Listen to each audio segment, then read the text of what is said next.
I blinked awake to sunlight streaming through the thin window of my childhood bedroom. For a moment, I just lay there, staring at the familiar wooden beams above me. The events of yesterday felt like some strange fever dream. The ancient shrine, Kujun's blood domain, that desperate final battle where I'd drawn on stellar energy. But the lingering soreness in my meridians confirmed it had all been real. Somehow, I'd survived channeling power that should have killed me. Not only survived, but improved. I could feel the difference in my body, stronger, more refined, with physical essence reserves that were beyond my cultivation stage. "Good morning, Master." Azure's voice echoed in my mind. "Your spiritual pathways have stabilized, though I recommend a full meridian examination when convenient." I groaned, stretching my arms above my head. "Let me guess," I said. "You've been monitoring my vital signs the entire time." "Naturally. Your body underwent significant changes during the battle. The integration of Kujun's blood essence appears to have had some interesting effects." I immediately sat up, remembering the strange statue I'd glimpsed in my inner world. "Right? I should check."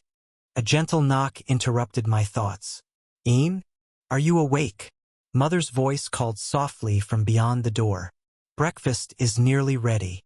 "I'll be right down," I called back, reluctantly pushing aside my curiosity about the changes in my inner world. It would have to wait. I quickly tidied myself, noting with some surprise that someone, likely Mother, had washed my clothes. My sect robes now hung by the window, the fabric still carrying a hint of dampness despite being mostly dry. She must have stayed up late to clean them. As I dressed, I caught my reflection in a small bronze mirror on the wall. The changes were subtle but unmistakable. My jawline had sharpened, becoming more defined. My cheekbones seemed higher, giving my face a more aristocratic cast. Even my eyes had changed slightly. Still the same dark brown, but somehow deeper, with tiny flecks of crimson that hadn't been there before. I looked like a young cultivator from a powerful clan rather than a village tailor's son. The irony wasn't lost on me. Now I actually matched the backstory I was supposed to have. Last night, my parents had been a little concerned about the changes when they saw me, but they calmed down after I attributed it to my recent breakthrough. With one final glance at my reflection, I headed down. When I stepped into the main room, the scent of congee, pickled vegetables, and fried dough sticks filled the air. Father sat at the table, carefully mending what appeared to be a festival banner, while Mother bustled between the cooking area and the table. "There he is," Father smiled warmly. "Our hero returns to the land of the living." "Just doing what anyone else would do," I replied, sliding into the seat. "Hong," Mother scolded gently, though her own smile belied any real displeasure. "Don't tease him. Sit, Een. You must be hungry after everything." After defeating Kujun, we headed to the mountains to retrieve the villagers. The trek through the mountain paths had been slow, with wounded teammates, but the relief on the villagers' faces when we arrived had made it worthwhile. The journey back to the village had been a strange mixture of celebration and solemn procession. The villagers had been overjoyed to return home safely, but the mood among our team remained subdued. We'd completed our mission, yes, but at a cost that felt unnecessarily high. We had a brief team meeting at the village elder's house in which Lu Chong had announced we would stay in the village for a few nights. "Everyone needs time to recuperate," he'd said. "We're in no condition to travel immediately." Yen Li had agreed, noting that rushing back while injured would only risk further complications. I was secretly relieved, not because my body needed recovery time, but because it meant a few more days with my family. The entire team had been given accommodations throughout the village, with the more seriously injured members staying at the village healer's home for monitoring. "How are you feeling?" Mother asked, placing a steaming bowl of congee before me, bringing me out of my thoughts. "I'm fine," I assured her, accepting the bowl with a grateful nod. "Just tired. Using certain techniques can be draining. My ancestors' blood essence did a great job at healing my body. The tiredness I was referring to was more of a mental fatigue." Father raised an eyebrow. "Must have been some technique." Lu Chong tells me you were instrumental in defeating the creature in the shrine. I nearly choked on my kanji. Last night, I'd stayed up late with my parents, recounting a carefully edited version of what happened at the shrine. I'd strategically omitted the part where I channeled energy far beyond my cultivation level and nearly burned out my meridians. Instead, I'd focused on the revelation that the Ku family apparently descended from a powerful ancient cultivator. Father had stroked his chin thoughtfully at that, admitting there had been family legends passed down through generations. Whispers of a great ancestor who had achieved immortality, but he'd always assumed they were just stories to make children dream big. You spoke with Lu Chong? I asked, setting my spoon down carefully. He came by early this morning, Mother answered, refilling my bowl without being asked. Very polite young man. Wanted to make sure you were recovering well. He also mentioned something about a star? Father raised an eyebrow. Said it appeared above your head during the battle. I sighed internally. Of course Lu Chong would mention that particular detail. It wasn't exactly something you saw every day, even in a cultivation world. It was just something I've been working on, I said vaguely. Not quite perfected yet. Well, it certainly seemed to do the job, Father said, his fingers working deftly as he repaired a tear in the festival banner. The village is safe, thanks to you and your friends. This tale has been unlawfully lifted from Royal Road. Report any instances of this story if found elsewhere. The whole village is planning a celebration tonight, Mother cut in, adding pickled vegetables to my bowl. To thank all of you immortal cultivators for your protection. We're hardly immortals, Mother, I corrected gently. Just cultivators. Qi condensation realm is barely the first step on the path. To us, you might as well be immortals, Father said, setting aside his mending. Supernatural movement, throwing lightning and fire. What else would we call you? I couldn't argue with that perspective. To ordinary villagers, even the most basic cultivation techniques must seem miraculous.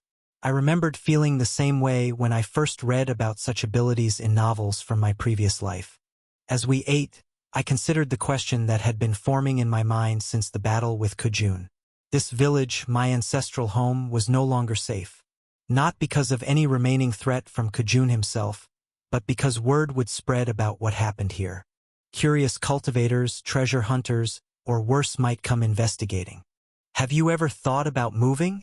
I asked, trying to sound casual. Perhaps to a village closer to Azure Peak? Mother nearly dropped her spoon. Moving? But we've lived here for generations. Your father's shop has a reputation here. Why would we leave? The Ku family has been in Floating Reed Village since before the Eastern Emperor's grandfather was born.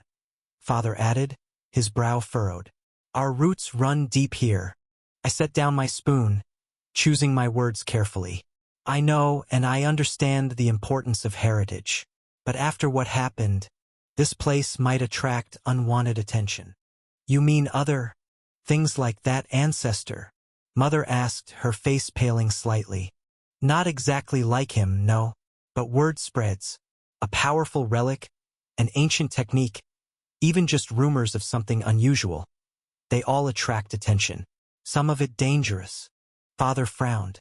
But surely after defeating that creature, the village would be considered safe? That's not how cultivators think, I explained gently. They'll wonder what made this place special enough for a civilization realm cultivator to establish a formation here. They'll wonder if there are other treasures or secrets hidden nearby. Mother and father exchanged worried glances. Besides, I continued, seeing their hesitation, there are other advantages to living closer to Azure Peak. The spiritual energy is richer there, which would be healthier for everyone, especially. I let my gaze drop meaningfully to Mother's abdomen, where my unborn sibling was growing. For the baby, Mother finished softly, her hand instinctively moving to her stomach. And, I added, I could visit more often, watch my little brother or sister grow up. That seemed to hit home more than any safety argument. Mother's eyes softened, and even Father's expression became thoughtful. They exchanged another look, having one of those silent conversations that long-married couples seem to master. We'll consider it, Father said finally. This isn't a small decision, Ian. Of course, I nodded, relieved they were at least willing to think about it. That's all I ask. Until the day I could bring my family into my inner world, it wouldn't hurt having them closer to the sect. Though not close enough that they get dragged into sect complications. Picking the ideal village will require a delicate balance. Mother reached across the table to squeeze my hand. It means a lot that you want to be part of your sibling's life. After you left for the sect, we worried that you might grow beyond us. The sincerity in her voice was genuine. These weren't just characters in a story. They were real people with real feelings, people who loved their son. The fact that I wasn't technically that son made their unconditional acceptance all the more meaningful. I'll never grow beyond family, I promised and meant it, though I knew it would be a difficult promise to keep. Speaking of the celebration tonight, Mother said, clearly wanting to change the subject to something lighter. You will attend, won't you? The whole village is eager to properly thank their hero. I suppressed a grimace. Public adulation wasn't exactly my idea of a good time, but refusing would disappoint not just Mother but the entire village. Of course I'll be there, I said, forcing enthusiasm into my voice. Wouldn't miss it. Wonderful, Mother beamed. They're setting up in the village square. There'll be food, music, even some simple fireworks that Merchant Zhao brought back from his last trip to the city. She paused, her smile turning sly. And you know, Zhang Mei's daughter has grown into quite a beauty while you've been away. And there's Widow Chen's niece who just moved here from Greenleaf Village. I hear she can play the guqin beautifully. I nearly choked on my tea. Mother, please tell me you're not thinking. What? She blinked innocently, though the effect was ruined by her barely contained smile. A mother can't hope to see her son happily matched? You're of age now, and a respected cultivator besides. Any girl would be fortunate to catch your eye. Father chuckled behind his hand, clearly enjoying my discomfort. I'm focused on cultivation right now, I managed, feeling heat creep up my neck. The sect doesn't. That is, relationships are discouraged at my stage. Nonsense. Mother waved away my excuse. Even immortals need companionship. The thought of being paraded before eligible village women like some prize bull at a market made me want to flee back to the shrine and take my chances with Kujun's ghost. I'll keep an open mind, I conceded weakly, knowing it was the only way to end this conversation. As Mother continued enthusiastically listing the virtues of various village maidens, I found myself wondering how my fellow cultivators would handle such an event. Lu Chong and Yan Li might adapt well enough with their diplomatic nature, but I couldn't imagine someone like Shen Xuanyu or Zhang Wei mingling comfortably with village commoners, let alone surviving the matchmaking ambitions of village mothers. I had volunteered to help my father and the rest of the villagers with the preparations. The village square was a flurry of activity when we arrived. Colorful streamers were being hung between buildings, temporary stalls were being constructed for food and games, and in the center, a group of elders was overseeing the construction of what looked like a small stage. Immortal Ku, Old Man Wang called out as soon as he spotted me. Come. The youngsters have been asking for you. I suppressed a sigh at the title. After the battle, I had gone from being addressed as Young Ku to Immortal Ku. As I approached, a small crowd of children who had been helping, or more accurately, helping with the decorations broke away and rushed toward me. Immortal Brother Ku, did you really fight 10,000 spirit beasts? Can you fly? My pa says immortals can fly.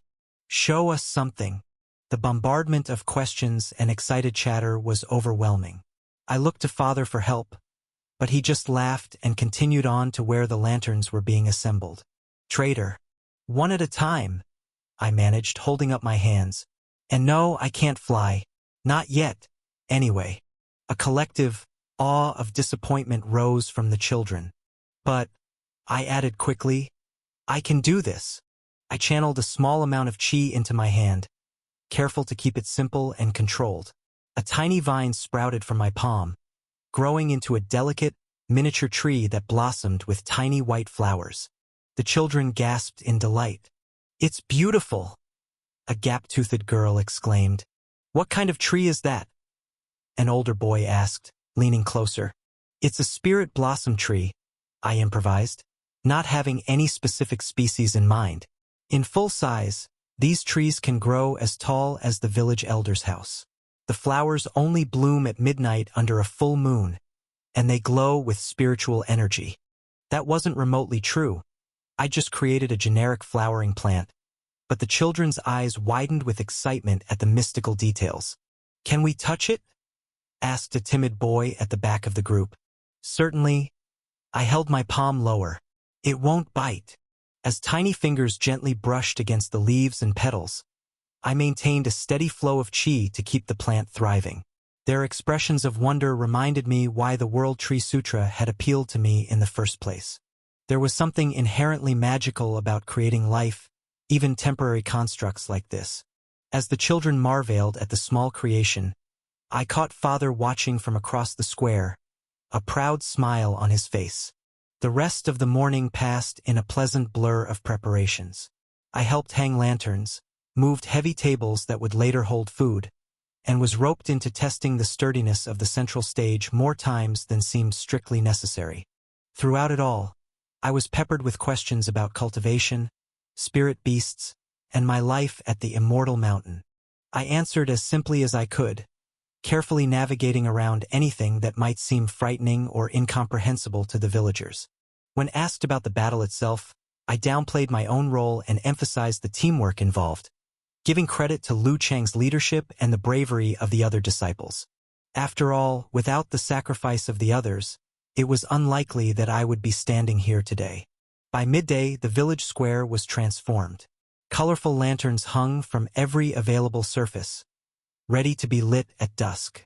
The stage was decorated with fresh flowers and painted symbols of good fortune. Temporary stalls lined the edges of the square, where the village's best cooks would later serve special dishes prepared for the celebration. This story originates from a different website. Ensure the author gets the support they deserve by reading it there. Not bad for a morning's work, Father said, joining me as I took a moment to rest in the shade of the old ginkgo tree that dominated one corner of the square. It looks wonderful, I agreed. I didn't realize the village could put together a festival so quickly. Father chuckled. When people have something to celebrate, it's amazing how quickly they can organize, especially when the alternative was. He trailed off, his expression sobering. I knew what he was thinking. If we hadn't stopped the beast wave, there might not have been a village left to celebrate in. But you did stop it, he continued, as if reading my thoughts. You and your friends. The sect simply did its duty, I replied. The beasts never reached the village itself. And for that, we're all grateful. Father rested a hand on my shoulder. Your mother and I are very proud of you, son. Not just for your cultivation achievements, but for the person you've become. I had good teachers, I smiled, thinking about both of my eccentric masters. Father gave my shoulder a squeeze before letting his hand drop. Come on. Your mother will have lunch ready soon, and if we're late, she'll use that wooden spoon of hers on both of us, immortal powers or no. The image made me laugh as I stood to follow him. Some things never change. As we walked back through the village, I was struck by how readily the people had bounced back from yesterday's fear. Children played in the streets again, merchants had reopened their stalls, and everywhere there was an air of bustling activity and relief. It was a stark reminder of what I was fighting to protect. Not abstract concepts like cultivation resources or sect territory, but this, real people living their lives, finding joy in simple pleasures, building communities together. One day, I hope to have something like that in my inner world. Now that was worth cultivating for. You know, Father said as we neared home, I've been thinking about what you suggested, moving closer to your sect. I glanced at him, surprised by the sudden return to the topic. It's a big decision, he continued. This village has been our home for so long. But, he paused, looking thoughtful. Family is more important than place. And the idea of seeing you more often, of having you be a regular part of your little brother or sister's life, That's worth considering a change. Brother or sister? I repeated, smiling. So, you really don't know which it will be yet? Father laughed. Despite what I said earlier about being sure it's a girl, no. It's too early to tell. But your mother has been craving sour foods, which the old women say means a boy. And what do you hope for? I asked. He looked surprised at the question. Hope for? A healthy child, of course. Boy or girl matters far less than that. It was such a simple answer, yet so perfect in its sincerity. This was why I felt drawn to these people. Their straightforward goodness was like a compass point in this often morally ambiguous world. What about you? Father asked. Would you prefer a brother or sister? I considered the question seriously. A sister, I think. The world needs more strong women. Well, whoever this child turns out to be, they'll have a distinguished older brother to look up to. An immortal cultivator from Azure Peak. Who would have thought our family would rise so high? There was pride in his voice, but also a hint of wistfulness. I wondered if he ever regretted not pursuing cultivation himself. According to the original Ku Yin's memories, Father had shown some spiritual sensitivity in his youth, but had chosen to follow the family tradition of tailoring instead. Your craftsmanship is just as worthy of respect, I told him honestly.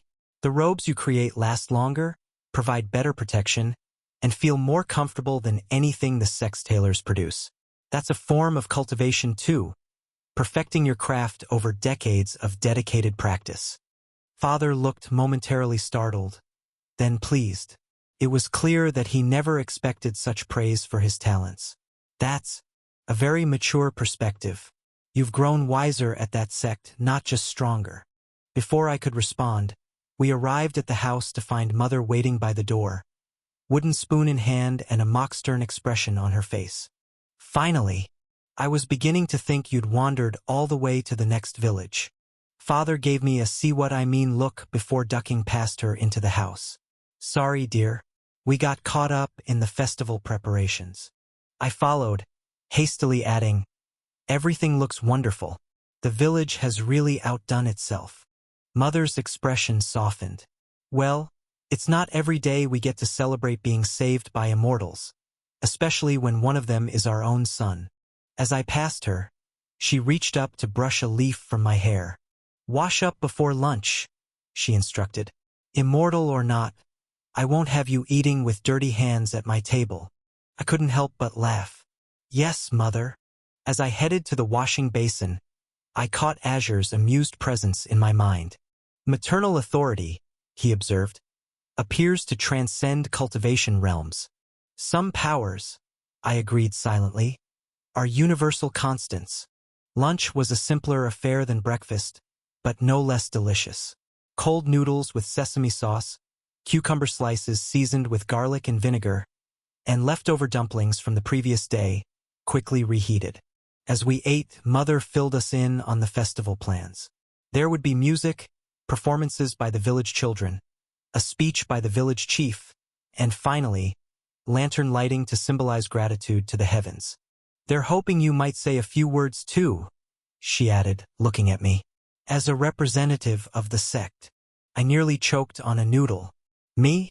Wouldn't Lu Chong be better suited for that? He's the team leader. But you're one of us, Father pointed out. The village's own immortal. It would mean more coming from you. I wanted to protest further, but the hopeful expressions on their faces made it impossible. I'll think about what to say. That's my boy, Mother beamed. The late afternoon sun cast long shadows across the village square as I adjusted the midnight blue festival robe Mother had insisted I wear. It was one of Father's finest creations, a simple yet elegant garment with subtle silver embroidery along the collar and sleeves. Stop fidgeting, Mother scolded, reaching up to straighten my collar for the third time in as many minutes. You look handsome, a proper cultivator. I resisted the urge to point out that proper cultivator attire typically involved standardized sect robes designed for combat rather than aesthetics. But seeing the pride in her eyes as she fussed over me, I simply nodded. It's perfect, Mother. Father's craftsmanship is unmatched. She beamed, patting my cheek like I was still a child rather than a stage 7 chi condensation cultivator who had recently helped defeat an ancient demonic entity. Such a good boy. Now remember, there will be many young women at the festival tonight. It wouldn't hurt to be friendly. I suppressed a sigh. Mother, I've already told you. I know. Cultivation is your priority. She waved dismissively. But even immortals need companionship. Your father and I won't be around forever, you know? That statement hit harder than she probably realized. Unless I secured cultivation resources that could increase the lifespan of mortals, I would watch them age and die while I remained relatively unchanged. Master, Azure's voice whispered in my mind, are you okay? Just contemplating mortality. I thought back. Nothing urgent. A fascinating subject for immortality-seeking cultivators, he replied, though perhaps not ideal festival contemplation. He had a point. I pushed the morbid thoughts aside and focused on the present moment. Ready to join the festivities? Father appeared beside me, adjusting his best robe. Still humble but clearly his finest attire. The lantern lighting will begin at dusk, but people are already gathering. Of course, I nodded, straightening up. Lead the way. The walk to the village square took longer than it might have, as Father stopped frequently to greet neighbors and introduce me, though everyone knew who I was. The Village Immortal had become my inescapable title, no matter how many times I insisted I was just an outer disciple of modest accomplishment. Immortal Ku, Old Wong called out, waving enthusiastically from where he supervised a group setting up tables. Will you be sharing cultivation stories with the young ones tonight? My grandson has talked of nothing else all day. I'm no storyteller, I demurred, but I'll do my best. Father beamed with pride beside me. It was strange seeing how my cultivation status reflected on him. In my previous life, parents bragged about their children becoming doctors or lawyers or getting into prestigious universities. Here, having a son who could manipulate chi and fight spirit beasts was the ultimate achievement. As we neared the square, I caught sight of Lu Chong surrounded by a circle of wide-eyed children. The massive cultivator had crouched down to their level. His imposing frame somehow made gentle as he showed them something in his palm. What's he doing? I asked one of the uncles. Showing the children mountain breathing, he called it. Been at it for nearly an hour now. There was a note of amusement in the uncle's voice. Strange to see someone so powerful have such patience with little ones.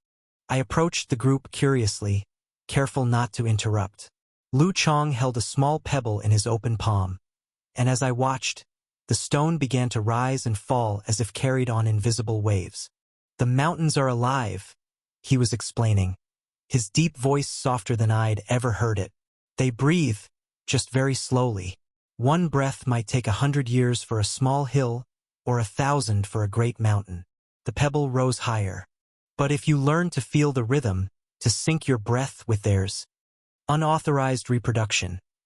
This story has been taken without approval. Report sightings. The stone suddenly shattered, reforming into a tiny replica of a mountain range that spun slowly in his palm. The children gasped in delight. Can I try? A small boy asked, reaching out hesitantly. Of course. Lu Chong smiled, producing more pebbles from his pouch. Everyone take one. Now, close your eyes and feel the stone's essence.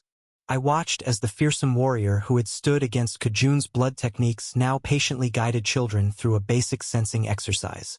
Most wouldn't have the spiritual sensitivity to succeed, of course, but that wasn't really the point. I'm impressed, I said quietly when I caught his eye. I didn't know the immutable Titan scripture included teaching techniques. Lu Chang's mouth corked up at one corner. My father had 3 sons before me.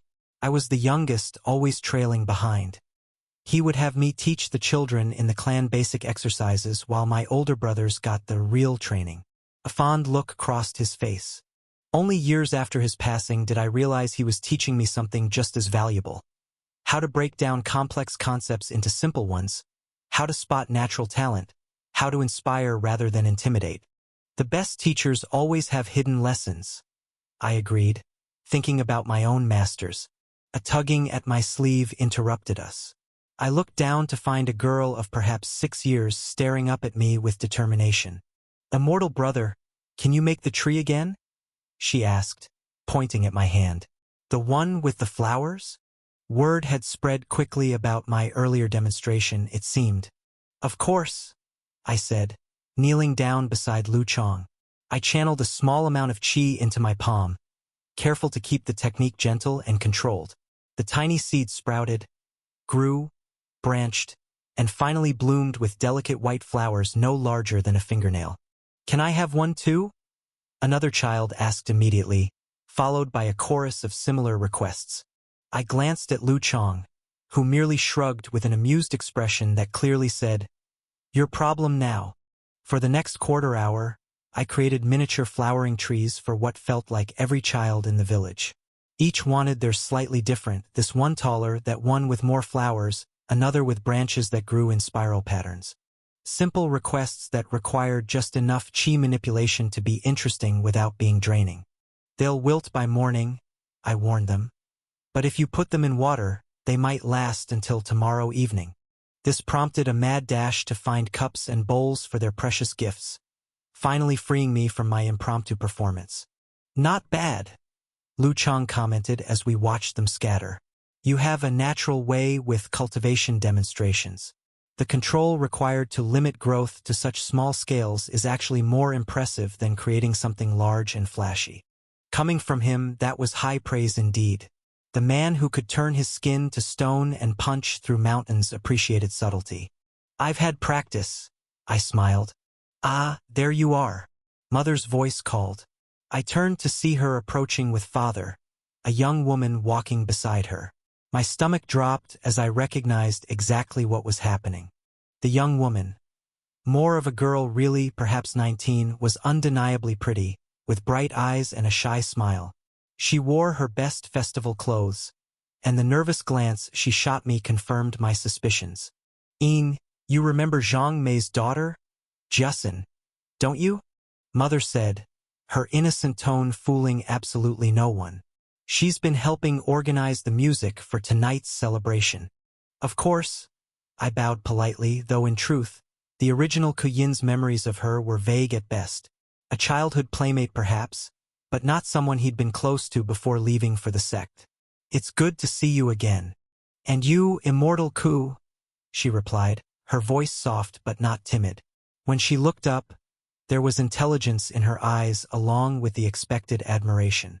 Not just a pretty face then, but someone with a mind of her own. In another life, another situation, I might have been genuinely interested. "Please, just Ian is fine," I said, uncomfortable with the title. "We played together as children, after all." Mother beamed at this reminder of our history, clearly taking it as encouragement. "Justin has become quite accomplished while you've been away. She helps her father with the accounts, and her embroidery won recognition at the provincial festival last month." "Mother," I began, a warning note in my voice. "What?" she asked innocently. "I'm merely catching you up on village news." Lu Chong, the trader, was clearly struggling not to laugh. "I should check on the others," he said, nodding respectfully to my parents and Justin. I shot him a look that promised retribution for abandoning me. Left without allies, I resigned myself to making conversation. "Tell me about the music planned for tonight," I suggested to Justin, figuring this was safe, neutral territory. Her face lit up immediately. "We've prepared 3 traditional pieces: Autumn Mountain, River's Journey, and Spring Planting Song. But also a special composition for the lantern lighting. My cousin plays the dizzy, and with old Zhao on the eru. Oh, and I will play the guqin," she added, a touch of pride entering her voice. "I'd like to hear that," I said honestly. Music had always been something I enjoyed but never had time to pursue properly, either in this life or my previous one, which probably explained why I liked to relate formations and runes to music theory. As Justin described the instruments and players, I found myself genuinely engaged. There was something refreshing about talking to someone who had no idea about cultivation politics. someone whose greatest concerns were whether the weather would hold for the festival and if her fingers would remember all the notes. Perhaps you could show Ian around the festival later, Mother suggested, not even trying for subtlety now. I'm sure he'd appreciate a guide after being away for so long. While I would apprec, I stopped mid-sentence as I caught sight of an unusual scene across the square. Suyu stood awkwardly by a food stall while an elderly woman apparently tried to serve her something. The cultivator's expression was a fascinating mix of politeness and horror as she examined whatever food item was being offered. Excuse me, I need to rescue a fellow disciple. I made my way through the growing crowd toward Suyu. As I approached, I heard the elderly woman's enthusiastic sales pitch. Specialty of our village. Fermented for 3 full months in clay pots buried underground. Very good for the constitution. Try. Suyu held what appeared to be a skewer of glistening, gelatinous cubes. The smell that wafted from it was challenging, to put it mildly. A combination of sharp fermentation and something else I couldn't quite identify. Thank you for your generosity, Suyu was saying, clearly searching for a polite way to decline. But as a fire cultivator, I must be careful about. Senior Sister Su, I interrupted smoothly. I see you've encountered Auntie Zhao's famous fermented bean curd. Relief flooded Suyu's face. Junior Brother Ku. Yes, I was just one of our village's treasures, I continued, addressing Suyu but loudly enough for Auntie Zhao to hear, though perhaps an acquired taste for those not from our region. Many cultivators find it disrupts their qi circulation temporarily. Something about the fermentation process. Oh, Auntie Zhao exclaimed, immediately taking the skewer back from Suyu. I would never want to interfere with an immortal's cultivation. Please, try my sweet rice balls instead. Pure ingredients. No fermentation.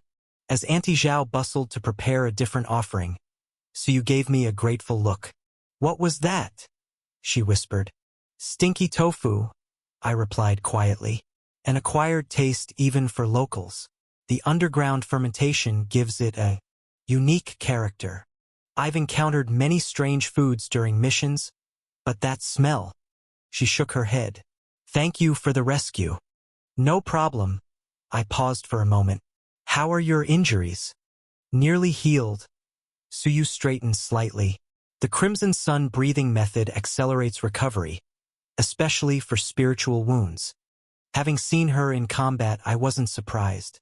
She'd managed to transform herself into living flame during Kujun's assault, a technique that seemed well beyond normal qi condensation capabilities.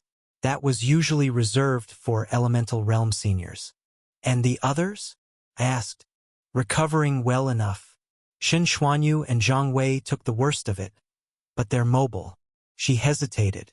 They've been asking about you, actually, about what happened at the end. Before Suyu could continue, Auntie Zhao returned with a plate of perfectly formed rice balls, their translucent skins revealing colorful fillings inside. Here. Much better for immortals, the old woman insisted. I took one to demonstrate, popping it into my mouth. The sweet bean paste filling was actually quite good, simple but well prepared. Suyu followed my example, her eyes widening slightly at the pleasant taste. These are delicious, she said, genuine appreciation in her voice. Thank you, grandmother. Auntie Zhao beamed with pride at being addressed as grandmother by an immortal. Take more. Good for cultivation. After ensuring Suyu was comfortably settled with appropriate village refreshments, I excused myself to continue exploring the festival. The square was now packed with villagers and visitors from nearby settlements, all eager to participate in the celebration. Several simple games had been set up around the perimeter: ring toss, ball throwing, even a crude archery range using straw targets. Normally, cultivators would avoid such mundane entertainments, but to my surprise, I spotted Yan Ziheng at the ring toss booth, surrounded by curious onlookers. The Yan clan formation practitioner wore an expression of intense concentration as he held a wooden ring, studying the arrangement of bottles as if they were formation anchors requiring precise placement. The crowd watched expectantly as he finally tossed the ring with a flick of his wrist. It sailed in a perfect arc, and bounced off the neck of the center bottle, clattering to the ground. The crowd let out a collective disappointed sigh as Yan Ziheng stared at the fallen ring in apparent disbelief. Perhaps the honorable immortal would like to try again? The stall keeper suggested, offering another ring. I don't understand, Yan Ziheng muttered, accepting the second ring. The trajectory was calculated precisely according to wind resistance and rotational momentum. I couldn't help but smile as I approached. Having trouble, junior brother Yan? He glanced up, a hint of embarrassment crossing his aristocratic features. Senior brother Ku. I was merely observing local customs. Of course, I agreed, keeping my amusement contained. Though I should mention these games are often deliberately designed to be more difficult than they appear. The bottles are slightly wider at the base, making them harder to ring. Yan Ziheng's eyes narrowed as he examined the bottles more carefully. A deception. No wonder my calculations failed. Not deception exactly, I countered. Just a challenge. The villagers know the trick. It's part of the game. You might be reading a stolen copy. Visit Royal Road for the authentic version. He considered this, then nodded slowly. A test of adaptation rather than pure precision. Interesting. Without further comment, he tossed the second ring. This time, he added a subtle spinning motion, and the ring sailed true, settling neatly around one of the bottlenecks. The crowd erupted in cheers. Yan Ziheng accepted their approval with a dignified nod, though I caught the slight smile of satisfaction on his lips. An excellent adjustment, I commented. The rings too are flawed, he said quietly. Slightly heavier on one side. Once I accounted for the imbalance and the bottle shape, the solution was obvious. I had to admire his analytical approach to a simple village game. It reminded me that even among cultivators who might seem one-dimensional, there were often layers of intelligence and adaptability. It was then that Mother appeared at my elbow, looking entirely too innocent. Justin asked if you'd watch her performance, she said. They're playing the special composition in a few minutes. Of course, I agreed, seeing no graceful way to refuse. I did promise. Mother beamed. Wonderful. And perhaps afterward you could. Mother? I cut in gently but firmly. I know what you're doing. She had the grace to look slightly abashed, though not particularly repentant. Is it so wrong for a mother to want her son happily matched? Justin comes from a good family. She's clever with numbers, and her temperament is sweet without being dull. It's not about Justin, I sighed. She seems lovely, truly, but my path as a cultivator, it's not compatible with marriage to someone without spiritual talent. Many cultivators have mortal spouses, she countered. Even so, I've been absent for years. Is that the life you want for Justin? Waiting months or years between visits from a husband who ages more slowly than she does, who faces dangers she can't understand. The blunt assessment silenced her momentarily. I softened my tone. I appreciate that you care about my happiness, but right now, the kindest thing for everyone is to focus on my cultivation path. She sighed, patting my arm. You always were too sensible for your own good. Very well, I'll stop my matchmaking for tonight. Thank you, I said, relieved. Now, let's go hear that music. We made our way to where a small crowd had gathered around the musician's platform. Justin sat with perfect posture, her fingers poised above the strings of a guqin. When she saw me watching, she offered a small, nervous smile that made me feel a little guilty about my conversation with Mother. I smiled back encouragingly, hoping she wasn't too invested in whatever matchmaking schemes the village women had concocted. The music began softly, a single flute playing a haunting melody that reminded me of mountain mists and distant peaks. The eru joined next, adding depth and emotion, before finally Justin's guqin entered with a complex pattern of notes that somehow tied everything together. I wasn't musically trained, but even I could recognize the skill and feeling in her playing. As I watched her fingers dancing across the strings, I noticed something unexpected, the faintest shimmer of spiritual energy. Not cultivation energy exactly, but something adjacent to it, a nascent talent for connecting with the world's fundamental patterns.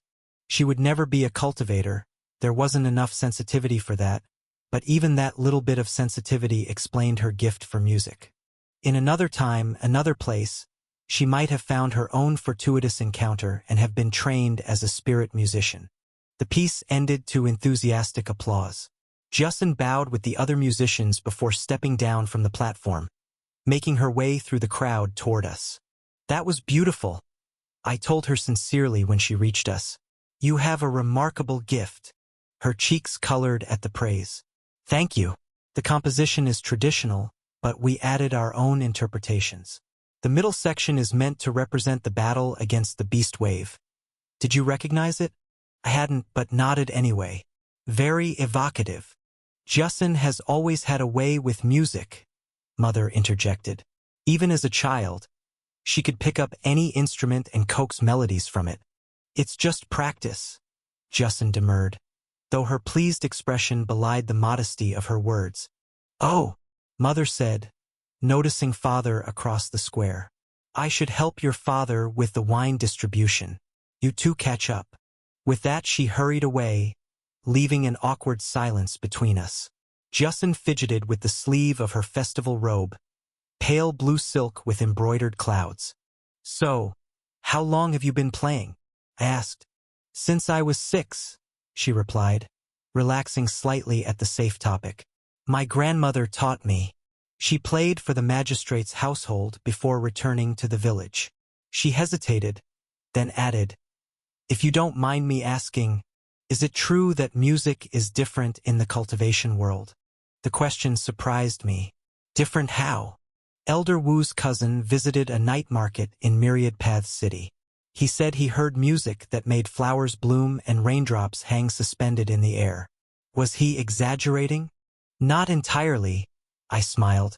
There are cultivation techniques that use musical instruments as focuses. Spirit musicians can indeed affect the natural world through their playing. "That sounds wonderful," she sighed, a wistful expression crossing her face. "You have some aptitude for it, actually," I said before I could think better of it. Her eyes widened. "I do. There's a resonance when you play, a hint of natural spiritual sensitivity. Not enough for conventional cultivation, but if you'd been born near a major sect, you might have been trained as a spirit musician." "Really?" The hope in her voice made me regret mentioning it. What good did it do to tell her about paths she could never walk? "It's just an observation," I said gently. "Your talent is remarkable regardless." She studied me for a moment. "You've changed, Queen. Not just your appearance, though heaven knows you look different, but the way you see things. Cultivation changes a person," I acknowledged. "Is it wonderful?" she asked suddenly. "Living in a sect, learning to fly and summon fire and all those miraculous things?" The earnest question deserved an honest answer. "It's complicated, beautiful and terrible at once. For every wonder you witness, there's a new danger to face. For every power you gain, there's a price to be paid. But worth it." I thought about everything that had happened since I awakened in this body.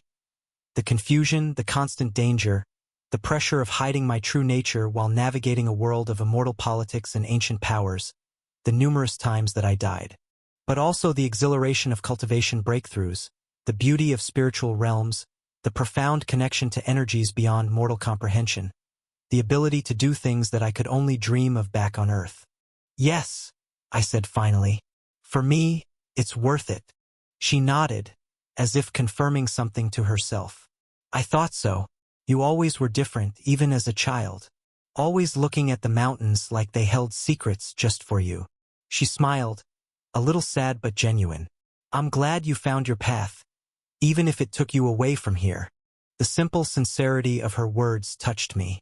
This wasn't a village girl pining after a cultivator out of romantic fantasy, but someone who genuinely cared about my happiness. "I hope you find joy in your own path, Justin," I said. "Your music is a gift that deserves to be shared." "Actually," she lowered her voice, "Merchant Liao offered to sponsor me for training in White Sky City. His wife's sister runs a music house there. teaching young women to become professional musicians. I leave after the spring planting. That's wonderful news, I said, genuinely pleased for her. White Sky City has a rich cultural tradition. Your talent will be appreciated there. I'll miss the village, of course, she continued. But after hearing your adventures, well, it made me wonder what else might be waiting beyond these mountains. The world is vast, I agreed, and you have a gift worth cultivating, even if it's not the immortal path. She smiled, fingering the sleeve of her robe. My grandmother always said music is its own kind of immortality. Songs outlive their composers, after all. A wise woman. She would have liked you, Justin said. The new you, I mean. She never had patience for the village boys who couldn't see beyond the next harvest. I laughed. I'm not sure the old me could have appreciated her wisdom either. After our conversation, Justin was pulled away to play another piece. With a shy wave she said goodbye, leaving me to look around and see what my fellow cultivators were getting up to. Nearby, Yen Li conversed with the village elders, his imperial bearing somehow managing to be both impressive and approachable. He nodded politely as Elder Wu enthusiastically explained something, occasionally offering comments that made the old men nod in appreciation. What caught my attention most, however, was the sight of Zhang Wei and Xin Xuanyu standing awkwardly at the edge of a circle of villagers who appeared to be playing some sort of game. Both cultivators wore expressions of complete bewilderment, trying and failing to look as though they understood what was happening. I made my way over, curious about what had confounded two-stage 9 cultivators so thoroughly. Senior Brother Shen, Senior Brother Zhang. I greeted them with a respectful nod. Enjoying the festivities? Xin Xuanyu's normally confident expression faltered. Ah, Junior Brother Ku. These village activities are quite interesting. Zhang Wei nodded too enthusiastically. Yes, very traditional. We were just observing the cultural significance. I glanced at the game being played. It was a simple village pastime called Catching the Golden Carp, where players used paper nets to scoop small wooden fish from a tub of water. The challenge came from the fragility of the paper nets, which would tear if used too forcefully. It required a delicate touch rather than strength, something these combat-focused cultivators apparently found baffling. It's a game of patience and precision, I explained. The paper nets tear easily, so you need to use a gentle touch to scoop the fish without breaking through. The player who catches the most fish before their net breaks wins a small prize. Both cultivators nodded, their expressions clearing with understanding. Ah, just as I thought, Xin Xuanyu said, as though he'd known all along. A test of control rather than power. Similar to how one must regulate qi flow when performing delicate techniques. Precisely, Zhang Wei agreed. It teaches children the value of restraint, an important lesson for future cultivators. I bit back a smile at their attempt to relate everything to cultivation. Would you like to try? I'm sure the children would be impressed to see such distinguished cultivators participate. Both men suddenly found reasons to look elsewhere. Perhaps later, Xin Xuanyu said, adjusting his sleeves. I wouldn't want to intimidate the children with my skill. Yes, and we wouldn't want to disrupt their enjoyment, Zhang Wei added quickly. It's their festival, after all. I nodded, deciding to spare them further discomfort. Of course, there are many other activities to enjoy. The food stalls, for instance, offer some local specialties you might find interesting. The mention of food seemed to relieve them. An excellent suggestion, Junior Brother Ku, Xin Xuanyu said, already backing away from the game. We should sample the local cuisine for cultural appreciation. As they made their hasty retreat toward the food stalls, I couldn't help but smile. It was oddly humanizing to see these powerful cultivators, who could face down hordes of spirit beasts without flinching, become completely flustered by a children's game. I spotted my parents near a game stall where participants threw cloth balls at stacked pottery. Father was taking aim with surprising concentration, while Mother cheered him on. Almost had it that time, she encouraged as his ball bounced off the top pot without toppling it. The wind shifted, Father muttered, though there was hardly any breeze in the lantern-lit square. "One more try," the stall-keeper offered. "Special discount for the father of our village hero." Father sighed, reaching for another coin. "Very well, but this is the last one." "Let me," I said, stepping forward and placing a coin on the counter. "For luck." The stall-keeper handed me 3 cloth balls, each one weighted with dried beans. The objective was simple: knock down the pyramid of clay pots to win a prize. Without using cultivation techniques, it was primarily a test of aim and power. I hefted the first ball, getting a feel for its weight. These village games were designed to be challenging but not impossible. Like I explained to Yen Ziheng, there was always a trick to them. In this case, I suspected the bottom center pot was the key. Support the author by searching for the original publication of this novel. With a casual throw that used nothing but ordinary human strength, I sent the ball sailing through the air to strike precisely at the junction between the bottom center pot and the one beside it. The impact reverberated through the structure, causing it to wobble but not fall. "Close!" The stall-keeper grinned, clearly thinking I'd missed the weak point. For my second throw, I adjusted slightly, aiming a fraction to the left of my previous target. This time, the ball struck true, and the entire pyramid collapsed with a satisfying clatter of pottery. "We have a winner," the stall-keeper announced, gesturing to the prizes. "Take your pick, young immortal." The prizes were simple: carved wooden animals, woven grass dolls, and simple jewelry made from polished stones. I selected a wooden dragon, intricately carved with scales and whiskers. "For my future brother or sister," I said, handing it to Mother. "Their first toy." Mother's eyes filled with tears as she accepted the small dragon, cradling it as tenderly as if it were the child itself. "Oh, Ian, it's beautiful craftsmanship," Father noted, examining the carving. "Old Huang's work, if I'm not mistaken. He always did have a way with wood." "I thought you might like to give it to the baby yourself when the time comes," I told Mother. "But if you'd prefer something else." "No," she interrupted, clutching the dragon protectively. "It's perfect. The first gift from their big brother." She blinked back tears, her pregnancy emotions clearly getting the better of her. "I just wish you could be here when the little one arrives. I would likely be at the sect or away on a mission when my sibling was born." "I'll try to visit as soon as I can after the birth," I promised. "But if you lived closer to Azure Peak." "There's a village near 3 Rivers about 2 days' journey from the sect," Father said, his expression thoughtful. "I have a cousin there who owns a tailor shop. He's been looking to retire." "That would be perfect." 3 Rivers is known for its strong spiritual energy flows. The rivers create natural chi channels that would be beneficial for both mother and the baby. And I could visit regularly without needing special permission from the sect. "It's certainly worth considering," Father nodded. "Though moving a business is no small undertaking. We'd need to inform our regular customers, arrange transport for all our equipment and inventory." "I could help with that," I offered quickly. "The sect often hires merchant caravans for supply runs. I could speak with the logistics cultivators about adding your belongings to a scheduled transport. I'll handle the costs." Mother squeezed my hand. "We'll think on it carefully. For now, let's enjoy the festival. I believe the elder is looking for you. It must be nearly time for your speech."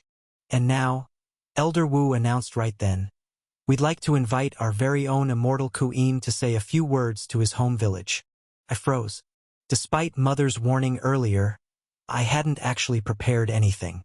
Public speaking had never been my forte in either life. "Just speak from the heart," Lu Chong murmured encouragingly before stepping back to join the crowd. I found myself standing alone before the gathered villagers, their faces turned expectantly toward me, lit by lantern light and full of pride and hope. My parents stood front and center, Mother dabbing at her eyes with her sleeve while Father's expression held such complete confidence in me that it was almost painful to see. For a moment I panicked. What could I possibly say that would meet their expectations? "Go on, Master," Azure prompted in my mind. "You can do this." Taking a deep breath, I began. "People of Floating Reed Village," I said, my voice steadier than I expected. My home. The simple acknowledgement brought smiles to many faces. When I left to join Azure Peak Sect, I carried this place with me, not just in memory but in essence. Everything I've learned, everything I've become, has its roots here. This wasn't entirely true for me personally, but it was true for the original Queen, whose body I now inhabited. And in a strange way, it had become true for me as well. This village, these people, had become more than just background characters in my current life. They'd become real, important, worth protecting. Cultivation provides many paths to power, I continued. Some seek it through combat, others through alchemy or formations. But the truest power comes from knowing what you're fighting for. I gestured to encompass the village square, the celebration, the families gathered together. This is what matters. Not spiritual stones or rare treasures or sect rankings, but people living peaceful lives, children growing up without fear, communities supporting each other through good times and hardships alike. I caught Yen Li's approving nod from the crowd, and Su Yu's small smile of agreement. As cultivators, our duty is to stand between ordinary people and the dangers they can't face themselves. Beast waves, natural disasters, and I hesitated, not wanting to frighten anyone. Other threats that exist in this world. We seek strength not for ourselves, but for those who depend on us. While I wasn't delusional to think that I could change the way this world works, I had hope that I could change the lives of these people, my people. My gaze found Justin in the crowd, standing with her fellow musicians, her expression thoughtful rather than simply admiring. Not everyone is meant to walk the cultivation path, and that's as it should be. The world needs farmers and craftspeople, teachers and merchants, musicians and artists. Each path has its own form of cultivation, its own way of contributing to the greater whole. I could see some of the village elders nodding in agreement, appreciating that I wasn't dismissing their life's work as insignificant compared to spiritual cultivation. So tonight, as we celebrate together, know that when I return to Azure Peak, I carry Floating Reed Village with me. In my heart, in my determination, in my reason for pursuing cultivation at all. I bowed deeply to the assembled villagers. Thank you for being my foundation. I will strive to be worthy of your pride. For a moment there was silence, and I feared I'd somehow said the wrong thing. Then applause broke out, starting with my father and quickly spreading through the entire gathering. Even the cultivators joined in Lu Chang's deep-chested approval, Su Yu's clapping, Yen Li's dignified acknowledgement, and surprisingly, even Shen Xuanyu and Zhang Wei offering respectful recognition. As I stepped down from the platform, Mother engulfed me in a fierce hug. "That was perfect," she whispered, her voice thick with emotion. Father simply squeezed my shoulder, his eyes saying what words couldn't. The gentle notes of the guqin floated through the air as Justin's fingers danced across the strings. She sat with perfect posture, her long black hair fastened with a simple wooden pin, face serene in concentration. As she played, I found myself wondering about paths not taken. What if Justin had been born with stronger spiritual sensitivity? What if, instead of remaining in this village, she'd been discovered by a wandering cultivator and taken to a sect to develop her talents? Our paths might have crossed differently, perhaps as fellow disciples rather than childhood acquaintances. We might have practiced together, shared cultivation insights, faced trials side by side. Maybe even, I shook my head slightly. Such speculation was pointless. The reality was that our paths had already diverged irrevocably. She would likely marry a merchant or skilled craftsman, live a normal mortal life, while I continued climbing the treacherous ladder of cultivation. Even if I visited occasionally, I would remain fundamentally separate from her world. Aging more slowly, experiencing things beyond mortal comprehension, eventually becoming someone or something she could no longer truly understand. But when her song reached its crescendo, Justin looked up briefly, catching my eye with a small smile that held no cultivation technique, but still carried a power all its own. In that moment, the boundary between reality and my idle musings felt unusually thin. Contemplating the nature of existence again? Lu Chang's rumbling voice broke through the spell as he appeared beside me, a wooden cup of rice wine in his massive hand. "Is it that obvious?" I asked, accepting the cup he offered. "You get a certain look," he said, taking a sip from his own cup. "Like you're seeing beyond what's in front of you." It's a common trait among formation specialists, always looking for patterns, connections. I smiled at that. Formation specialists did tend to see the world differently, always looking for how energies connected and flowed.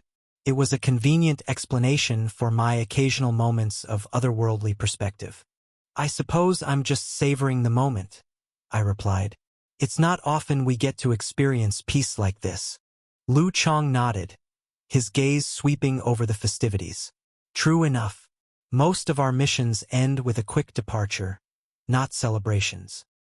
He paused, then added, "Your village has been quite generous in their hospitality." "They're good people," I said simply. "And they're proud of you." That speech earlier, it resonated with them. With all of us, actually. I felt a flush of embarrassment. I just spoke what came to mind. Sometimes those are the words that matter most. He finished his wine and set the cup down on a nearby table. "The team will be leaving tomorrow afternoon. I've already informed the others." The news was expected but still brought a pang of sadness. "So soon. We've been away from the sect longer than planned already. The others will soon get restless. Better to leave before that happens." He glanced at me. "You're welcome to stay an extra day or two, if you wish." The offer was tempting. A few more days with my parents, helping them prepare for their potential move to Three Rivers Village. But I knew better than to separate from the team unnecessarily. Not to mention, I had another mission to complete before I could return to the sect. "Thank you for the consideration, but I'll leave with everyone else," I said. "I've had good time with my family. More than I expected, honestly." Lu Chong nodded, seeming pleased with my decision. "We'll gather at the elder's house at midday then." As we stood in comfortable silence, the musicians had shifted to a slower melody now. One of those traditional village tunes that somehow managed to sound both melancholy and hopeful at the same time. Several couples had moved to the center of the square for dancing, and among them were my parents. There was something mesmerizing about watching them together. The way they anticipated each other's movements, how they communicated through the subtlest glances and smiles. "Your parents are quite charming," Azure's voice commented in my mind, "particularly in how they interact with each other." "They've been together over 20 years, I replied mentally. "An eternity by mortal standards. And yet a mere blink to a true immortal," he mused. "Strange, isn't it? The different perceptions of time between mortals and cultivators." It was something I'd thought about often since arriving in this world. In my previous life, living to 90 would have been considered a good run. Here, even a mediocre stellar realm cultivator could expect a few hundred years minimum. Reach the life realm and centuries became millennia. And if one reached true immortality, time itself would become almost meaningless. "Makes you wonder what's worth pursuing," I murmured. "Live a short, simple life filled with these moments? Or stretch existence across eons, potentially losing touch with what makes these fleeting joys meaningful? The narrative has been taken without permission. Report any sightings." "A philosophical question as old as cultivation itself," Azure replied. "Though I note you've already made your choice." I smiled slightly. "Hard to unchoose once you've started down the path. Besides, who says I can't have both? Cultivate to immortality and still remember how to dance beneath lantern light. An admirable goal, if rarely achieved." "Your parents are calling you," Lu Chang's voice interrupted our conversation. I looked over to the village square where Mother was waving at me. "Ah, looks like the lanterns are about to be lit. You should join them." I nodded and then made my way through the crowd to where Mother had secured a spot with a clear view of the night sky. As I settled beside her, she linked her arm through Father's, her other hand resting protectively over her belly where my future sibling grew. "There you are," she smiled. "I was beginning to think you'd miss it." "Wouldn't dream of it," I assured her. As if on cue, the village chief stepped onto the central platform, raising his hands for attention. The crowd gradually quieted, conversations fading to whispers and then silence. Friends and neighbors, Elder Wu began. Tonight we celebrate not just our deliverance from danger, but the bonds between our village and the cultivation world. For generations, the great sects have stood as bulwarks against the threats that lurk beyond civilization's boundaries. Tonight, we've been honored to host these brave cultivators who risked their lives to protect our homes and families. He gestured toward where the cultivators stood gathered near the edge of the square. Lu Chong and Yan Li nodded respectfully, while Su Yu and the others maintained dignified expressions. Now, as is our tradition, we will light lanterns to symbolize our gratitude to the heavens and to these honored guests. The chief clapped his hands, and a group of children came forward, each carrying an unlit sky lantern made of thin paper stretched over bamboo frames. Each family will release a lantern, the chief explained, carrying their prayers and thanks into the night sky. Father stepped forward to accept a lantern for our family. As tradition dictated, he held it while Mother lit the small fuel pad at its base. The paper began to glow from within, a warm golden light that seemed to capture the essence of hearth and home. "Would you like to make the wish this year?" Father asked, offering me the lantern. I hesitated, then nodded, accepting the delicate construction. The heat from the flame warmed my fingers as I closed my eyes briefly, thinking of what to wish for. In this world of spiritual energy and immortal cultivation, wishes weren't just symbolic gestures. Intention had power. Let them be safe, I thought. Let them live long enough to see their second child grow. Let them find peace and prosperity away from the dangers that follow cultivators like me. With that thought held firmly in mind, I gently released the lantern. It wobbled for a moment, then caught an updraft and began to rise, joining dozens of others that were already floating upward, creating a river of light against the dark canvas of the night sky.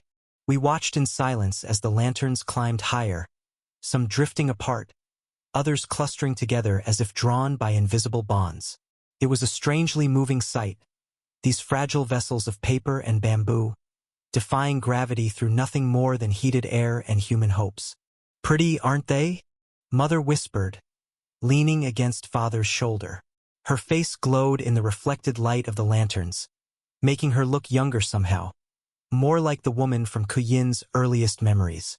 "Beautiful," I agreed, though I wasn't entirely looking at the lanterns anymore. For just this moment, I let myself fully inhabit the present, not worrying about my cultivation path, or sect politics, or the looming threats of a world where power determined everything. Just a young man watching the night sky with his parents in a village celebrating its continued existence. But eventually, like all good things, it came to an end. Families with young children began to drift homeward, the excitement of the day finally overpowering youthful energy. "We should head back too," Father suggested, noticing Mother trying to stifle a yawn. "It's been a long day for everyone." Mother started to protest but relented when he gently patted her belly. "Yes, I suppose the little one needs rest. But you don't have to come yet, Ian. Stay and enjoy the celebration." "I'll walk with you," I insisted. I could use some quiet after all this excitement. The truth was, I'd been feeling an increasing urge to check on the strange blood statue in my inner world. Ever since our battle with Kajun, there had been a subtle pressure at the edge of my awareness. Not quite a threat, but a presence that demanded attention. As we turned to leave, I spotted Justin across the square, standing with her fellow musicians. Our eyes met briefly, and she offered a small smile and a wave. I returned the gesture, hoping she understood that in another life, another world, things might have been different. We made our way through the village, the sounds of celebration fading behind us. "I've left water in your room," Mother told me as we reached the door, "and there are clean clothes laid out for tomorrow." "Thank you," I smiled. Cultivators worried about spiritual resources and breakthrough bottlenecks. My mother worried about whether I had clean clothes and enough water to wash. "Sleep well," Father said, giving my shoulder a final squeeze before following Mother inside. I lingered in the courtyard for a moment, looking up at the stars. They seemed brighter here than at the sect, perhaps because there were fewer buildings and spiritual lights to compete with their glow. Or perhaps I simply took more time to notice them here. My room was exactly as I'd left it earlier, small but comfortable. I settled onto the small meditation mat in the corner, arranging myself in a comfortable lotus position. Closing my eyes, I regulated my breath, feeling my heartbeat slow and steady. The world around me faded, replaced by the familiar landscape of my inner realm. Where once it had been a modest space of 400 meters radius, it now stretched far into the distance, a full 800 meters in radius. The landscape had grown more defined, the mountains in the northwest quadrant now featuring detailed rock formations and more complex cave systems, while the meditation plateaus in the southwest had developed distinct levels connected by graceful stone steps. Perhaps one day it will be similar to the meditation room back in the Skybound Academy. At the center, the Genesis seed stood, its roots spreading deeper and wider than before, creating an intricate network that connected all four quadrants. The dual suns, red and blue, maintained their perfect orbit overhead, while the tiny stellar fragment that had nearly killed me yesterday now traced its own path, keeping a respectful distance from the larger celestial bodies. And there, just beside the Genesis seed, stood the blood statue. I approached cautiously, my spiritual will manifesting as a translucent version of my physical body. The statue remained as I'd last seen it, a life-sized representation of Kujun seated in meditation, crafted from what appeared to be solidified blood essence. Parts of it remained unformed, giving it an unfinished, almost skeletal appearance in places. "What do you make of it?" I asked, not needing to look for Azure. In my inner world, his presence was everywhere, part of the very fabric of this reality. He materialized beside me. The Genesis seed appears to have created it using the blood essence it absorbed from Kujun. But why? What purpose does it serve? I asked, voicing the question that had been bothering me since its appearance. That's difficult to determine without more information, Azure replied, peering closely at the statue's face. It doesn't appear to contain any of Kujun's consciousness, if that's what you're worried about.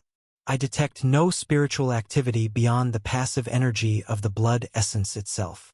So, it's not going to suddenly come to life and attack me? I only half-joked. In a cultivation world, such things weren't exactly uncommon. I don't believe so, Azure said, though he sounded less certain than I would have liked. But even if it did manifest some form of consciousness, it would be at a significant disadvantage here. Why do you say that? This is your inner world, Azure explained, gesturing to our surroundings. The very foundations of this realm are tied to your spiritual essence. Any foreign entity attempting to exert power here would be fighting against the fundamental nature of this space. He paused, adding, unless, of course, it was a full civilization realm expert operating at peak capacity, but I sense nothing of that magnitude here. Support creative writers by reading their stories on Royal Road, not stolen versions. That was somewhat reassuring, though not entirely. Still, I'd like to understand its purpose. The Genesis seed doesn't create things arbitrarily, does it? No, Azure agreed. Everything it does serves a function, even if that function isn't immediately apparent to us. I reached out, tentatively touching the statue's shoulder. The material felt strange. Not quite solid, not quite liquid, with a warmth that suggested it wasn't entirely inert. Yet nothing happened at my touch. No reaction, no activation, no mysterious transfer of knowledge or power. Let me try something, I said, channeling a small amount of my chi into the statue. Again, nothing happened. The blood essence absorbed the energy without reaction, like water soaking into sand. Perhaps it requires a specific type of energy? Azure suggested. I tried channeling red sun energy next, then blue, then a combination of both. Each attempt yielded the same result. Absorption without reaction. Well, that's disappointing, I sighed, stepping back. I was hoping I might be able to learn some of those blood techniques Kujun used. They were devastating, if morally questionable. The lack of function could be related to its incomplete state, Azure observed. Notice how the statue is missing portions of its right side and back? Perhaps it requires more blood essence to reach functionality. That raised a disturbing possibility. You don't think Kujun might still exist in some form, do you? That the incomplete statue means he wasn't completely destroyed. It's a possibility we should consider, Azure said, his expression grave. In the cultivation world, particularly at higher realms, death can be complicated. Civilization realm cultivators have been known to employ various methods to preserve their consciousness or essence beyond the destruction of their physical forms. I rubbed my spiritual temples, feeling a headache forming. Great, just what I need. An undead ancestor with a grudge holding on by his spiritual fingernails. The implications were troubling on multiple levels. If Kujun had somehow preserved his soul, through a backup plan, a hidden technique, or simple tenacity, he could potentially return. And given his demonstrated willingness to sacrifice others for his revival, that posed a danger not just to me but to everyone around me. It wouldn't surprise me, I said, pacing around the statue. This is a cultivation world after all. How many times in the stories does the supposedly defeated villain come back for round 2? Or 3? Or 17? True, though such narratives tend to exaggerate for dramatic effect. Still, I continued, a former civilization realm cultivator would have countless methods to escape true death. Soul contracts, reincarnation arrangements, hidden clone bodies. The possibilities are endless. If he does still exist in some form, Azure said thoughtfully, this statue might actually be beneficial to us. How so? Consider its composition, blood essence that the Genesis seed purified and refined from Kujun himself. If there is a connection between this statue and whatever might remain of Kujun, it could potentially serve as a means of control or influence. I raised my eyebrows at that. Control over a former civilization realm cultivator? That would be quite the advantage. The possibilities were both tantalizing and terrifying, though it seems equally likely that any connection could work both ways, giving him influence over me. A valid concern, Azure acknowledged. Though the Genesis seed has already demonstrated the ability to protect you against outside influence, but we should still proceed with caution. For now, I suggest we observe the statue closely but avoid further attempts to activate it until we better understand its nature. Agreed, I said, taking one last look at the eerily peaceful face of my ancestor. Though I wish I knew what the Genesis seed was thinking when it created this. Some kind of instruction manual would be helpful. The actions of the Genesis seed isn't always comprehensible to beings like us, Azure said with a slight smile. Perhaps in time, its purpose will become clear. Time to return, I said. We have a long journey tomorrow. Azure nodded. Shall I continue monitoring the statue while you're away? Please. If anything changes, even subtly, I want to know immediately. With that, I began the process of withdrawing my consciousness, preparing to return to the physical world. Just as my perception started to shift, I felt something. A subtle change in the atmosphere, like a barely perceptible shift in atmospheric pressure before a storm. I turned back, my attention drawn to the blood statue once more. For a heart-stopping moment, I thought I saw the statue's eyelids flicker. Just a tiny movement, so slight it might have been a trick of the mind. I held my breath, watching intently, but the statue remained perfectly still, its features as immobile as true stone. Did you see? I began. Before I could finish the question, an overwhelming pressure slammed into me. The presence was ancient, vast, and terrifyingly familiar, the unmistakable aura of a civilization realm expert. It crashed against my spiritual sense like a tidal wave, threatening to drown my consciousness in its sheer enormity. The statue's eyes snapped open. The statue's eyes snapped open. Blood-red irises fixed directly on me, cold and calculating, holding the weight of centuries behind them. I froze, my spiritual manifestation suddenly feeling impossibly vulnerable in my own inner world. This wasn't supposed to happen. The statue was just an artifact, a remnant, not a sentient entity with the power to what? I didn't have to wait for an answer. The blood-red material of the statue began to ripple and shift, transforming from solid to liquid and back again in rapid succession. The seated figure of Kajun remained in place, but at its center, a distortion appeared, a spiraling vortex of crimson energy that rapidly expanded outward, forming a perfect circular portal about 6 feet in diameter. Beyond the portal, I could see nothing but swirling darkness shot through with threads of blood-red light. The portal pulsed like a heartbeat, thump-thump, thump-thump, and with each pulse, I felt myself being pulled toward it. Not physically, there was no wind or vacuum, but something more fundamental. My spiritual essence itself was being drawn toward the vortex like metal to a magnet. Azure, I called out, struggling against the invisible force. My feet began sliding across the ground of my inner world, inch by reluctant inch. I see it, Master. Azure stood beside me, his form unaffected by the pull. It appears to be attempting to extract your spiritual consciousness. I gritted my teeth, trying to plant my spiritual manifestation more firmly in my inner world. It shouldn't have been possible for anything to force me out of my own spiritual domain, yet here I was, being dragged toward what felt increasingly like an interdimensional trap. The pulling sensation intensified. I was now 10 feet from the portal, then 8, then 6.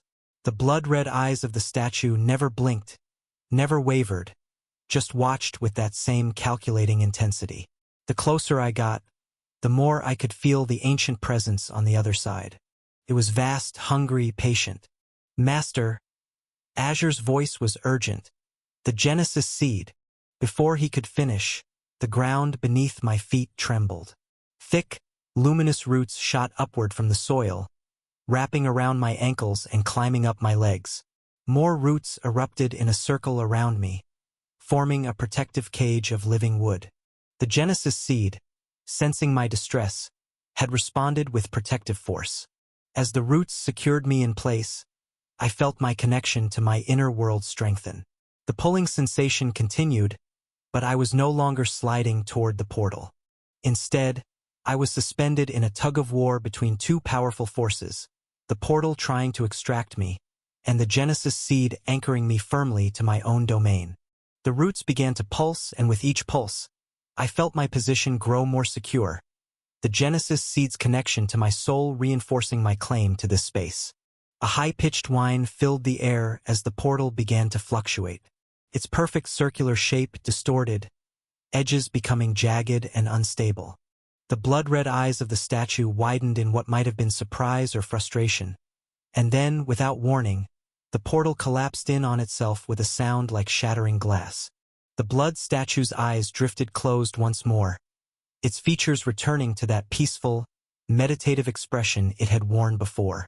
The statue solidified again, all signs of life or movement vanishing as quickly as they had appeared.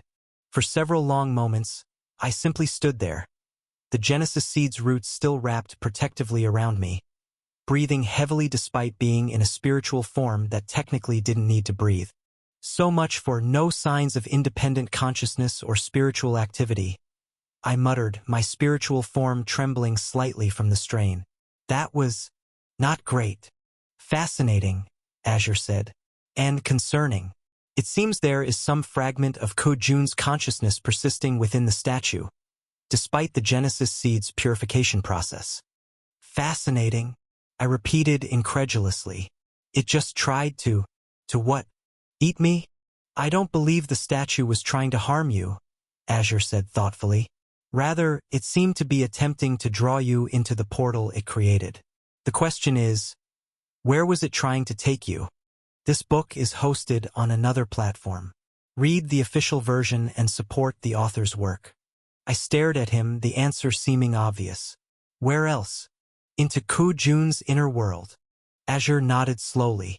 That would be the most logical conclusion. The portal bore the same energy signature as the blood essence that comprises the statue. The implications of that were troubling, to say the least. This is bad, I said, pacing in the air near the Genesis seed. Kojun might not be dead. He could be regenerating, gathering strength. And now he has a direct line into my inner world through this statue.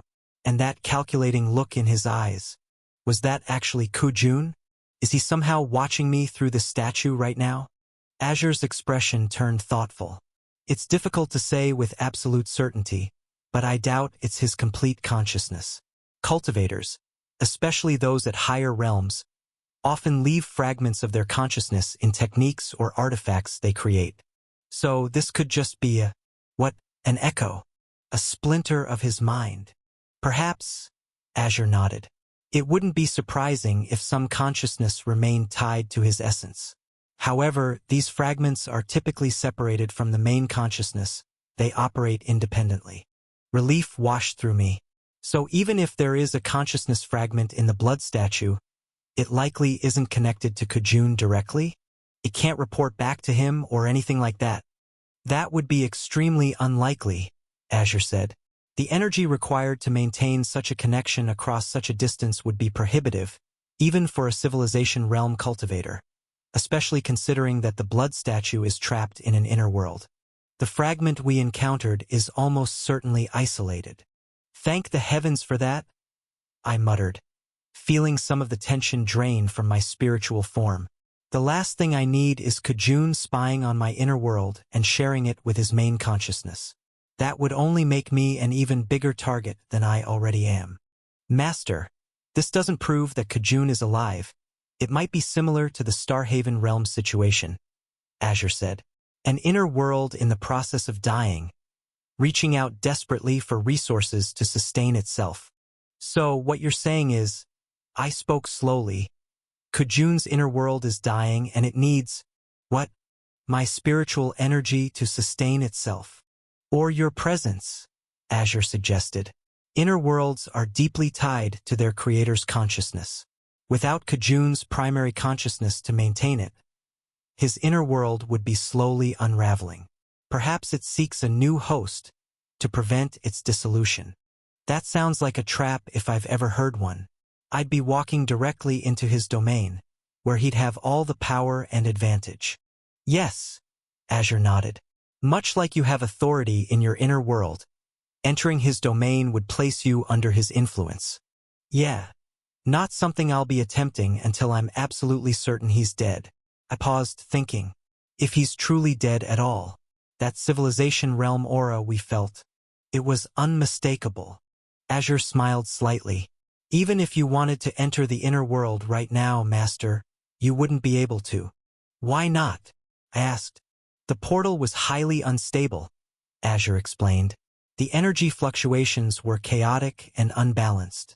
Attempting to traverse it would likely result in severe damage to your spiritual essence, possibly even soul fragmentation. I stared at the statue for a long moment, then sighed. Let me guess, the way to make the portal stable is to complete the remaining parts of the statue.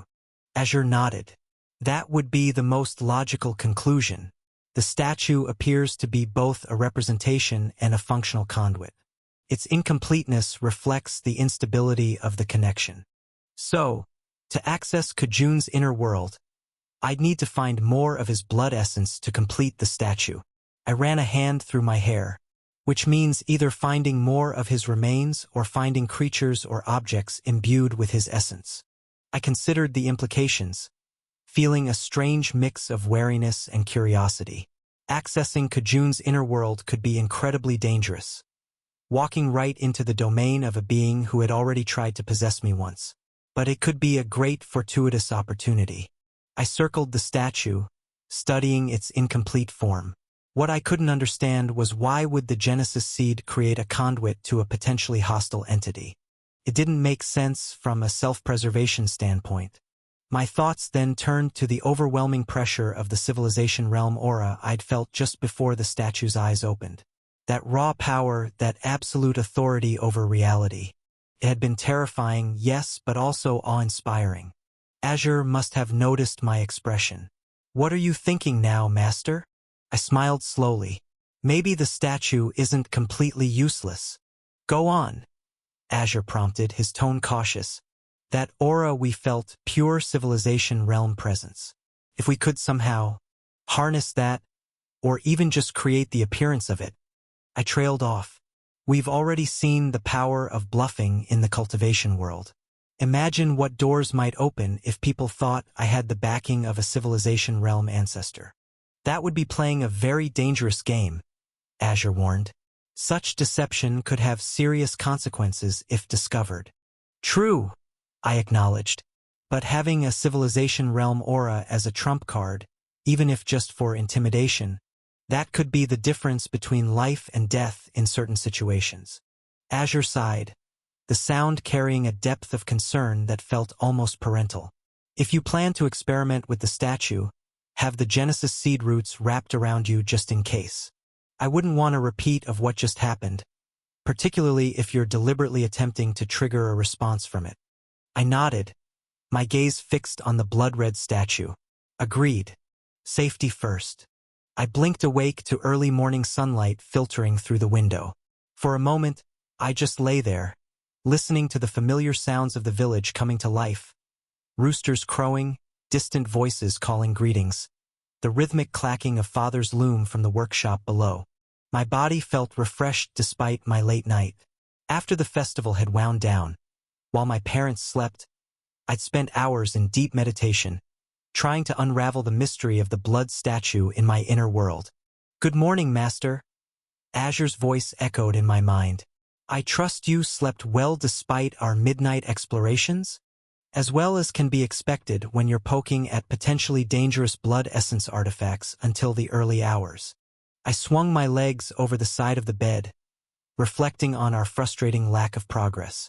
The blood statue remained as enigmatic as ever, clearly powerful, definitely connected to Kajun's blood essence that had merged with my body, but stubbornly inactive despite all my attempts to channel energy into it. We tried everything we could think of, but nothing had provoked even the slightest response. We weren't even sure what awakened it last time. Any new insights about our mysterious statue, friend?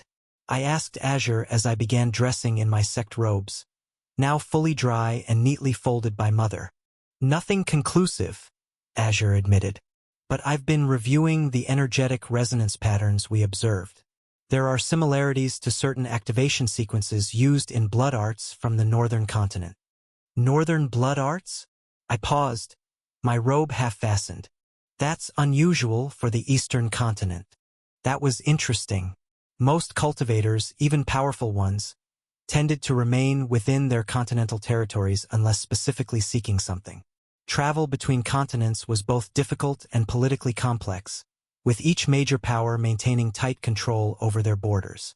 If Kajun had connections to the northern continent, we can look into blood arts discreetly when we get back to the sect, I decided, completing my dressing. The words felt strange in my mouth. Whilst most types of demonic cultivation were merely frowned upon, blood arts were universally regarded as the most forbidden branch of demonic cultivation, a path so tainted that even mentioning academic interest could raise suspicions. Many cultivation authorities claimed blood techniques fundamentally violated Heaven's law, corrupting the natural order by forcibly extracting and controlling the essence of living beings. I had no intention of becoming a blood arts cultivator. The path was too dangerous, both in terms of cultivation deviation and the lethal response it would provoke from righteous sects if discovered. But gaining some knowledge about blood techniques might be the only way to understand and control the statue in my inner world. It seemed like the most logical next step, regardless of the taboo surrounding it. The sect library's restricted section would have such texts, Azure suggested cautiously, though accessing them would require either special permission or alternative methods. We'll cross that bridge when we come to it, I replied, thinking about Elder Qinyong and his more relaxed stance on demonic cultivation. For now, it's time to join my family for our final breakfast together before we get on the road. The smell of cooking food wafted up from below, and my stomach rumbled in agreement. There he is, Father smiled as I entered the main room. He sat at the table, sipping tea while Mother tended to the cooking fire. We were beginning to think you'd sleep through breakfast. And miss Mother's cooking? Never, I replied, sliding onto the bench across from him. Mother turned, wooden spoon in hand, her expression warm. Good morning, Ian. Did you sleep well after all that excitement? Like a rock, I confirmed, which wasn't entirely true. Between my attempts to control the blood statue and the fear that it would summon a portal and drag me through, my sleep had been fitful at best. But there was no need to worry her. The celebration was something, wasn't it? Father said, refilling his teacup. I don't think the village has had such a festival since the provincial governor visited 15 years ago. And even then, he didn't make trees grow from his hands. Mother added with a proud smile, setting a steaming bowl of rice porridge before me. Half the village children slept with those little trees by their bedsides last night. I felt a flush of warmth at the thought. It was a simple technique, really. Simple for you, perhaps, Father chuckled. For the rest of us, it might as well be magic from the storybooks. The breakfast was simple but delicious. Rice porridge with preserved eggs, pickled vegetables, and steamed buns filled with sweet bean paste. As we ate, the conversation flowed naturally around village gossip, the success of the festival, and reminiscences about my childhood. Or rather, the original Ku Yin's childhood. You're quiet this morning, Mother observed. Are you thinking about your journey back? Among other things, I admitted. I've been preparing some parting gifts for you both. Father raised an eyebrow. Gifts? You've already given us the greatest gift by returning home safe and sound. Nevertheless, I said, reaching into my storage ring, I have a few things that might help while I'm away. I produced a small pouch and set it on the table. The clink of spirit stones was unmistakable as they shifted inside the silk container. First this, I said, passing the pouch to them. 300 spirit stones. Father's eyes widened. Even Mother looked shocked, her hand freezing halfway to her teacup. Father began, his voice hushed. That's an enormous sum. We couldn't possibly. It's not as much as it seems, I said, though that wasn't entirely true. For a regular outer disciple, it was indeed a significant portion of their resources. But as a level 2 formation practitioner, it would be very easy to earn it back without even leaving the sect. And it's not just for you to keep. It serves a purpose. I stood from the table. Come outside. I want to show you something. Curious, they followed me out the front door. Once outside, I pointed to the ground around our home. Do you see anything different about the yard? They looked around, puzzled expressions on their faces. It looks tidier, Mother ventured. I smiled and knelt down, brushing away a thin layer of dirt near the corner of the house to reveal a faintly glowing line etched into the soil. Yesterday, while in between helping with festival preparations, I drew a formation around our home. It's called the Symphony Shield. A formation? Father knelt beside me, examining the revealed line with fascination. Like the ones cultivators use for protection? Exactly, I nodded. It runs in a full circle around the house and yard. When activated, it will create a protective barrier that can repel most common threats such as wild animals, bandits, and even some lower-level spirit beasts that might wander too close to the village. You might be reading a pirated copy. Look for the official release to support the author. I traced the formation line with my finger, channeling a small amount of chi into it. In response, the entire formation briefly flickered into visibility, a complex network of interconnected lines and symbols forming a perfect circle around our property. Incredible, Mother breathed, her eyes wide.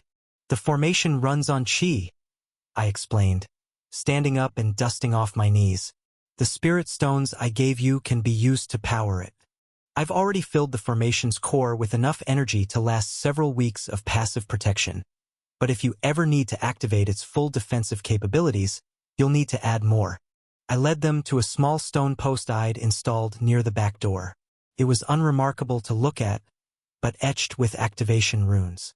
If danger approaches, place a spirit stone here and channel your intent into it.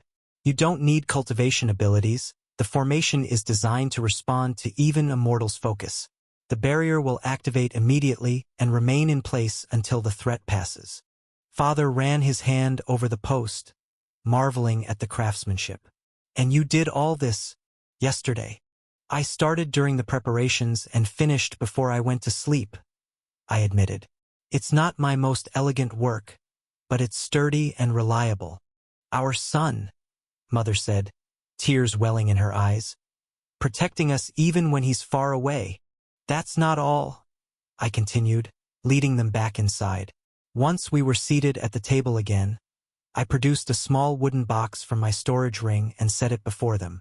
These are blood-replenishing pills, I explained, opening the box to reveal 6 small, red pills nestled in individual compartments. 3 for each of you.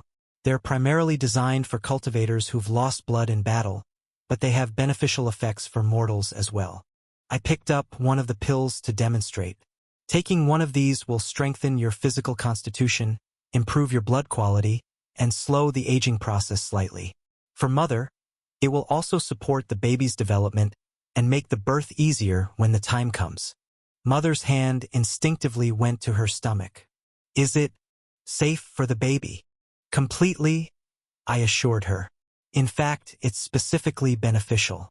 The pill will help ensure the child receives all the nutrients they need, resulting in stronger bones and organs. And you're certain these won't have any strange effects on us? Father asked, examining one of the pills with cautious interest. We're not cultivators, after all. These are basic enough that they're completely safe for mortals, I said. They're actually sometimes prescribed for the elderly relatives of sect disciples. Think of them as very potent medicine rather than cultivation resources. I didn't mention that I'd carefully selected these from my personal supply, choosing the gentlest formulation available. Most cultivation pills would indeed be dangerous for mortals, potentially rupturing their inactive meridians, but blood-replenishing pills were among the few exceptions. I recommend taking one now and saving the others for when you feel particularly tired or unwell, or in Mother's case, as the pregnancy progresses, I advised. I'll bring better, more specialized pills when I visit next. Mother took one of the pills with reverent care. How do we take it? Simply swallow it with tea, I instructed. You might feel a warming sensation throughout your body as it takes effect. That's normal. They each took a pill with their tea, expressions changing to surprise as the medicine's effects began to spread through their systems. It's pleasant, Father commented, sounding surprised, like sunshine flowing through my veins. Mother nodded in agreement, her eyes brightening. I feel more awake already. And the baby. She placed a hand on her stomach, smiling. The little one seems happy too. More active. The pills will strengthen you both for months to come, I said. And there's one more thing about the spirit stones I should mention. If you ever need regular currency, silver or gold, you can take them to any major city. Any reputable merchant house will exchange them, though I'd recommend going through the Ming Trading Company if possible. They offer the fairest rates for sect-associated families. Sect-associated, Father repeated. Yes, I nodded. As the family of an Azure Peak disciple, you're entitled to certain considerations. It's not much at my current rank, but it does include fair exchange rates and a basic level of protection if you identify yourselves properly. I produced a small jade token and handed it to Father. This identifies you as my family. If you ever need assistance while traveling, especially near Azure Peak territories, show this to any sect patrol. Father turned the token over in his hands, examining the simple but elegant carving of Azure Peak's mountain sigil. You've thought of everything, haven't you? I try, I smiled, though inwardly I knew these preparations were barely adequate. In an ideal world, I'd have placed much stronger protections around them, perhaps even moved them directly into my inner world where they'd be truly safe. But such measures were beyond my current abilities. One last thing about the spirit stones, I added. The pouch contains far more than you'll need for the formation. Use them for yourselves as well, whether it's for the move we discussed, for preparing for the baby, or simply to make your lives more comfortable. I want you to have them. Een, Mother said, her voice thick with emotion. This is too much. It's not enough, I countered gently. But it's what I can offer for now. As I advance in the sect, I'll be able to provide better resources, better protections. We don't need luxury, Father said, placing his hand over mine. Knowing you're safe and thriving is wealth enough for us. Speaking of thriving, I said, shifting the conversation to ease the emotional weight. Have you given more thought about when you'd like to move? We could be settled in a few months before winter hits. Father mused, already planning. I'll need to apprentice Li Jing properly before we leave. The boy has potential as a tailor, and the village shouldn't be left without one. And I'll need to teach Tang Yu my recipes, Mother added, especially my medicinal teas. The poor girl still doesn't know how to brew a proper cold remedy. As they began discussing the practicalities of the move, I felt a deep sense of satisfaction. This was one problem solved, one vulnerability addressed. Having them closer to Azure Peak would make it easier to visit and protect them, while the enhanced spiritual environment near Three Rivers would give them longer, healthier lives even without cultivation abilities. The morning passed in this way, sharing the meal, discussing future plans, and enjoying the simple pleasure of family conversation. But eventually, the time came when I could delay no longer. The Azure Peak team would be assembling soon for our departure. I should prepare to leave, I said reluctantly, as the morning sun climbed higher in the sky. Mother's eyes welled with tears, though she quickly blinked them away. So soon. The team leaders decided we should depart by midday, I explained. We have a long journey ahead. Of course, Father nodded, though disappointment was clear in his expression. Your duties call. We understand. As Mother left to pack some food for the journey, Father drew me aside to the workshop. I have something for you as well, he said, reaching beneath his cutting table. He withdrew a carefully wrapped bundle of midnight blue fabric. I finished it late last night. Unwrapping it revealed a sleeveless inner robe made of tightly woven silk, with subtle protective sigils embroidered along the collar and cuffs. It wasn't a cultivation treasure by any means, but the craftsmanship was exquisite. It's reinforced at all the crucial points, Father explained with a big smile. The thread count is 3 times normal, and I used the special weaving technique passed down through our family. It's not spirit cloth, but it's the finest I can make with mortal materials. I ran my fingers over the fabric, feeling the tight weave and perfect stitching. It has a peculiar resonance, Azure noted. The pattern of the weave creates natural energy channels. Your father may have inadvertently recreated a simplified version of ancient cultivation ware designs. That was fascinating. Perhaps there was more to our family's tailoring traditions than met the eye.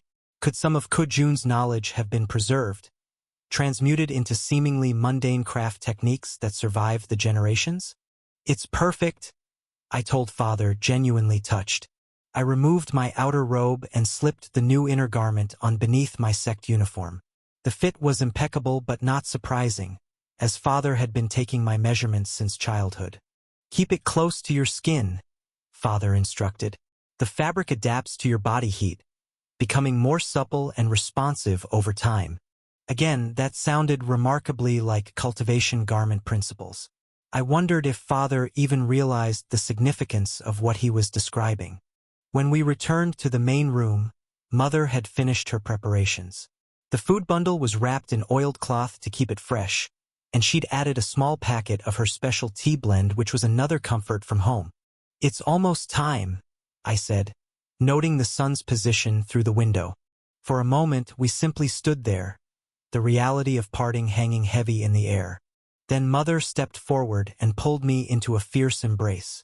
Be safe, she whispered, her voice catching. Practice your techniques diligently, eat properly, and don't forget to take a sweater when you travel to colder regions. I couldn't help but smile at her very motherly concerns, as if I were going off to school rather than returning to a cultivation sect. I will, Mother.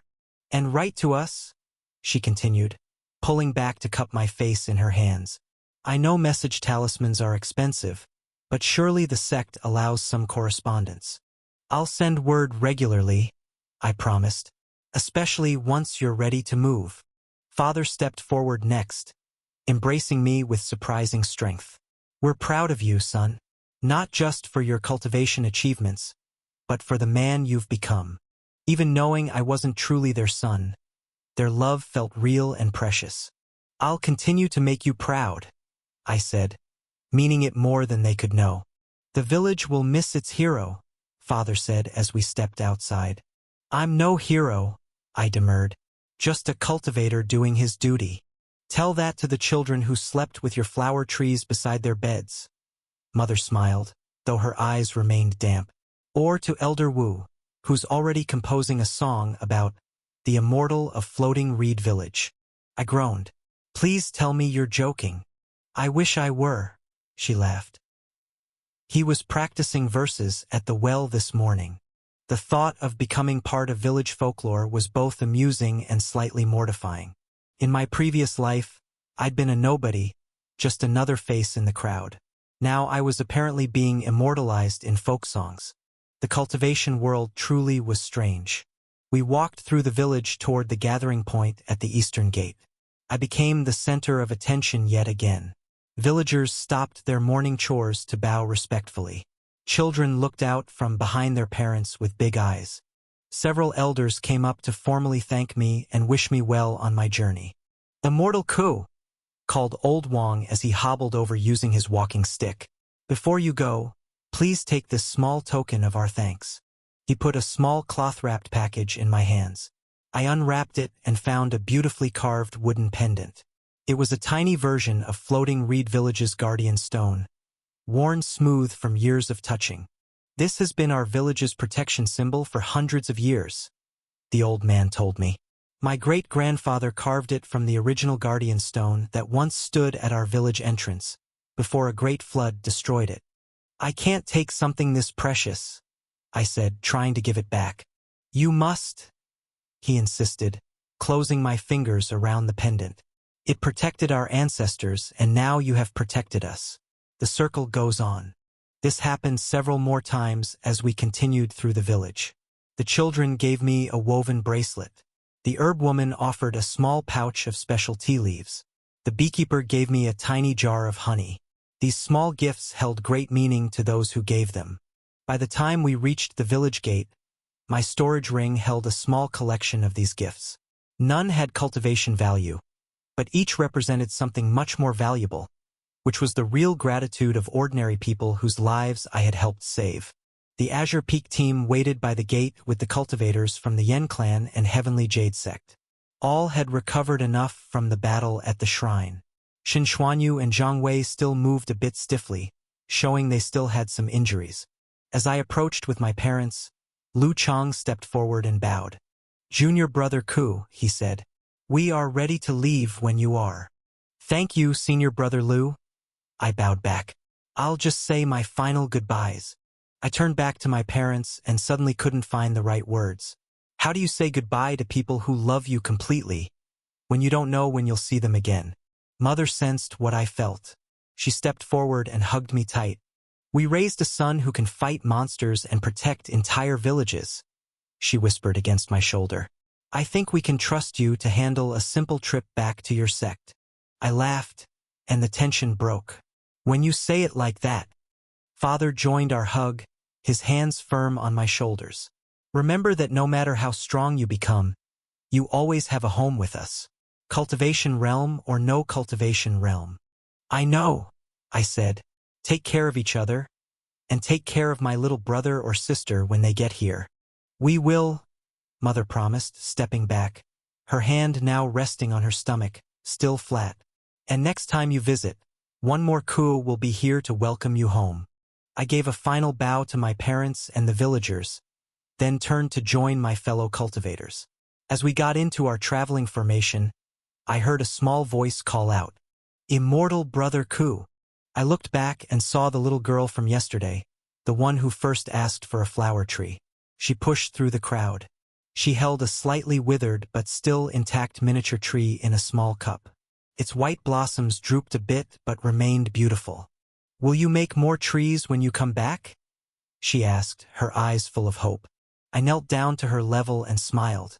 Even better ones, with flowers that change color in the moonlight. Her face lit up with joy.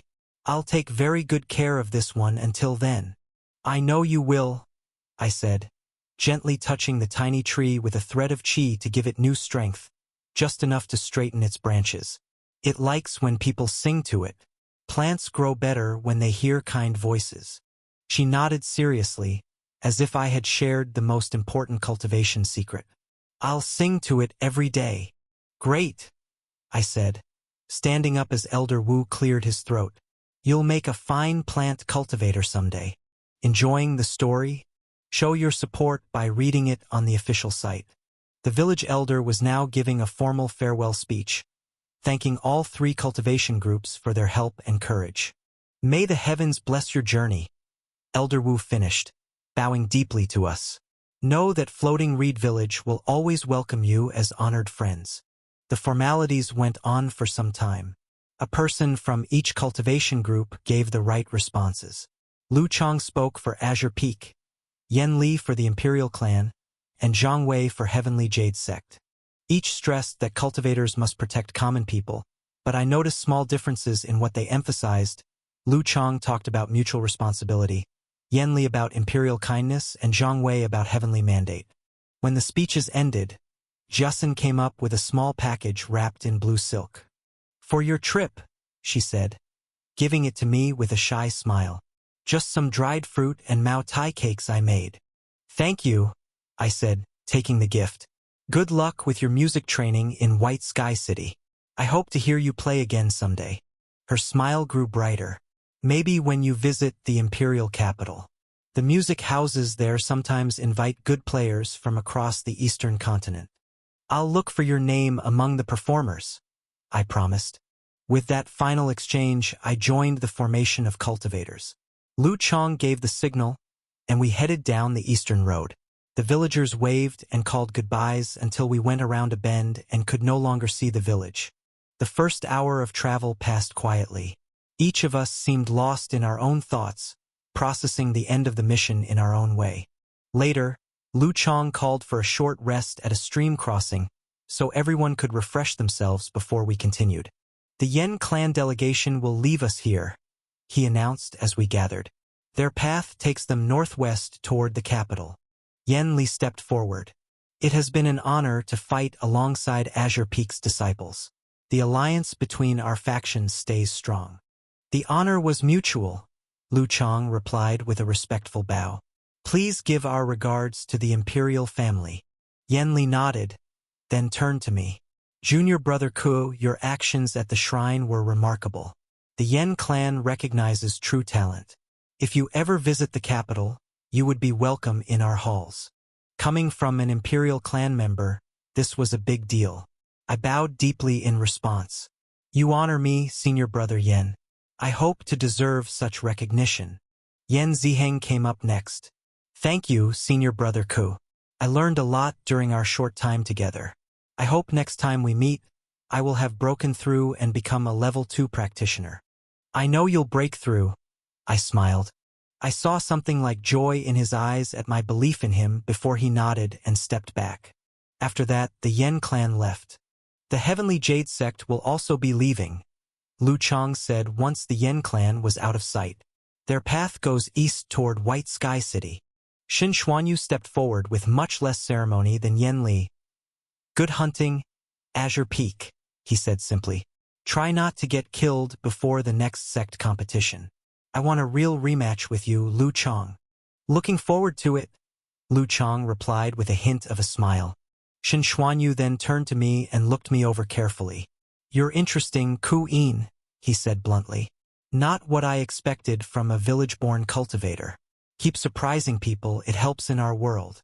Without much more ceremony, Xin Xuanyu and Zhang Wei continued eastward, leaving only our team of 3 at the stream crossing. I understand you have another mission, Lu Chang turned to me. Something about collecting herbs in the Black Mist Valley? Yes, I confirmed. I didn't mention it earlier because I planned to split from the group and meet you back at the sect. Lu Chang nodded.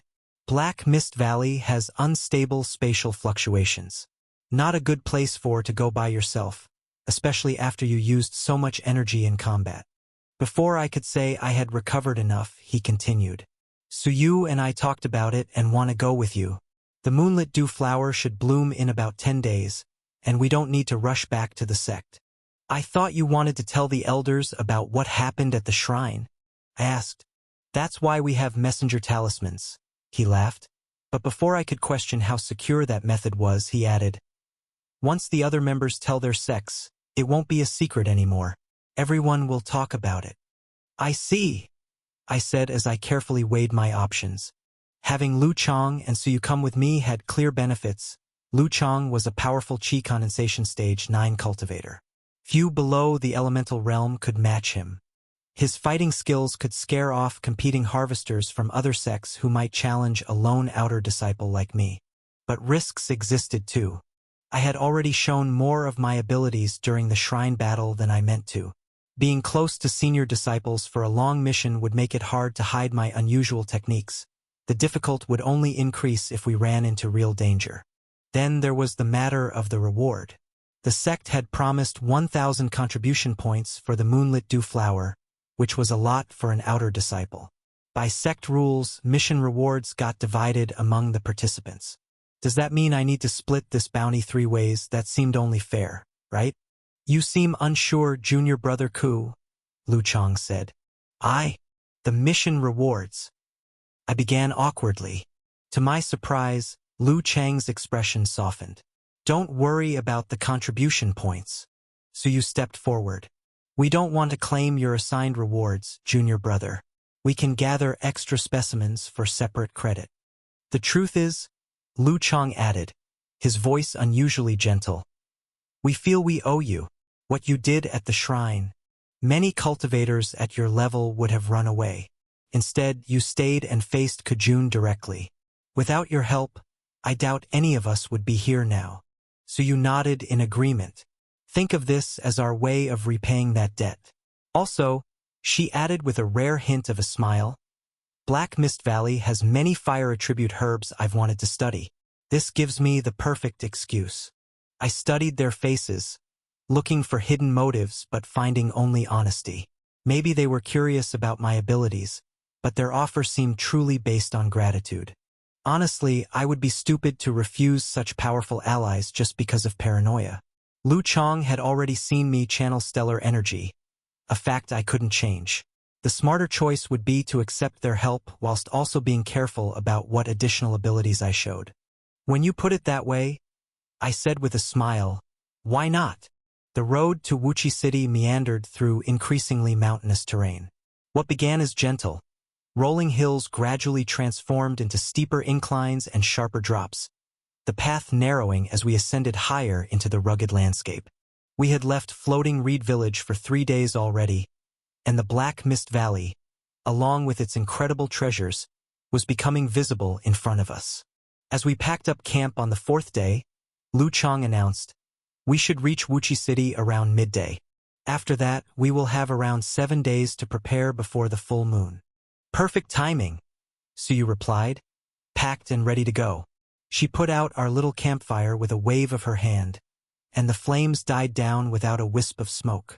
Have either of you been to Wuchi City before? Lu Chang nodded. I went there twice, once for the previous Black Mist Valley trip, and once with a senior to negotiate with the city lord to allow our sect members to pass safely. I shook my head.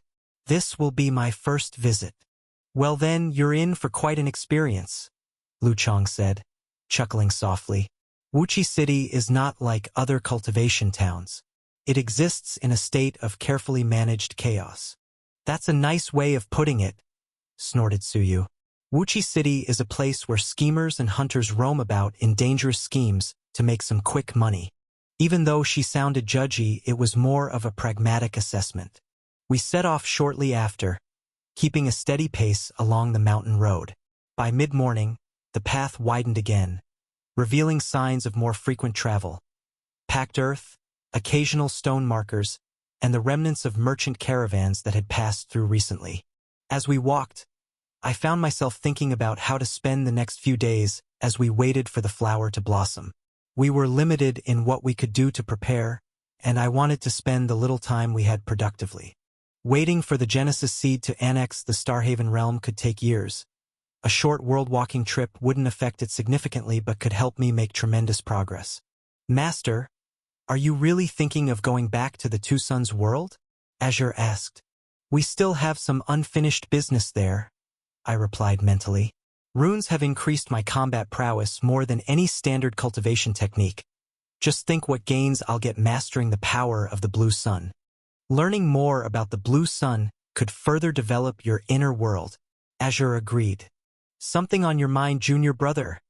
Lu Chang asked, falling into step beside me. Just thinking about how unpredictable the cultivation path can be, I replied. A week ago, I was immersed in studying formations within the sect. Now, I am setting off to a forbidden region to collect a rare flower that only blooms during the full moon. Lu Chang chuckled. That's the way of cultivation. Plans are useful, but flexibility is essential. The truly successful cultivators are those who can adapt when fate throws unexpected opportunities or challenges their way. Like a spatial anomaly that repels powerful cultivators? I asked. Precisely, he nodded. For many, the Black Mist Valley is nothing more than a hazard that should be avoided at all costs. But for low-level cultivators like us, it's a great opportunity. Because those at higher realms can't enter, I concluded. Exactly. It's one of the few places where being at Qi condensation is actually an advantage, Lu Chang explained. But even for us, it is awfully risky. What kind of risks are we looking at? I asked, genuinely curious to hear his perspective. The mission briefing had been frustratingly vague on specifics.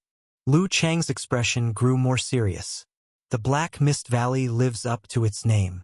The mist itself is the first danger, ever shifting and creating ways off the main path. Cultivators have wandered in circles for days, or worse, walked into spatial rifts thinking they're taking the safe route. The mist has quasi-sentient properties, Suyu added from just ahead of us. It seems to play with intruders, testing their resolve, their awareness. Quasi-sentient properties? That sounded like a characteristic of an inheritance site. Then there are the beasts, Lu Chang added. Creatures born from or altered by the valley's unstable spatial fluctuations. Some can phase partially out of existence, making them nearly impossible to defend against with conventional techniques. Royal Road is the home of this novel. Visit there to read the original and support the author. I absorbed this information thoughtfully. And the treasures? Are they worth these risks? Lu Chang answered without hesitation. Of course. These are spatially attuned spirit herbs, minerals affected by dimensional distortion and fragments of artifacts from pocket dimensions that collapsed. The price of such things is extraordinary, while some can be used to create cultivation resources that can't be found elsewhere. The Moonlit Dew flower is particularly valuable because it absorbs and crystallizes unstable spatial energy, Suyu explained. A single bloom can be refined into a stabilization pill that allows cultivators deal with any spatial imbalances that their inner world is experiencing. While they talked, I thought of Madame Butterfly and the potential reasons for her wanting the flower. Was this flower for herself? Was her inner world having issues? Or was it for someone else? Master, I've been correlating their descriptions with the records we've gathered from the library. Azure's words ran in my mind. Black Mist Valley seems to be a so-called boundary collapse zone. It's an area where the normal rules around dimensions have been damaged, creating unstable spaces. Were there any useful information in those records? I silently asked. There are several potential countermeasures, Azure replied. Due to the wood element naturally possessing stabilizing properties against spatial distortions, I believe the primordial wood's art will provide you with some protection. This was helpful information. I was jolted out of my internal chat by a shift in the air. The air had gotten heavier with something. It was not humidity but rather something unusual that made everything slightly muffled and further away than before. We're entering Wuchi City's outer influence zone, Lu Chang explained, noticing my reaction. The proximity to Black Mist Valley affects the surrounding area for miles. You'll get used to it soon enough. As we crested the next rise, the city finally came into view, and the sight momentarily stopped me in my tracks. Unlike most cultivation settlements which were planned, orderly, and had a neat layout, Wuchi City looked to have formed directly out of the mountainside. It stretched across 3-tiered plateaus carved into the mountain face, with buildings of varying sizes and architectural styles clustered tightly together. The entire city was surrounded by a high wall of dark gray stone that probably had defensive formations woven into it. The city had an unusual haze above it which was not quite mist or smoke. The haze has the faintest glow which rapidly pulsed at slightly irregular intervals. "It's strange," I murmured, studying the phenomenon. "Wuchi City exists in a state of partial resonance with the valley," Suyu explained. "The founders built it here specifically because the boundary between normal space and the valley's disrupted space is thinnest. It makes for easier access to the valley's resources, though it comes with its own complications." The road was getting a bit more congested as we neared the main gate. We weren't the only disciples headed to the city. Ahead of us, a group wearing gray and silver clothes, which was the standard of the Five Elements sect, proceeded in a tight formation. From the shape and color of the robes behind us, which were dark crimson, I guessed that they belonged to the Black Palm sect. "The timing isn't coincidental," Lu Chang noted, following my gaze. "Word about the moonlit dew flowers blooming cycle spreads quickly in cultivation circles. Every major sect in the region will have representatives here. Which means competition," Suyu added with a slight frown. "And potentially conflict." "I thought Wuchi City had rules prohibiting fights," I said. "Only within the walls of the city," Lu Chang confirmed. "That is the order of the city lord. However, once inside the valley, everything goes," Suyu finished for him. "Which is why our preparation strategy will be crucial." At this point, we didn't say anything as we joined the queue at the city gates. Going through the city gates was a very grand affair. It was a massive stone arch, carved out of the mountain granite itself. Additionally, they were reinforced with metal bands inscribed with formation patterns. 2 guards were manning the entrance. Their cultivation level was not very high, with both at late chi condensation. However, they were wearing armor inscribed with formations that likely enhanced their battle prowess. More notable were the 4 jade pillars positioned at the corners of the gate area. I recognized the configuration as a detection formation, likely designed to identify weapons, restricted items, or perhaps even specific types of cultivation techniques. "The Bai clan is responsible for city defense," Lu Chang said softly while we were waiting. "They are one of the 3 powers in Wuchi City, the other 2 being the Gu clan who manage trade and the Yun clan who specializes in medicine. And over them all is the city lord," added Suyu. "Jiang Tianhong, a stellar realm cultivator and more than 300 years old. He keeps the various powers balanced while preventing the major sects from turning the city into their battlefield." This political structure was interesting and unusual. Within cultivation territories, most cities were either controlled directly by a major sect or by imperial powers. This independent governance under one powerful cultivator was rare. What secret abilities did the stellar realm cultivator possess to be able to stave off the major sects? "State your identity and intention," a guard demanded as we reached the front of the queue. Lu Chang stepped forward, producing a jade token bearing Azure Peak's insignia. "Lu Chang, Suyu, and Ku Yin of Azure Peak sect. Here for the moonlit dew flower harvesting cycle." The guard looked at the token, then waved a small detector talisman over it. Apparently satisfied, he nodded. "The cost for entry is 10 spirit stones per person. Additional fees apply for any restricted equipment or prohibited alchemical materials." Lu Chang did not even attempt to haggle. He handed over the 30 spirit stones. It was a large entrance fee, but Wuchi was not an ordinary city. No restricted items to declare. The guard accepted the payment and stepped aside. "Remember, no fighting within the city. All disputes must be resolved at the Blood Oath Arena or outside of the city's jurisdiction. Anyone who breaks this rule will be thrown out into Black Mist Valley."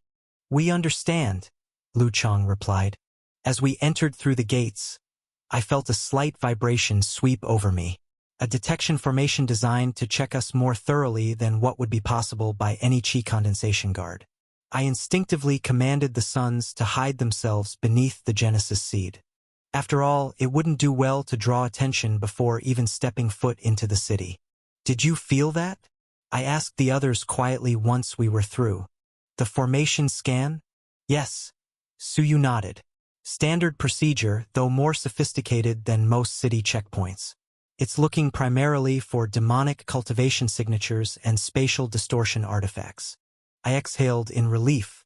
Basic detection formations wouldn't identify the more unusual aspects of my cultivation, as long as I kept them properly concealed.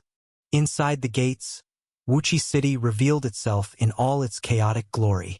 The streets nearest the entrance were packed with vendors, mercenaries, and cultivators from various sects. Unlike imperial cities with their carefully regulated commercial zones, Wuchi seemed to operate on a more opportunistic principle. Wherever space allowed, commerce flourished.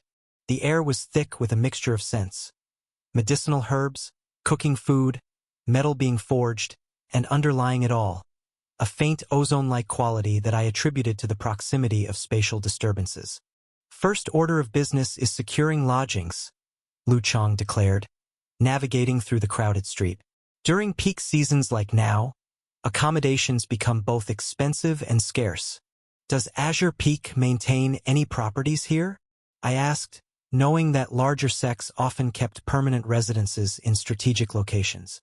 Lu Chang shook his head. We had a small compound on the second tier, but it was destroyed during an incident 5 years ago. Something about a spatial beast breaking through the valley containment. The sect decided it was more economical to use commercial lodgings than rebuild. The Jade Lotus Inn is usually reliable, Suyu suggested. Clean rooms, reasonable prices, and they have privacy formations installed. Good thinking, Lu Chang agreed. It's in the central district, away from the main markets but close enough to the major guild halls. As we made our way deeper into the city, I took the opportunity to observe our surroundings more carefully. Unlike the relatively homogeneous architecture of sect compounds, Wuchi City displayed a fascinating diversity of building styles, evidence of its history as a crossroads for cultivators from across the eastern continent. Some structures featured the sweeping, curved roofs typical of imperial construction, while others displayed the stark, angular designs favored in the northern territories. Interspersed among these were buildings of distinctly unusual character, homes and shops that seemed to bend at impossible angles or featured doors and windows positioned in ways that defied conventional spatial relationships. The architectural anomalies are adaptations to localized spatial distortions, Azure explained in my mind, having noticed my interest. Rather than fighting against the unstable dimensional properties, the builders incorporated them into the designs. Quite ingenious, actually. We turned onto a slightly wider street that appeared to serve as one of the main thoroughfares. Here, the crowd was even more densely packed, forcing us to slow our pace considerably. Sect disciples are everywhere, I observed, noting the diverse insignias and uniform styles. More than I expected. The competition for the Moonlit Dew flower has grown more intense in recent years, Lu Chang explained, sidestepping a hurrying messenger. As cultivators push their breakthroughs earlier, more reach the bottleneck between chi condensation and elemental realm while still young enough to capitalize on the gains. The locals don't seem particularly pleased with the influx, Suyu noted, inclining her head toward a group of merchants who were watching the passing cultivators with barely concealed resentment. She was right. Now that I was paying attention, I noticed the distinct separation between visitors and residents. The locals moved through the crowded streets, giving wide berth to groups of sect disciples. Their expressions ranged from cautious neutrality to outright suspicion. Can you blame them? Lu Chang replied quietly. Every harvesting cycle brings wealth to the city, but also destruction and occasional casualties. The major sects pay reparations when necessary, but gold and spirit stones don't replace loved ones. This sobering observation gave me a new perspective on our presence here. To us, this was a mission, challenging but ultimately a stepping stone in our cultivation journey. To the residents, we represented both opportunity and threat. As we navigated deeper into the city, the crowd thinned slightly, the buildings growing taller and better maintained.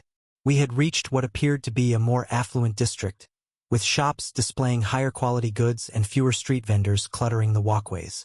The Jade Lotus should be just ahead, Suyu said, pointing toward a 4-story building with pale green walls and a distinctive curved roof adorned with lotus-shaped ornaments. The establishment looked well-kept but not ostentatious, exactly the kind of place that would appeal to cultivators seeking quality without excessive luxury. "Let's hope they still have vacancies," Lu Chang murmured as we approached the entrance. Inside, the inn was tastefully decorated with polished wood furnishings and subtle formation-enhanced lighting that created a calm, welcoming atmosphere. A reception area occupied the front, staffed by a middle-aged woman with the efficient bearing of someone used to dealing with cultivators. "Welcome to the Jade Lotus." She greeted us with a smile that didn't quite reach her eyes. "How may I assist you?" "We require accommodations for approximately 1 week," Lu Chang stated. 3 separate rooms if available, preferably with basic privacy formations. Taken from Royal Road. This narrative should be reported if found on Amazon. The woman's expression turned apologetic. "I'm afraid we have limited availability due to the harvest cycle. We have only 1 room left with standard privacy formations, though it is our larger suite with separate sleeping areas." Lu Chang glanced at us questioningly. "It's fine with me if it's fine with you both," I offered, pragmatic about the situation. While I would have preferred the extra privacy of a separate room, sharing a suite was far better than being turned away entirely. I could always set up more formations for some extra privacy. We both glanced at Suyu to see if she was okay with the arrangement. "It's fine with me," Suyu agreed. "Better than searching elsewhere." "We'll take it," Lu Chang decided, turning back to the innkeeper. "What's the rate?" 30 spirit stones per night for the suite, inclusive of basic amenities and formation maintenance," she replied. "Payment in advance." Lu Chang didn't bother negotiating the clearly inflated price, another indication of just how competitive accommodations became during these peak periods. He produced the required 90 spirit stones and placed them on the counter. If Wei Lin were to witness this, I was certain he would take back my honorary Wei clan member status. "We'll also require information about the city's current dynamics," Lu Chang added, "particularly regarding other sect activities and access routes to Black Mist Valley. Azure Peak compensates well for useful intelligence." At this, the innkeeper's demeanor shifted slightly, becoming more genuinely engaged. "I can arrange for our city guide to provide orientation this evening, if that would be suitable. He's quite knowledgeable about current events." The emphasis on her last words made it clear that this guide was likely an information broker, someone who specialized in gathering and selling intelligence about the city's happenings. "That would be acceptable," Lu Chang agreed. "We'll meet with him after we've settled in." The innkeeper nodded and handed over a jade key inscribed with formation patterns. "Suite 402, top floor, eastern corner. The privacy formations are activated by channeling Qi into the door seal upon entry. Meals can be taken in the dining hall on the ground floor or delivered to your room for an additional charge." With our lodging secured, we followed a young attendant up a series of increasingly narrow staircases to the top floor. The suite proved to be more spacious than I had anticipated. A central common area with comfortable seating and a small workshop table, connected to 3 separate sleeping alcoves, each with its own privacy screen. Large windows offered a view of the city's middle tier and, in the distance, the ominous edge of Black Mist Valley. "This will serve our needs," Lu Chang declared after a brief inspection of the space. He activated the room's privacy formations, causing a subtle ripple of energy to wash over the walls. "Now we can speak freely." "First impressions?"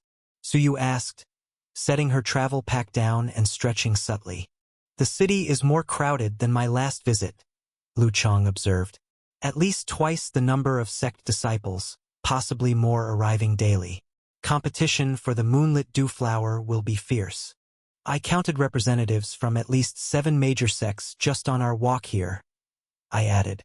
5 elements, Black Palm, Heavenly Jade, Morning Star, Infinite Sword, Green Willow, and what looked like a small group from the Northern Ice Palace.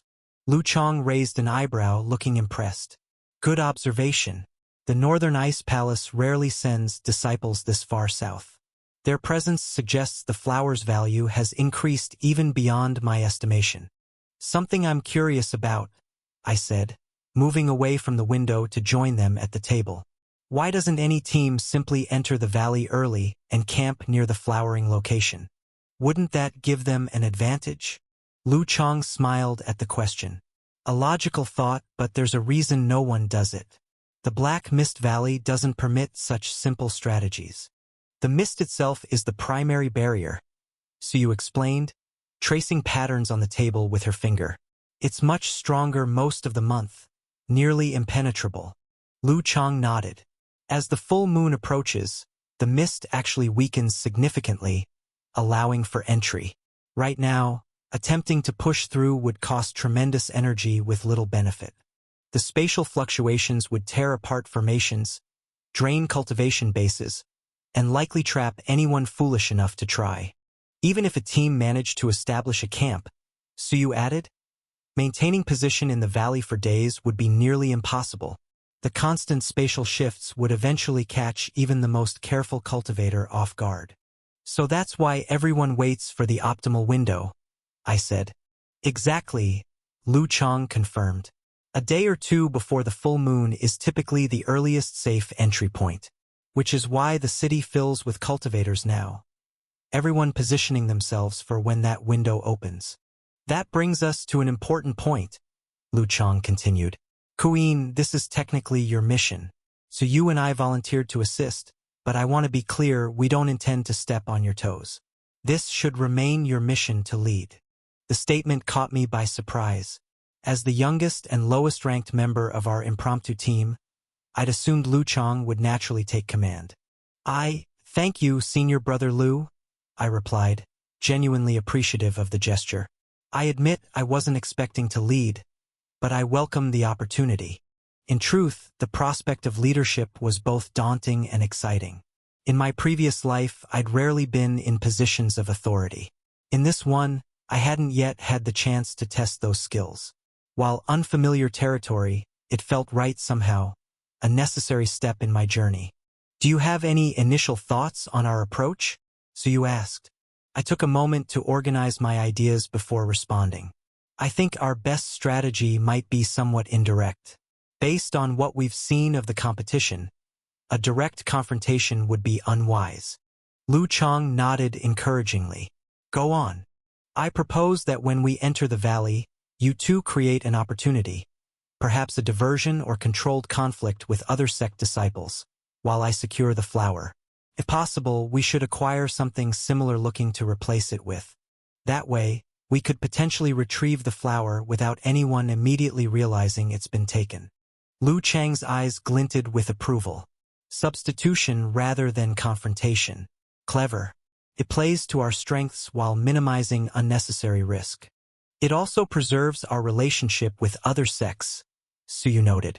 If they don't know we have the genuine article, we avoid becoming everyone's target. Which was exactly why I thought of it. I knew that whoever secured the flower would have a very dangerous journey back home. I would rather not have bloodthirsty cultivators on our trail, especially higher-level cultivators. After all, whilst those above the Qi condensation realm couldn't participate in the mission due to the restrictions imposed by the Black Mist Valley, it didn't mean they couldn't steal the flower later. We'll need to refine the details as we learn more about the specific flowering site and competing teams, I added. But that's the general approach I believe would serve us best. A solid foundation, Lu Chang agreed. Senior Brother Lu, I said, since you have existing connections here, perhaps you could meet with the innkeeper's information broker? We need to know what's changed since your last visit, and most importantly, identify the biggest threats to our mission. Lu Chang nodded. Meanwhile, I continued, Senior Sister Su and I can survey the markets. We should look for materials that might help us in the valley, spatial anchors, illusion detection tools, and perhaps something that could serve as our substitution decoy.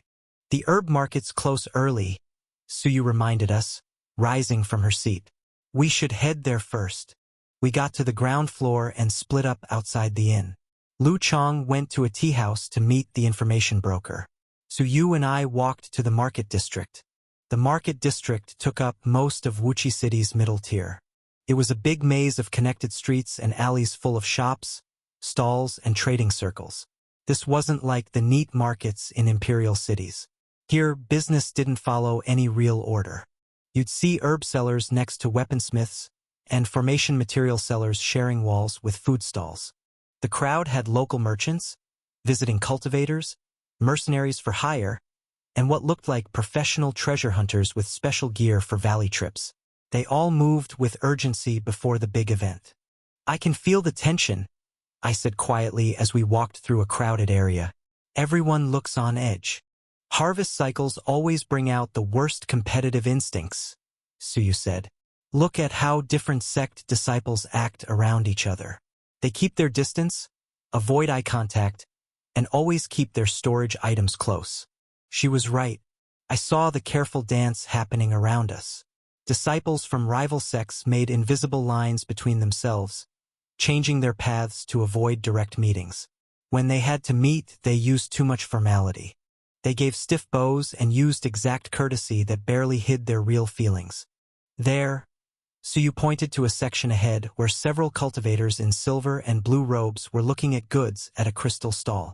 Morning Star Sect. They focus on divination and fate manipulation techniques. We should watch what they buy.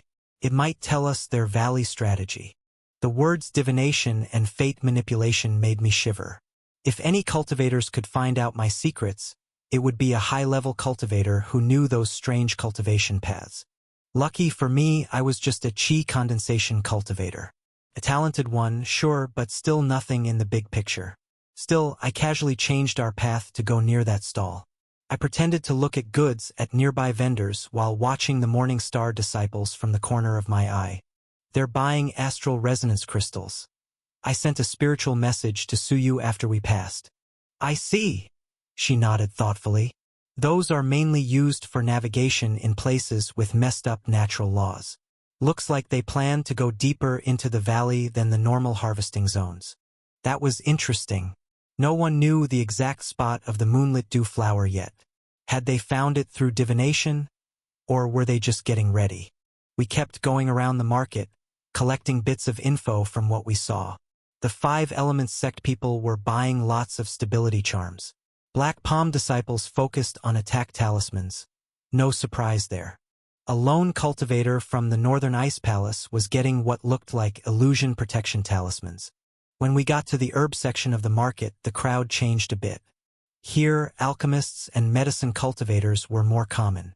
Their robes often had special marks showing their focus. "This area belongs to the Yun clan," Suyu explained, pointing subtly at several vendors whose stalls showed the same cloud symbol. "They control the medicinal herb trade in Wuchi City, especially rare plants from the valley." "Are they connected to any major sect?" I asked, noticing the high-quality herbs on display. "Many would be hard to find in a small city like this." "They stay neutral and sell to all sects," Suyu said. "But rumors say they give the city lord special medicines in exchange for their special position." That wasn't unusual. Secret deals were normal in the cultivation world. "Senior sister, we should split up to cover more ground," I suggested through spiritual message. "Would you look for spatial anchors and illusion detection tools?" "Sure. What exactly should I look for in the spatial anchors?" I thought carefully before answering. "We need something light but strong. The valley's spatial problems will easily beat standard anchors. For illusion detection, find a tool that can spot foreign chi signatures and also break illusions. Better to spot tricks than walk into them. This book's true home is on another platform. Check it out there for the real experience." "Got it," Suyu nodded. "And you?" "I'll look for a good substitute for the moonlit dew flower, something that could pass for it at first glance. Also, I'll get an illusion talisman good enough to improve whatever we find." "Let's meet back at the central fountain in 3 hours," she suggested. I agreed, and we split up. Suyu went toward the equipment section while I went deeper into the herb district. The briefing had included a detailed picture of the flower. It grew on a thin silver stalk about 30 centimeters tall, with leaves that spiraled up the stem. The bloom itself was unlike anything I'd seen before. It had see-through petals that made an inner glow that shifted between pale blue and silver. In the center of the flower, Tiny crystal structures formed that held concentrated spatial energy. The spatial energy was the most valuable part used in pill making. Master, I've been comparing our observations with what's in the market, Azure's voice said in my mind. Nothing here naturally looks like the moonlit dew flower. I was afraid of that, I replied in my thoughts. It's too unique to easily copy. I stopped at a stall showing what the merchant claimed were valley-touched plants. They were supposed to be normal plants that had been exposed to the spatial weirdness of Black Mist Valley.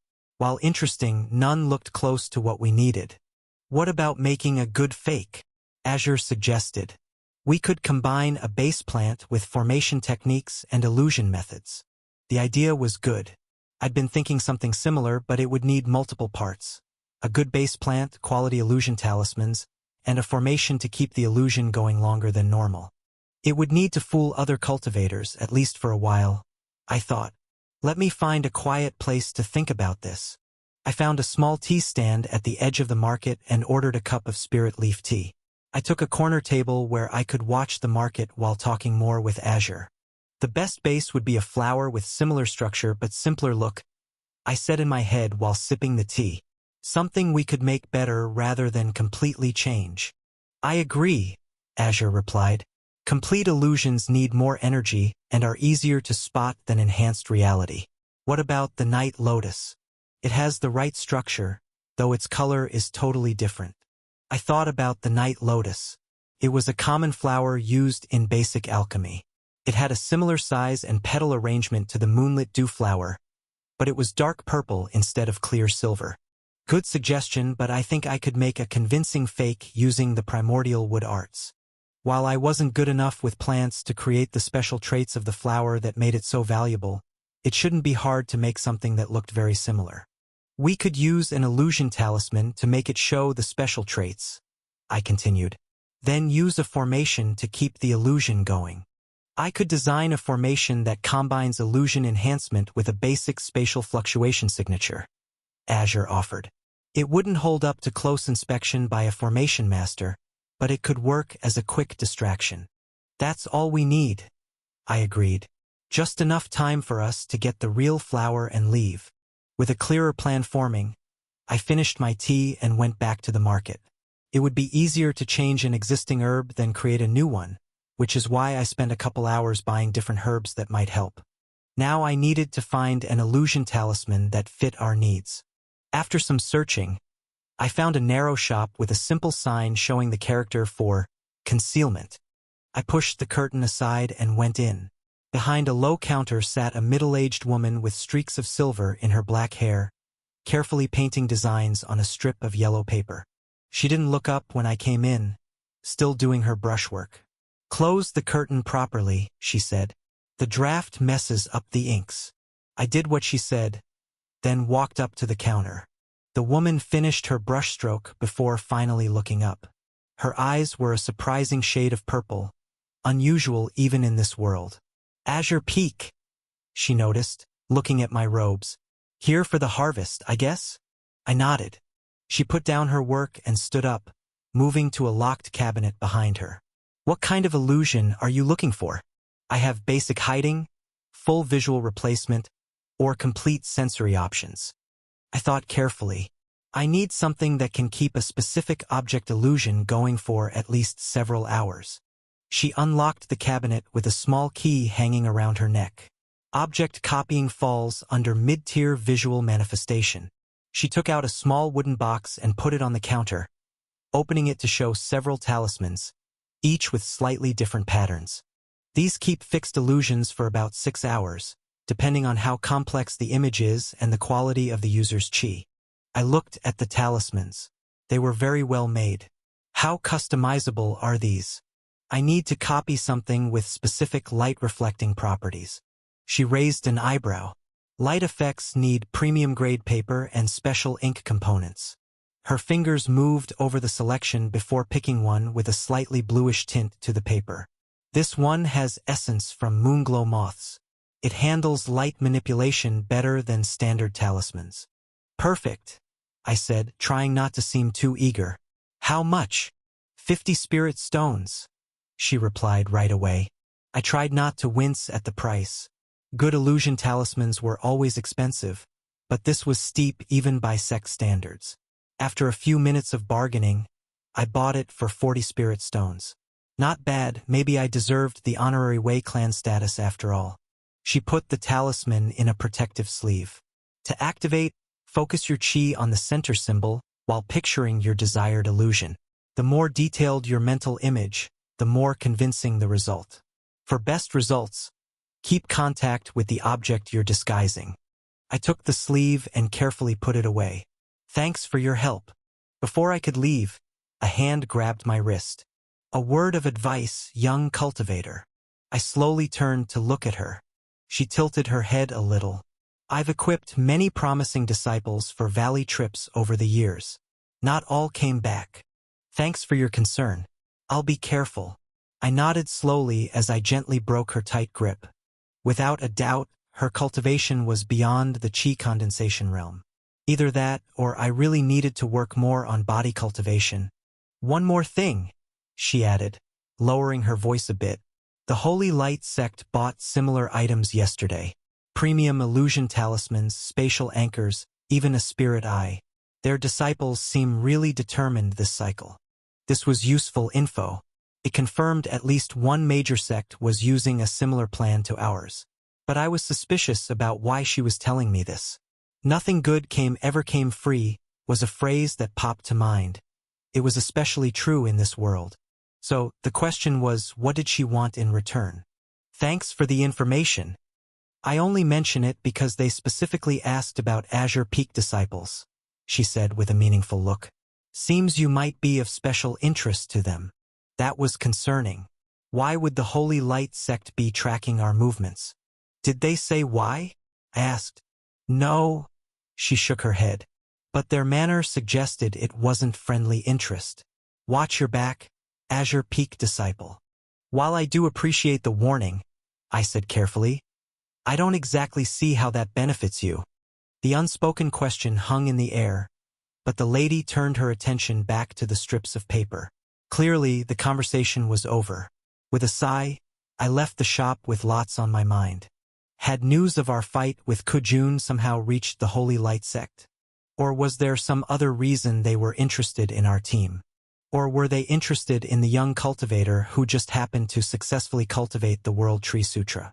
Without more information, it was impossible to tell. I shook the thoughts out of my head and decided to head to the central fountain to meet Suyu. On the way, I stopped briefly at a food stall to buy some steamed buns filled with spiced meat. The shopping had taken longer than expected, and I hadn't eaten since morning. The fountain itself was impressive. It was a huge stone basin with a central sculpture showing what looked like the city's founding.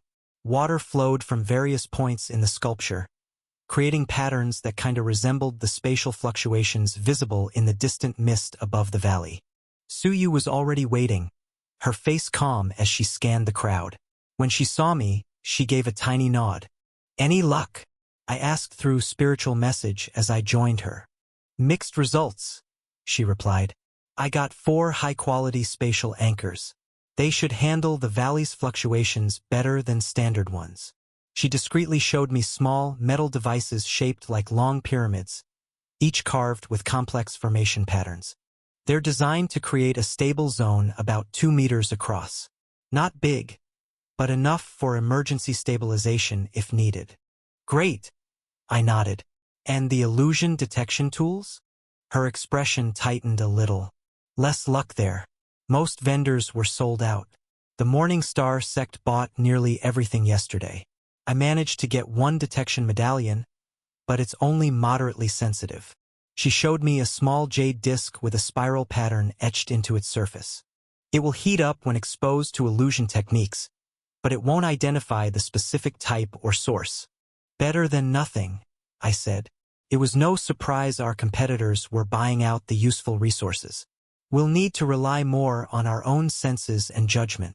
But what I actually meant was we would need to rely on Azure. How about you? She asked. Did you find a good substitute? I briefly explained my plan. It won't be an exact match, but with some creative formation work, I think we can create a convincing fake. at least long enough to complete the switch and exit the valley. Suyu nodded thoughtfully. A solid plan. When we get back to the inn, we should start preparing the formation right away. The sooner we have our decoy ready, the more time we'll have to test and improve it. Stolen content alert. This content belongs on Royal Road. Report any occurrences. As we started walking back toward the inn, I noticed a subtle but distinct ripple in the crowd a short distance ahead. People were moving aside, creating a path for someone coming from the opposite direction. The look on their faces told me what was coming. Trouble?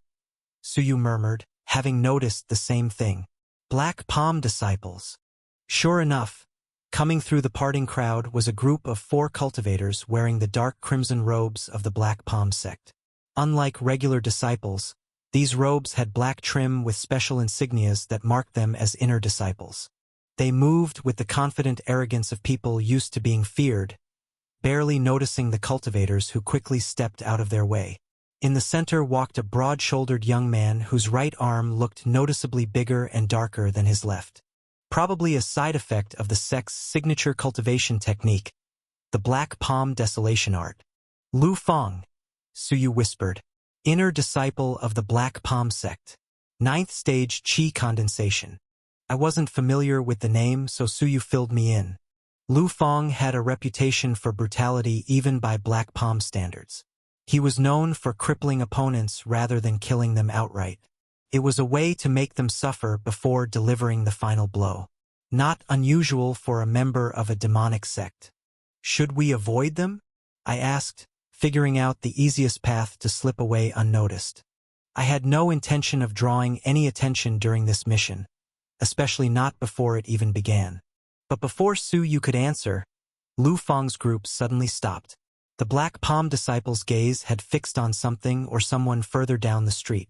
Following his line of sight, I spotted the cause of his sudden interest. Lu Chang, our senior brother, was checking goods at a talisman stall with his back partly turned to us. He didn't seem to notice the Black Palm group, but knowing how sharp Lu Chang was, this was probably just for show. Not many could catch him off guard. This won't end well, Suyu said softly. Lu Feng and Lu Chang have bad blood between them. I wanted to ask more, but Lu Feng was already marching towards Lu Chang.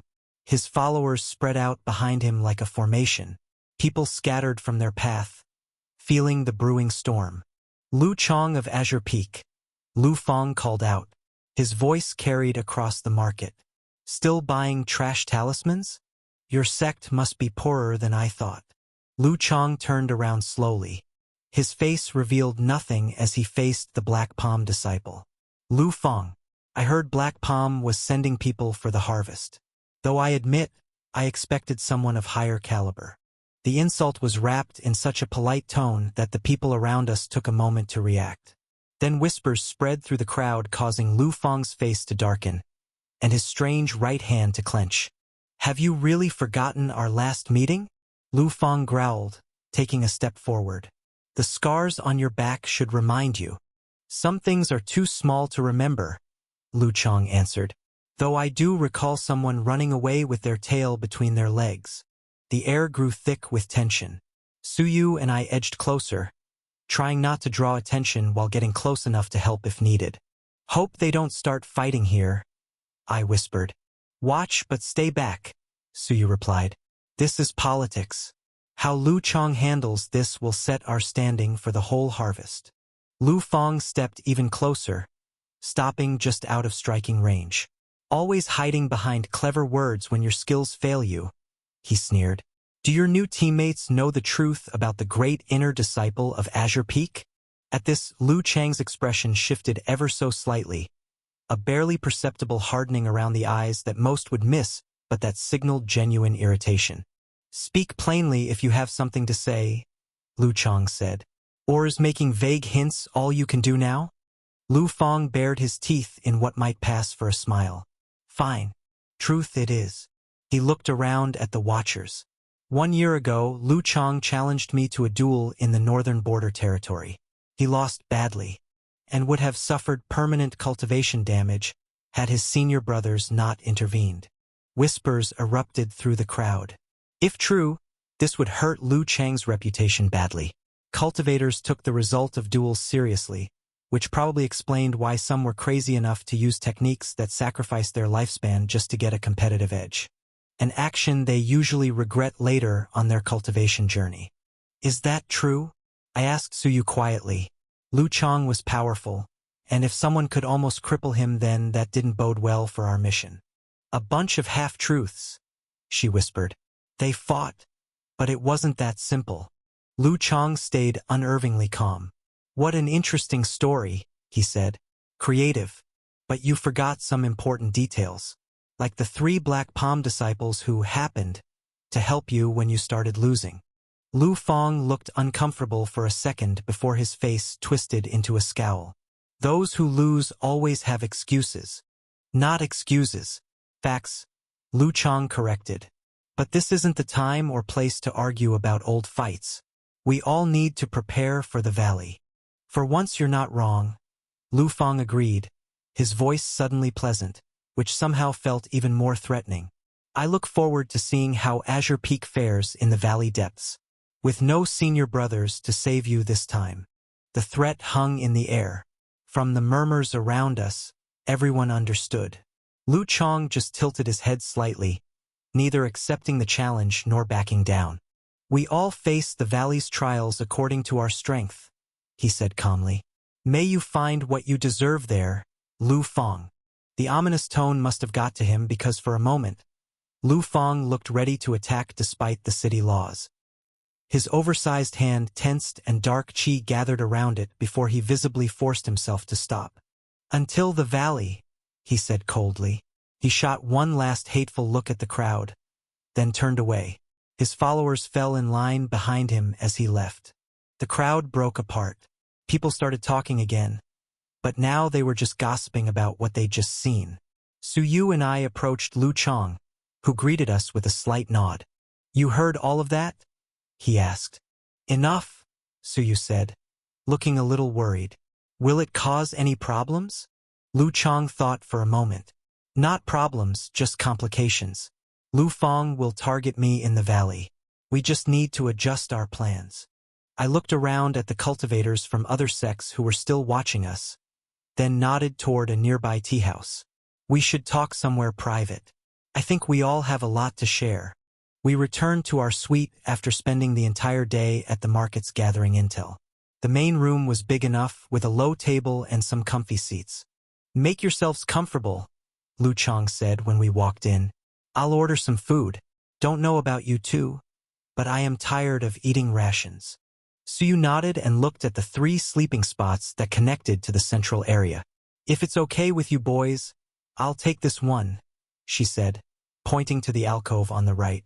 Sure, I said, already heading to the alcove at the back. This one works for me. The sleeping area wasn't anything special. Just a raised platform bed, small side table, and a privacy shutter you could pull to close off the alcove from the main room. Even though the inn already had privacy formations set up, I took out my formation tools to add my own safeguards. Call it paranoia if you want, but in a city full of cultivators fighting for the same prize, better safe than sorry. The inn's formations are pretty poor, Azure agreed as I started mapping out what I wanted to do. No point wasting time trying to make up a new formation. The standard ones we copied from books in the library would work fine. I placed 4 copper anchors at the corners of my alcove. Then I used a scribing brush to trace the connection lines. When that was done, I pushed a small stream of chi in to activate the formation. The sound isolation formation flared to life. But I wasn't finished yet. Next came the presence masking formation. This one disguises my chi signature, making it hard for someone to figure out what I'm doing inside, even if their spiritual sense is stronger than mine. Watch the overlap points, Azure said. Those 2 formations need to sync up right or they'll interfere with each other. Good call, I said, tweaking the connection path based on his advice. When I finished, I sat back to look at my work. Nothing fancy, but it'll do. Unless a level 2 formation expert is specifically targeting this room, we should be fine, Azure agreed. The whole thing took about 15 minutes. Now I was pretty sure whatever happened in my little alcove would stay private. which mattered a lot for what I planned to do later. I went back to the main area just as Lu Chang took a big tray of food from an attendant. There were steamed meat buns, rice bowls, stir-fried veggies, and tea. Perfect timing. Lu Chang nodded at me as he put the tray on the table. Let me tell you what I learned from the information broker while we eat. As I sat down, Suyu walked in. She changed out of her sect robes into a simple tunic, with her hair wrapped in a bath towel. Lu Chang had cleaned up too, but he wore another set of azure peak robes. I squirmed in my seat, suddenly aware of how dirty I was. I probably should have taken a quick shower before joining them for dinner. Master, you always forget about basic hygiene when you're focused on cultivation. Azure chimed in, not helping. Before I could answer, Lu Chang started filling our bowls. So, the broker information was expensive. Was it worth it? I asked. If you encounter this story on Amazon, note that it's taken without permission from the author. Report it. Yes. Lu Chang nodded. The valley is more unstable than usual. More unstable? Suyu asked, stopping with her chopsticks halfway to her mouth. How? The spatial fluctuations have been getting worse over the past month, Lu Chang explained.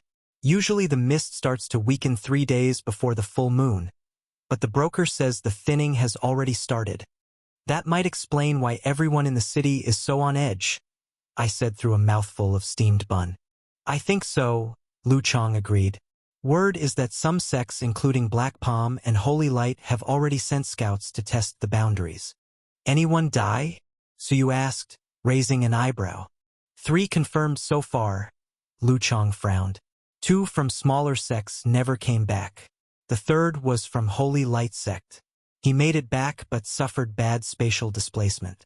They say he came back with his limbs all rearranged. Limbs rearranged? I winced. Spatial displacement injuries were notoriously hard to fix. Even the best healers struggle to correct such injuries without causing more damage. The moonlit dewflower was supposed to bloom on the full moon night, Lu Chang continued. But the broker thinks it'll bloom 1 night earlier. Can we trust that info? I frowned. As much as you can trust any broker, Lu Chang shrugged. I checked around and he's got a good reputation. He has been right about valley conditions before. We should enter early, just to be safe. Suyu cut in. Better than missing our chance. I nodded. What about the location? Did you find out exactly where the flower will bloom? That's where it gets interesting. Lu Chang leaned forward. The flower always blooms in the most dangerous spots, places with the highest spatial energy. The location changes each cycle, so it won't be the same as last year. He stopped to sip his tea. But, he went on, the Morning Star Sect's diviners already figured out the location for this cycle. And they're keeping it secret, I sighed. Even if Morning Star people shared the location, who would believe them? No one would share the location of the treasure out of the goodness of their heart. Of course, Lu Chang agreed. But rumors say it's somewhere in the eastern region, a place locals call the Mirror Pools area. Mirror Pools? I asked. It's a part of the valley where pools of water act strange, Suyu explained. They say the water doesn't reflect the sky above but shows different places entirely. Some think the reflections are scenes from other realms. That sounded interesting. Did the reflections show inner worlds or other main worlds? What about competition? I asked, focusing on our immediate goal. Which sects should we watch out for? For major players this cycle, Lu Chang replied. First is Yan Zixian, a disciple of the city lord. This is his territory, so he has the greatest advantage. Second and third are the teams from Black Palm and Holy Light sect. And I guess the last one is Morning Star sect. I finished. Yeah, Lu Chang nodded. Their divination techniques give them the information advantage, which meant they had a massive edge. The saying, knowledge is power, couldn't be more true than in the cultivation world. Any news on specific strategies from our competitors? Suyu asked. Being major sects from the eastern continent, we can expect Black Palm and Holy Light to go fast and aggressive, Lu Chang answered. That reminded me what the illusion talisman vendor said. I heard Holy Light disciples were asking specifically about Azure Peak members. That's concerning. Lu Chang's eyes narrowed. Did you find out why? No, all I could tell was that they weren't being friendly about it. I took another bite as I thought about what that meant. You think they found out about what happened at the shrine? Maybe, Lu Chang muttered. But we weren't the only sects there, so I don't understand why they would target us specifically. Sounds like they want something else, Suyu suggested. We all went quiet, trying to figure out what that could be. Were they after information, or did they see us as threats to eliminate? Either way, be careful. Lu Chang broke the silence. Well, that's all I had to say. How'd you two do? So you told him about her findings on the spatial anchors and how she couldn't get any illusion detection tools. I explained my plan for making a fake flower in more detail, including how I'd create the base plant by manipulating herbs I bought, then use an illusion talisman and a formation to make it look convincing. That's pretty clever, Lu Chang said when I finished, sounding impressed. I thought you would simply find a similar-looking flower and place a basic illusion talisman on it. But your approach sounds more convincing. How long will it take to prepare? So you asked me. Probably a few hours for the base. I guessed, knowing I wouldn't get it right on the first try. Then maybe another hour to apply the talisman and set up the formation. I'll start working on it right after dinner. Sounds good, Lu Chang nodded. Meanwhile, so you and I will check the maps and see if we can do any last-minute prep. Make sure you get enough sleep, I told them. We'll need it. Back in my sleeping space, I set up a small workspace using the low table next to the bed. I had everything I needed. A few common medicinal herbs to use as a base, my tools, and the illusion talisman I had picked up earlier. Let's go over what we know about the Moonlit Dew flower, I said to Azure, laying everything out in front of me. It grows on a silver stalk about 30 centimeters tall, Azure replied. The leaves spiral upward around the stem in a Fibonacci sequence. The bloom has translucent petals that give off a soft internal glow. The color shifts between pale blue and silver. In the center, it has tiny crystal-like structures filled with spatial energy. The crystals in the center matter the most, I replied, picturing it in my mind. We have to get that part right. Time to find out if my plant control has really improved. Cracking my knuckles, I picked a spirit jade herb from the group. It had a light green stem and small white flowers. It didn't look much like the Moonlit Dew flower, but its cells were easy to shape, which made it useful for what I had in mind. Placing the herb in front of me, I closed my eyes and began sending chi into it. Manipulating a plant at this level was an advanced technique of the primordial wood arts. I wasn't sure I'd succeed, but I felt like I was ready to try. I focused on the stem first. In my mind, I held a clear image of the Moonlit Dew flower. Slowly, the stalk began to stretch and narrow. It turned a silvery color as the leaves moved from the base and started forming a spiral going upward. Master, you're using too much pressure, Azure said. The stem is becoming too stiff. It needs to bend a little. I adjusted how I was sending my chi. The stem loosened up and took on a more natural shape. Next was the flower. This would be the difficult part. I began by merging the white flowers of the spirit jade herb into a single bloom while spreading it out carefully. The petals thinned out and started to look almost clear.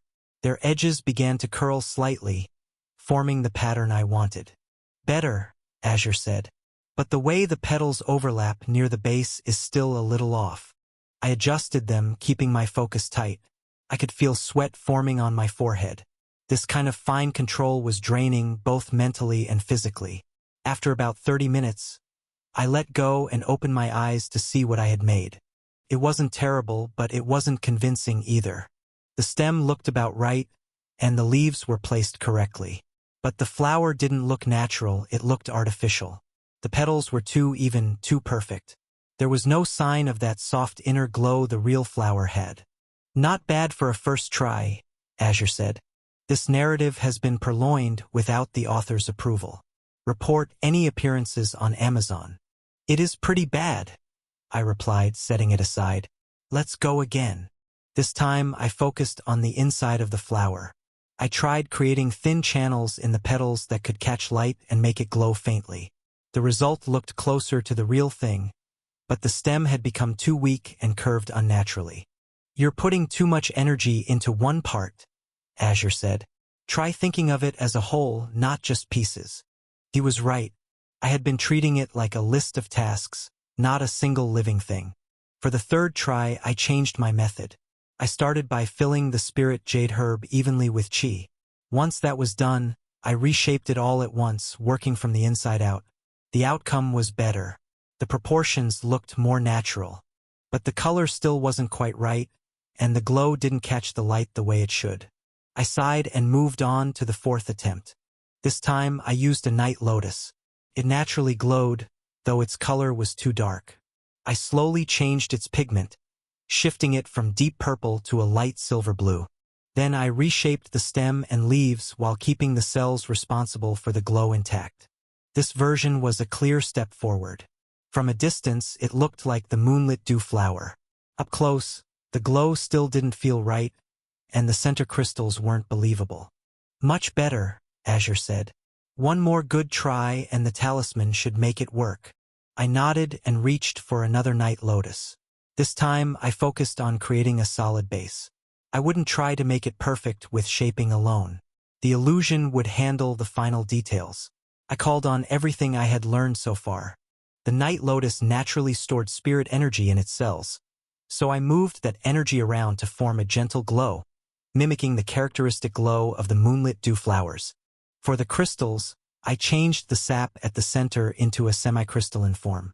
It wasn't the same as the real spatial crystals, but it looked pretty close and would serve as a good base for the illusion. Nearly 2 hours after starting, I finished my fifth attempt and leaned back to look at the result. It was surprisingly good. Even without the talisman, the flower looked almost real. The stem had the right color and shine. The leaves spiraled the way they should. The petals were thin and shaped correctly. "Well done, Master," Azure said. "I didn't expect you to get this far with your current skill." "I didn't either," I admitted, turning the flower in my hand to check it from every side. "Looks like the practice is paying off." I set the flower down. "Time to add the illusion." "Before we use the talisman," Azure said, "I'll show you a formation that can keep it stable. Most illusion talismans only last 6 hours, but with this setup, it'll last longer and be harder to see through." "I'm ready," I said, picking up my tools again. "It's a mix of a mirage-sustaining array and a spatial fluctuation mimicry circuit," Azure explained. "The base is a 5-point star with extra power points at each junction." He shared the design with me mentally. I recognized parts of it from my formation studies. It would draw in the ambient energy to keep the illusion active and create a small distortion field to make the fake flower feel more real if inspected by spiritual sense. "Looks impressive," I smiled, studying the formation closely. Once I was ready, I set to work. First, I marked tiny anchor points on the stem and around the base of the bloom. These anchors were microscopic and unlikely to draw any attention. They would appear as faint silvery dots that could easily be mistaken as a natural feature of the plant. Next, I drew faint lines to connect the anchors, using just enough chi to activate them without making them visible. The whole network had to work without anyone noticing. "Position the main energy node at the bottom of the stem," Azure instructed. "That way, it pulls in ambient energy and not your own chi." I followed his guidance, placing the power node with care. It was a stressful process. One simple mistake could ruin the flower or make the formation fail. After nearly an hour of meticulous work, the basic formation was ready. A hidden network of energy paths ran through the flower. Now it was time to activate the illusion talisman. I took out the premium talisman from the case very carefully. Following the instructions of the shopkeeper, I directed my chi towards the middle symbol while visualizing the exact simulation I wanted to create. The light-refracting properties of the moonlit dew flower petals, the spatial distortion around its glass-like center, and the unique energy signature that made it so valuable. The talisman glowed, absorbing my mental image and chi, before dissolving into particles of light that settled over the flower. For a moment, nothing seemed to happen. Then, Slowly, the flower began to change in the way that it interacted with light and spiritual perception. The petals started to display that characteristic quality of shifting with each angle from pale blue to silver. The crystalline parts at the center seemed to come out more and held orbs of spatial energy. But more importantly, this flower was now giving off a faint fluctuation in space energy, which was the unique signature of an authentic moonlit dew flower. Now, time to bind the illusion to the formation, I murmured while sending chi carefully through the main node of the formation. The energy flew through the tangle of lines, activating every anchor point into action. As the formation came online, the illusion bonded with the flower. As I finalized the last connection, I held my breath to make sure nothing was unstable or rejected. The formation readily accepted the illusion, and the two systems came together as one. "It's done," I said finally, lifting the flower and examining it from all angles. "So, what do you think?" "That's quite impressive," said Azure after taking a moment. "The base of the formation is very strong, and adding the illusion has made it almost perfect. The formation appears stable and should keep up the effect for at least 48 hours, and possibly longer." I nodded, feeling a mixture of pride and relief. An expert in moonlit dew flowers would be able to tell that the copy wasn't quite right if they inspected it closely. But for our purposes, a momentary switch in the chaos in the valley, it should do the job. "Let's show the others," I said, placing the flower in a small box that I had brought for this exact purpose. When I came out of my alcove, I saw Lu Chang and Suyu at the middle table sitting very close to each other with lots of maps and notes on the table. I noticed how Suyu seemed to lean towards Lu Chang, while his hand casually rested near hers on the table, suggesting something more than mere professional cooperation. As I drew closer, they raised their heads and adjusted their postures ever so slightly as though to confirm my impression. They probably had a history there, maybe even a romantic one, which they kept compartmentalized during missions. "I've finished the replica," I announced, ignoring what I had seen. Their personal relationship was their business, not mine. "That's quicker than I thought it would be," said Lu Chang, clearing the table. "Let's see it." I placed the box on the table and opened it to reveal the carefully modulated fake moonlit dew flower inside. Both leaned forward with an intrigued expression on their faces. Suyu's hand hovered above the flower, but was careful not to touch it. "It looks extremely similar," she murmured. The illusion talisman was clearly worth it. Lu Chang circled the table for a different viewing angle. "Is this your formation around the base? It's quite elegant." "It's a variation of the mirage-sustaining array with bits of a spatial fluctuation mimicry circuit," I answered automatically before realizing that it only made sense to other formation enthusiasts. "Smart," Lu Chang slowly nodded. "So, how long will it last?" "A case of theft. This story is not rightfully on Amazon. If you spot it, report the violation. The estimated time it will last is 48 hours post-activation, though we can change it if we need to." No need. Lu Chang smiled warmly. "This is more than I expected, junior brother. Your reputation as a formation expert is definitely well-deserved." I felt a surge of unexpected pride at the compliment. Lu Chang's approval meant more than it ought to have. Maybe it was because, although he was quite friendly, I knew he did not offer praise easily. "The basic frame I fashioned from my own wood arts," I explained, trying to be thorough. "In the event that anything disrupts the illusion, it should still resemble the original flower closely enough to not raise suspicion, at least from a distance." "So you had been studying the replica with intense focus." "The ice crystals at the center are very realistic. Without a special device, I don't think I would have been able to tell this is fake." "That's the idea," I agreed. "Well, we don't need to have it pass a very detailed examination from someone who's bent on spotting the fake. All we need is enough time to escape with the real flower." We discussed the plan further, refining details and making contingencies. The conversation flowed pretty naturally, and I found myself enjoying the tactical thinking of my companions. They were experienced, thoughtful, and pragmatic, all qualities that I valued highly. After half an hour of discussion, I saw Suyu stifling a yawn. "We had a long day today and will likely have an even longer day tomorrow. We should go rest," I suggested as I placed the fake flower back in its box. We should prepare ourselves for Valley Day this evening. We need to be at our best. Sounds good. Lu Chang nodded in agreement.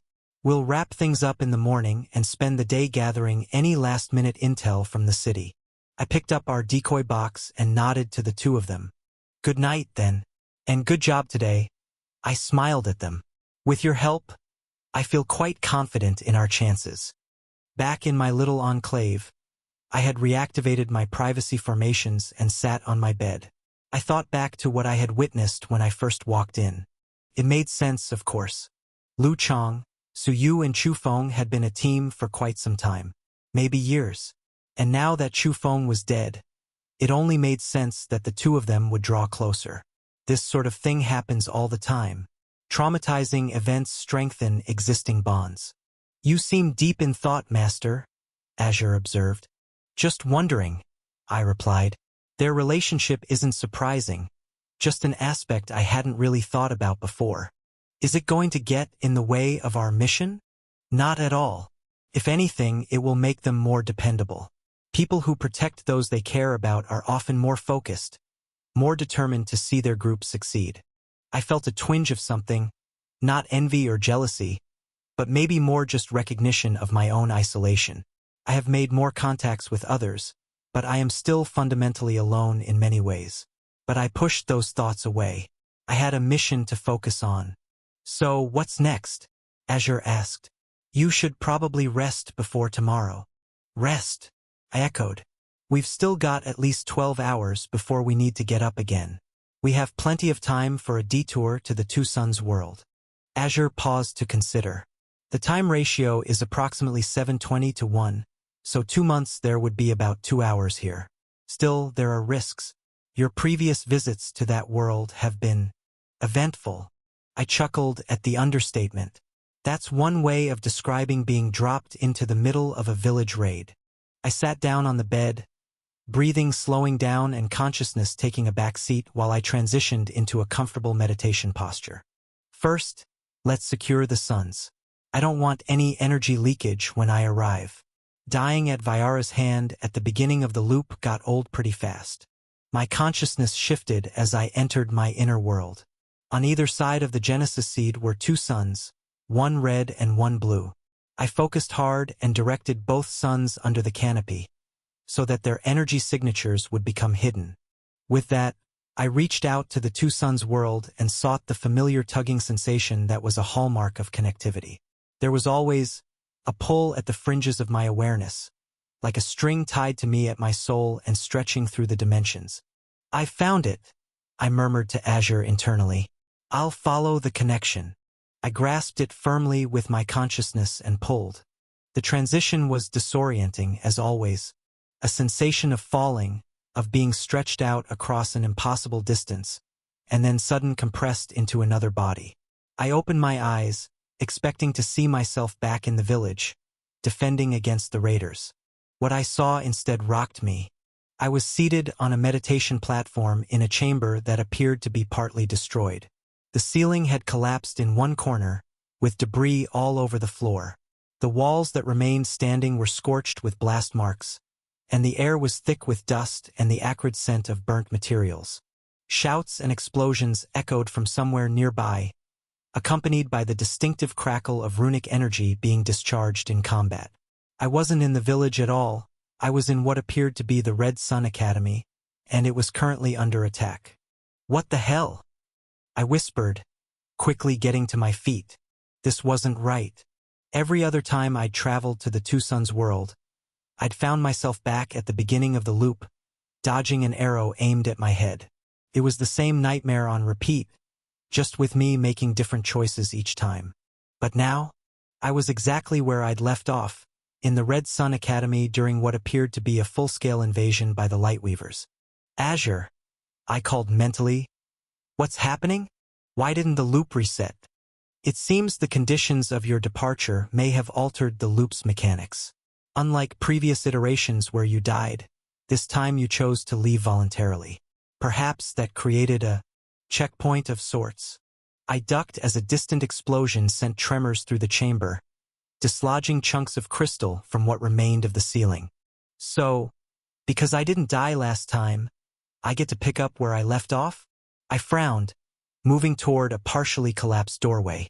Any theories on whether this is permanent, or if I'll reset at the village if I die now? Impossible to say without testing, Azure replied, though I wouldn't recommend conducting that particular experiment unless absolutely necessary. A dry laugh escaped me. No arguments there. I quickly checked my body, Tomas's body, technically. The runes inscribed on my skin were intact, and I could feel the gentle pulse of the energy flowing through them. At least I still had my skybound abilities. Master, Azure spoke up, your current position is rather precarious. The Academy is under attack by Lightweavers, and you're wearing the robes of a Red Sun Initiate. He had a point. I glanced down at the crimson robes I was wearing. They marked me clearly as a member of the Order of the Last Light, a target for any Lightweaver who happened to spot me. I need to figure out what's happening, I said, moving towards the chamber's entrance. Last time, I died trying to escape with Kieran. I know where that leads, straight to that rank 2 Lightweaver and his purification ritual. A scenario best avoided, Azure agreed. I peered out into the corridor. The hallway was in chaos, with initiates rushing in all directions. Some were heading toward what I knew was that deadly evacuation chamber, while others were moving toward the upper levels, perhaps hoping to join the defense or find another escape route. For a moment, I considered using my Blue Sun energy to pose as a Lightweaver. The thought vanished as quickly as it had formed. A remarkably bad idea, Azure commented. Even if we ignore the rather obvious fact that you're dressed as a skybound and have their runes inscribed on your skin, the Academy is literally the stronghold of the Order of the Last Light. Any display of Blue Sun energy would attract immediate and lethal attention from the skybound. And if by some miracle I survived that, I added, the Lightweavers would just capture me after the battle when they realize that they don't recognize me. Exactly, and with their expertise in matters of the soul, that would make that a particularly unpleasant experience. I suppressed a shudder. The thought of being captured by soul experts was a nightmare scenario I didn't want to contemplate. Right? So, our only option is to survive and see how this plays out. Will the Academy repel the attack? Or will the Lightweavers win? Knowing the outcome could prove useful in a future loop. With both suns hidden beneath the Genesis seed, Azure observed, you won't be detected by either faction's energy sensing. But that doesn't make you invisible. Tread carefully. With a nod, I made a quick decision, moving deeper into the Academy rather than towards the evacuation points. Better to find somewhere to hole up and wait this out. At my current skybound rank, I'd be less than useless against the higher-ranked practitioners currently tearing the Academy apart. The narrative has been taken without authorization. If you see it on Amazon, report the incident. The hallways were a maze of destruction. Some passages were blocked entirely by collapsed sections, forcing me to find alternate routes.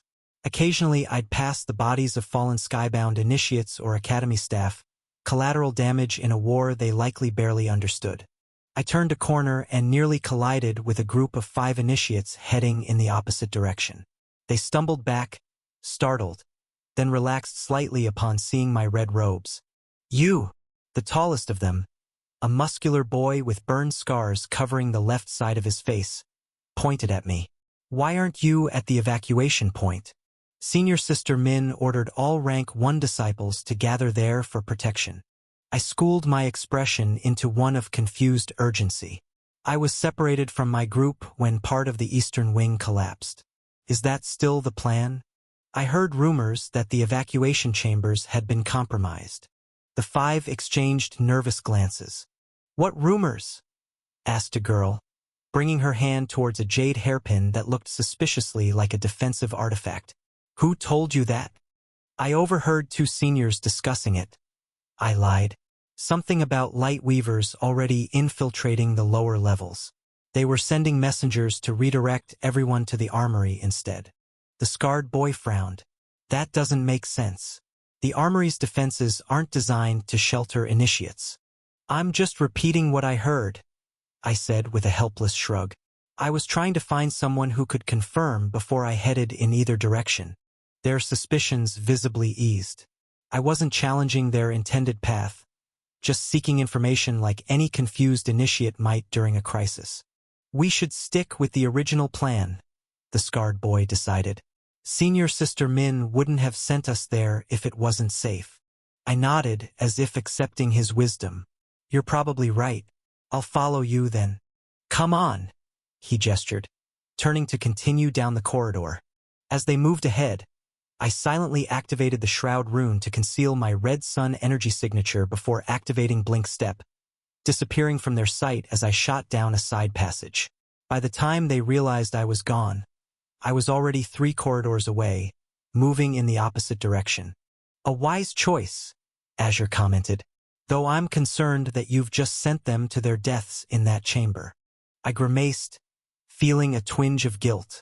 They were already heading there.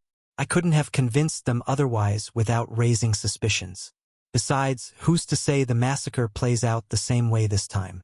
A slight change in the timeline could cause a butterfly effect. Reasonable but not comforting, Azure replied.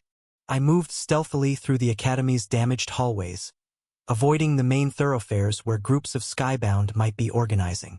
After about 20 minutes of careful navigation, I reached a section of the Academy that seemed less damaged, perhaps because it was further from the central structures that would be primary targets. The relative quiet was broken by a sudden crash from a chamber to my right. Drawing on my Red Sun energy, that was still carefully masked by the Shroud Rune, I cautiously made my way to the partially open door. Inside, a lone figure in white and gold vestments was methodically smashing display cases containing what appeared to be artifacts and scrolls. His back was to me, but the blue glow emanating from his hands marked him unmistakably as a light weaver. I began to back away slowly. No need to engage if I could avoid it. Of course, the universe had other plans. My foot caught on a piece of fallen debris, sending it skittering across the stone floor with a sound that seemed impossibly loud in the quiet chamber. The light weaver whirled around, his eyes widening when he spotted me in my crimson robes. Without hesitation, he drew a slender sword and lunged forward. "Heretic!" he snarled, his blade moving in a blindingly fast arc toward my neck. I barely had time to register my surprise. This was the first time I'd seen a Lightweaver use an actual weapon rather than pure energy constructs, before instinct took over. I ducked and rolled to the side, the sword passing through the space where my head had been a moment before. "So much for avoiding conflict," I muttered. The Lightweaver was young, probably close to my age, with a face that would have seemed gentle if not contorted in righteous fury. "YGGY wants to help," Azure relayed from my inner world. "It's quite excited to be back in its home realm." I sensed YGGY's eagerness. The vine-like creation had limited opportunities to materialize in the cultivation world, but here in the Two Suns world, it could draw upon the ambient energy more freely. "Tell it to get ready," I replied mentally. "I'll create an opening." The Lightweaver pressed his attack, sword flashing with increasing speed. "The Beloved's light shall purify your corruption," he said, sounding like he was reciting from some religious text. I didn't bother responding. Instead, I activated Blink Step, vanishing from his sight and reappearing behind him. Before he could turn, I launched a phantom strike aimed at his exposed back. But the Lightweaver was better trained than I'd given him credit for. A barrier of blue light materialized just as my strike connected. Though my attack shattered the barrier, it gave him enough time to create distance between us. He raised his sword horizontally before his face, his lips moving in what looked like a prayer. To my surprise, he began drawing a complex rune in the air with the tip of his blade, leaving trails of blue energy hanging suspended. "Well, that's new," I muttered. "Weapon-based rune scribing," Azure analyzed quickly. "Similar theoretical basis to skybound cultivation, but using a weapon as the conduit. Highly efficient for combat applications." The rune completed with a flourish of the Lightweaver's blade and pulsed once before launching a barrage of light spears towards me. As I activated Blink Step, the thought that flashed through my mind was that unless I wanted to test out my checkpoint theory, I needed to end this quickly before the battle drew more attention. I reappeared a few meters to the side, only for one of the spears to adjust its trajectory mid-flight, catching me in the shoulder. Luckily for me, I activated the Aegis barrier just in time to absorb most of the impact, but there was enough force in the strike to send pain lancing down my arm. Master, those light constructs are not normal, Azure warned. They have some form of targeting capability. Darkness cannot hide from the eyes of the beloved. The Lightweaver smiled coldly. Suddenly, a burst of golden aura exploded from his body, and he vanished. The world slowed to a crawl as I instinctively activated the Hawkeye rune. I noticed the telltale distortion in the air to my left just as the Lightweaver materialized. Twisting to the side, I let the strike fly past me. The young priest's eyes widened in shock. It was clear that few had ever countered this technique of his. Before he could recover, I grabbed onto his sword arm, preventing him from going for another attack. Now! I shouted mentally to YGGY. In an instant, YGGY materialized, shooting forward and wrapping around the Lightweaver's throat. The young man's face reddened, eyes bulging out of their sockets as his free hand flew to his neck. Whilst he desperately tried to pry YGGY loose, I took the opportunity to drive a phantom strike, enhanced by Titan's crest, directly into the center of his chest. The blow was devastating. A spray of blood flew from his mouth as his ribcage caved in. His eyes went wide with disbelief, then they lost that spark of life as he fell backwards. With its mission accomplished, YGGY nuzzled against my arm before returning to my inner world. For a moment, I stood there, breathing heavily. The fight had been pretty brief but quite intense. Well done, Master, Azure congratulated, bringing me out of my thoughts. But we need to move quickly. The battle might have attracted attention. He was right. Before I left, I looked down at the Lightweaver's body, feeling a twinge of something. Not quite regret, but acknowledgement. My opponent had been young, probably not much different from the skybound initiates cowering in the evacuation chamber. Just another pawn in a war he didn't fully understand. His sword? I pointed to the weapon that lay beside the corpse. Should I take it? It is too risky, Azure replied after a moment's consideration. Without a storage ring, the Lightweaver's weapon would be instantly recognizable to any skybound we encounter. Besides, it's likely attuned to Blue Sun energy, which we're trying to keep hidden. I suspected as much. With a sigh, I made my way deeper into the academy, deciding on my next route of action. At my level, I had no delusions in trying to affect the outcome of this war. It would be better to secure a view of the main battle and gather intelligence for a future visit to this world. After avoiding a few Lightweavers as well as 2 more groups of skybound, I found what seemed to be the perfect spot. It was a tower that overlooked one of the academy's main courtyards. Its partially collapsed state created the perfect hiding spot among the rubble whilst providing an excellent vantage point.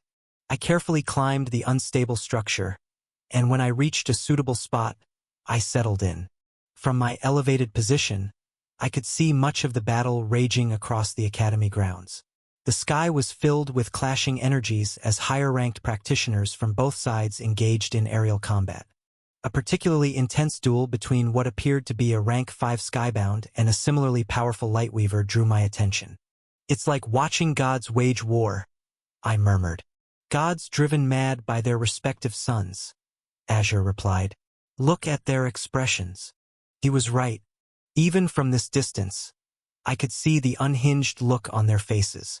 The skybound laughed maniacally, his eyes glowing blood red as he fought like a madman, unbothered by the destruction caused by him. If you encounter this story on Amazon, note that it's taken without permission from the author. Report it. The Lightweaver's expression, while more carefully controlled, was no less disturbing. There was a serene smile fixed on his face that fooled absolutely no one as he threw one light construct after another with precision. But make no mistake, they were just as lethal, if not more so. Different manifestations of madness, but madness nonetheless. There seems to be no good guys in this conflict, I observed. Just different flavors of fanaticism. A common theme in religious wars. Azure agreed. Each side absolutely convinced of their righteousness, blind to their own atrocities while condemning their enemies for similar actions. As the battle raged on, I continued watching, analyzing the combat styles of both factions. Their fighting styles reflect their philosophies, I noted. The Red Sun's chaotic power versus the Blue Sun's ordered light. Yet both equally deadly, Azure pointed out. Different paths to the same result. A flurry of activity in the courtyard below captured my attention. A small group of skybound initiates, who looked as though they had just started their training, were led by a senior disciple. The group moved in a tight formation as they attempted to reach another building across the open space. They almost made it. 3 figures materialized before them, blocking their path. Light Weavers. With a cry, the senior disciple pushed the younger initiates behind him, a complex blood-red rune already forming at his fingertips. What followed was quick but brutal. The senior skybound was able to cut down the Light Weaver on the right with a well-placed wind blade. But the split second that it took for him to prepare another attack cost him his life. A golden axe appeared in the air and decapitated him in one blow. The initiates screamed in terror as they tried to retreat, but the Light Weavers cut them down with cruel efficiency. All the while, the serene expression on their pious faces didn't falter. The corpses were left to rot as the Light Weavers disappeared into the building, no doubt on their way to add more bodies to their tally. I turned away, a bitter taste in my mouth. Sometimes I wondered which world was more brutal, the cultivation world or the Two Suns world. My thoughts were disrupted when the entire tower shuddered beneath me. Looking up, a frown appeared on my face as I saw the cause. There were 2 particularly powerful practitioners, likely rank 5 or 6, that had decided to take their battle directly above me. Just the clash of their attacks alone was sufficient to send shockwaves rippling through the already damaged tower. Time to move, I decided, already heading towards the exit. This tower won't survive much longer thanks to those 2. When I was halfway down the stairs, a massive explosion rocked the tower. The force threw me against a wall as sections of the ceiling came crashing down around me. Instinctively, I activated Aegis Mark, the barrier springing to life just as a large chunk of masonry struck me. The shield absorbed most of the impact, but the force blew me a few feet back. When the dust settled, I found myself in a precarious position. The destruction of the stairs resulted in there being a 50-foot drop between me and the next intact section. The drop itself wasn't the issue. I was pretty confident that even without having an enhanced body, the power of the Red Sun would be enough for it to survive such a fall. The bigger issue was that I didn't know what awaited me in the next section. If I were to land just as a group of Light Weavers appeared, I would be screwed. Looking up, I held back a sigh. The passageway above was blocked by fallen debris. Not to mention, heading up when there were deadly aerial battles taking place sounded like a really bad idea. So this meant that I was trapped. I couldn't even stay here. At any moment, whatever keeping the structure upright could give away and crush me to death. Well, this is inconvenient, I muttered. Master, the situation might not be as dire as it appears. There could be alternative exits created by the destruction. Nodding, I decided to examine the walls around me. I noticed that the explosion had created a sizable hole in the outer wall of the tower. Through it, I could see another section of the academy about 50 feet away. It seemed pretty safe. No Light Weavers or Skybound in sight. Blink Step won't reach that far, I calculated. And creating a bridge with vines would only draw attention. Master, perhaps look for handholds created by the damage to climb down the wall. Memories of video games where characters scaled walls in a similar manner flashed through my mind. It seemed worth a try. I just hoped the destruction around me hid my actions. With a deep breath, I began to pick my way down the outer face of the tower. About halfway down, I found that an opening had been created by an energy blast. It led into what appeared to be a library or archive. Ensuring that there was no one inside, I swung myself through the gap and landed quietly on the stone floor inside. Surprisingly, the room was in pretty good condition compared to most of the academy I'd seen so far. Intact scrolls and tomes filled the bookshelves that lined the walls. At the center of the room, Open books and half-finished notes decorated a large table. Clearly, the initiates had fled in the middle of their work. Despite visiting this world a few times already, I had yet to check out the library. I always meant to, but one thing after another distracted me. This seems promising, I smiled, moving deeper into the room. Maybe we can find something useful while we wait out the worst of the fighting. Knowledge is never wasted, Azure agreed. We weren't able to gather much information about Lightweavers. The higher-ups at the academy seemed determined to keep that information away from initiates. Perhaps see if you can find anything here? I nodded and began scanning the shelves, looking for anything related to the Order of the First Light. After a few minutes of searching, I realized what I needed wasn't here. It would only be in the restricted area. Now, where was this restricted area? After a few minutes of scanning the large room, I noticed a hidden doorway at the back of the library. The doorway was partially destroyed. Either one of the energy blasts from the battle had landed on it, or someone else had the same idea as me and decided to ransack the Academy's restricted material. Cautiously, I approached the damaged entrance, making sure to keep my footsteps muffled. The door now awkwardly from a single attachment point, revealing only darkness beyond. Alert me if you sense anyone, I mentally instructed Azure whilst slipping through the narrow opening. Once inside, I stood perfectly still, scanning the dark room. Outwardly, it looked no different to any other section of the library. Shelves lined the walls, packed with tomes and scrolls. But more importantly, the room was empty. "Looks clear," I said, shoulders relaxing slightly when no ambush came. "Let's have a look and find out exactly what the Academy didn't want its students to know." Moving through the restricted section, I ran my fingers along spines of books with faded lettering and unusual symbols. Some were bound in materials I couldn't identify, others secured with runic chains or locks now broken in the chaos. After examining several shelves, a particular volume caught my eye.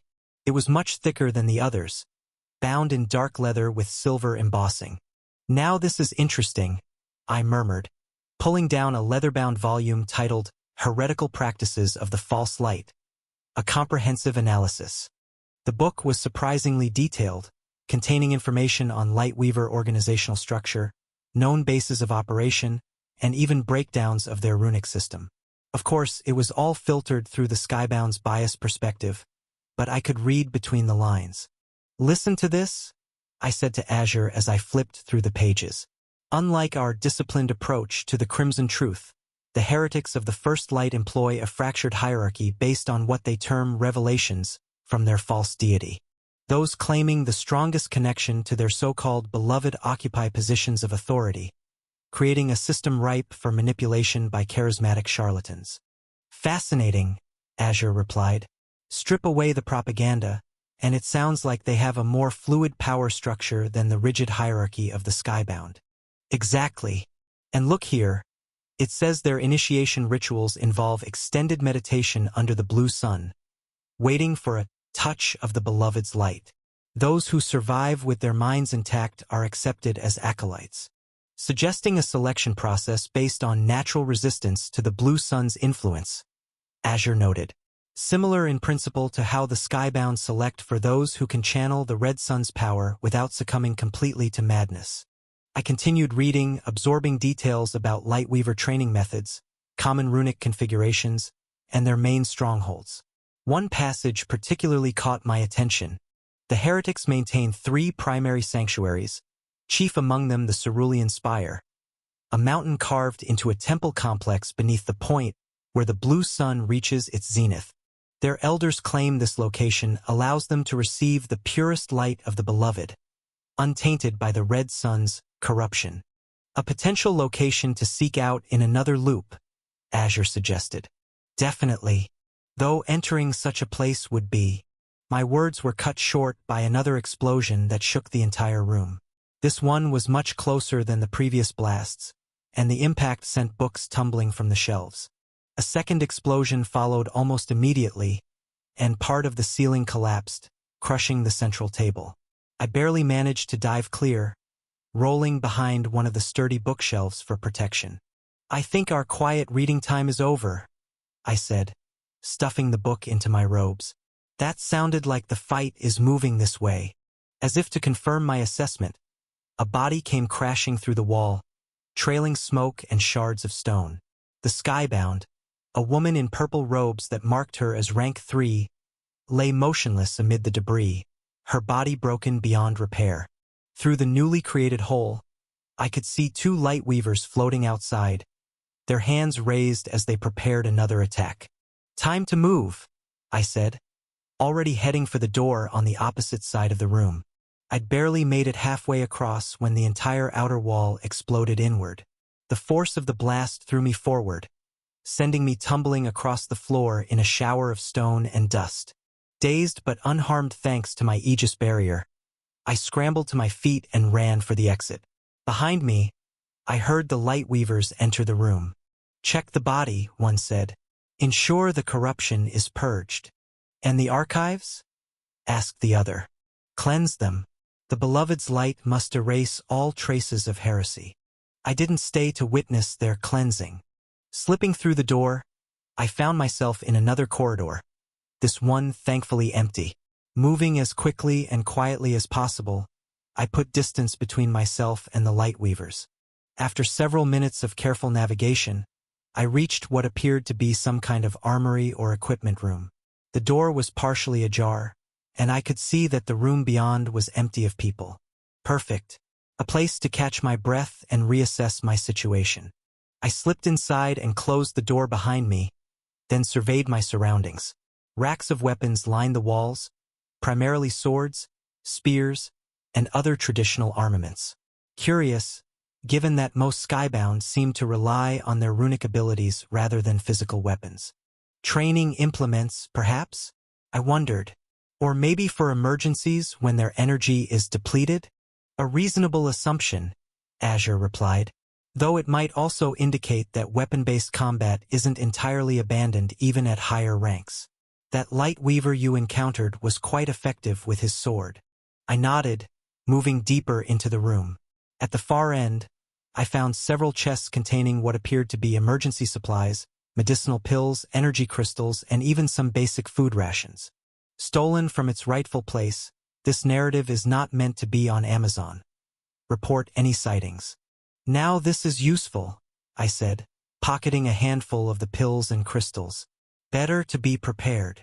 With that taken care of, I settled into a well-concealed position between 2 large weapon racks, giving me a clear view of the door while remaining hidden from casual inspection. It wasn't ideal, but it would serve as a temporary sanctuary while I figured out my next move. Hours seemed to pass as I waited, listening to the sounds of battle ebbing and flowing throughout the academy. Sometimes the fighting would draw closer, the explosions making the walls vibrate around me. Other times, an eerie silence would fall, somehow more unnerving than the chaos. I used the time to process what I'd learned and plan my next steps. The book I'd taken from the archives continued to provide valuable insights into Lightweaver society and methods. If I survived this conflict, that knowledge would be crucial for my infiltration attempt. The question remains, Azure said during one of the quieter periods. Why did the loop change?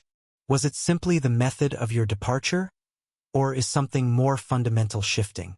I've been wondering the same thing, I admitted. Previous loops always reset to the same point, despite differences in how I died. The only unique factor this time was choosing to leave rather than being killed. Perhaps it's related to soul stability, Azure suggested. Violent death might disrupt the connection between worlds differently than a controlled departure. Or maybe, I mused, the loop isn't as fixed as we thought. What if it's more like checkpoints? Each significant accomplishment or choice creates a new starting point. An intriguing thought, Azure agreed, though difficult to test unless you're willing to die. Our discussion was interrupted by a series of explosions that sounded different from the previous exchanges, deeper, more resonant, as if the very fabric of reality was being torn. The armory door burst open as a young skybound initiate stumbled in, his robes torn and bloody. He didn't notice me hidden in the shadows as he frantically grabbed a sword from one of the racks. They're coming, he muttered to himself, his hands shaking so badly he could barely grip the weapon. The final great battle is beginning. Before I could decide whether to reveal myself and find out what great battle he is referring to, another explosion rocked the building, this one so powerful that the entire structure seemed to shift on its foundation. The initiate was thrown off his feet, the sword clattering across the floor. What was that? I whispered inwardly, more to myself than to Azure. The answer came in the form of the ceiling simply disappearing. One moment it was there, the next it was gone, vaporized by a power beyond my comprehension. Through the newly created opening, I could see the crimson sky and the battle raging directly above us. The initiate scrambled to his feet, looking up with an expression of pure awe that quickly morphed to terror. I followed his gaze and felt my own heart nearly stop. 5 figures in the distinctive red robes of high-ranking Skybound faced off against a lone opponent. The solitary figure wore white and gold, marking them as a Lightweaver. But there was something different about this one, something that set them apart from the priests I'd encountered before. Even from this distance, I could feel the overwhelming aura emanating from the lone Lightweaver.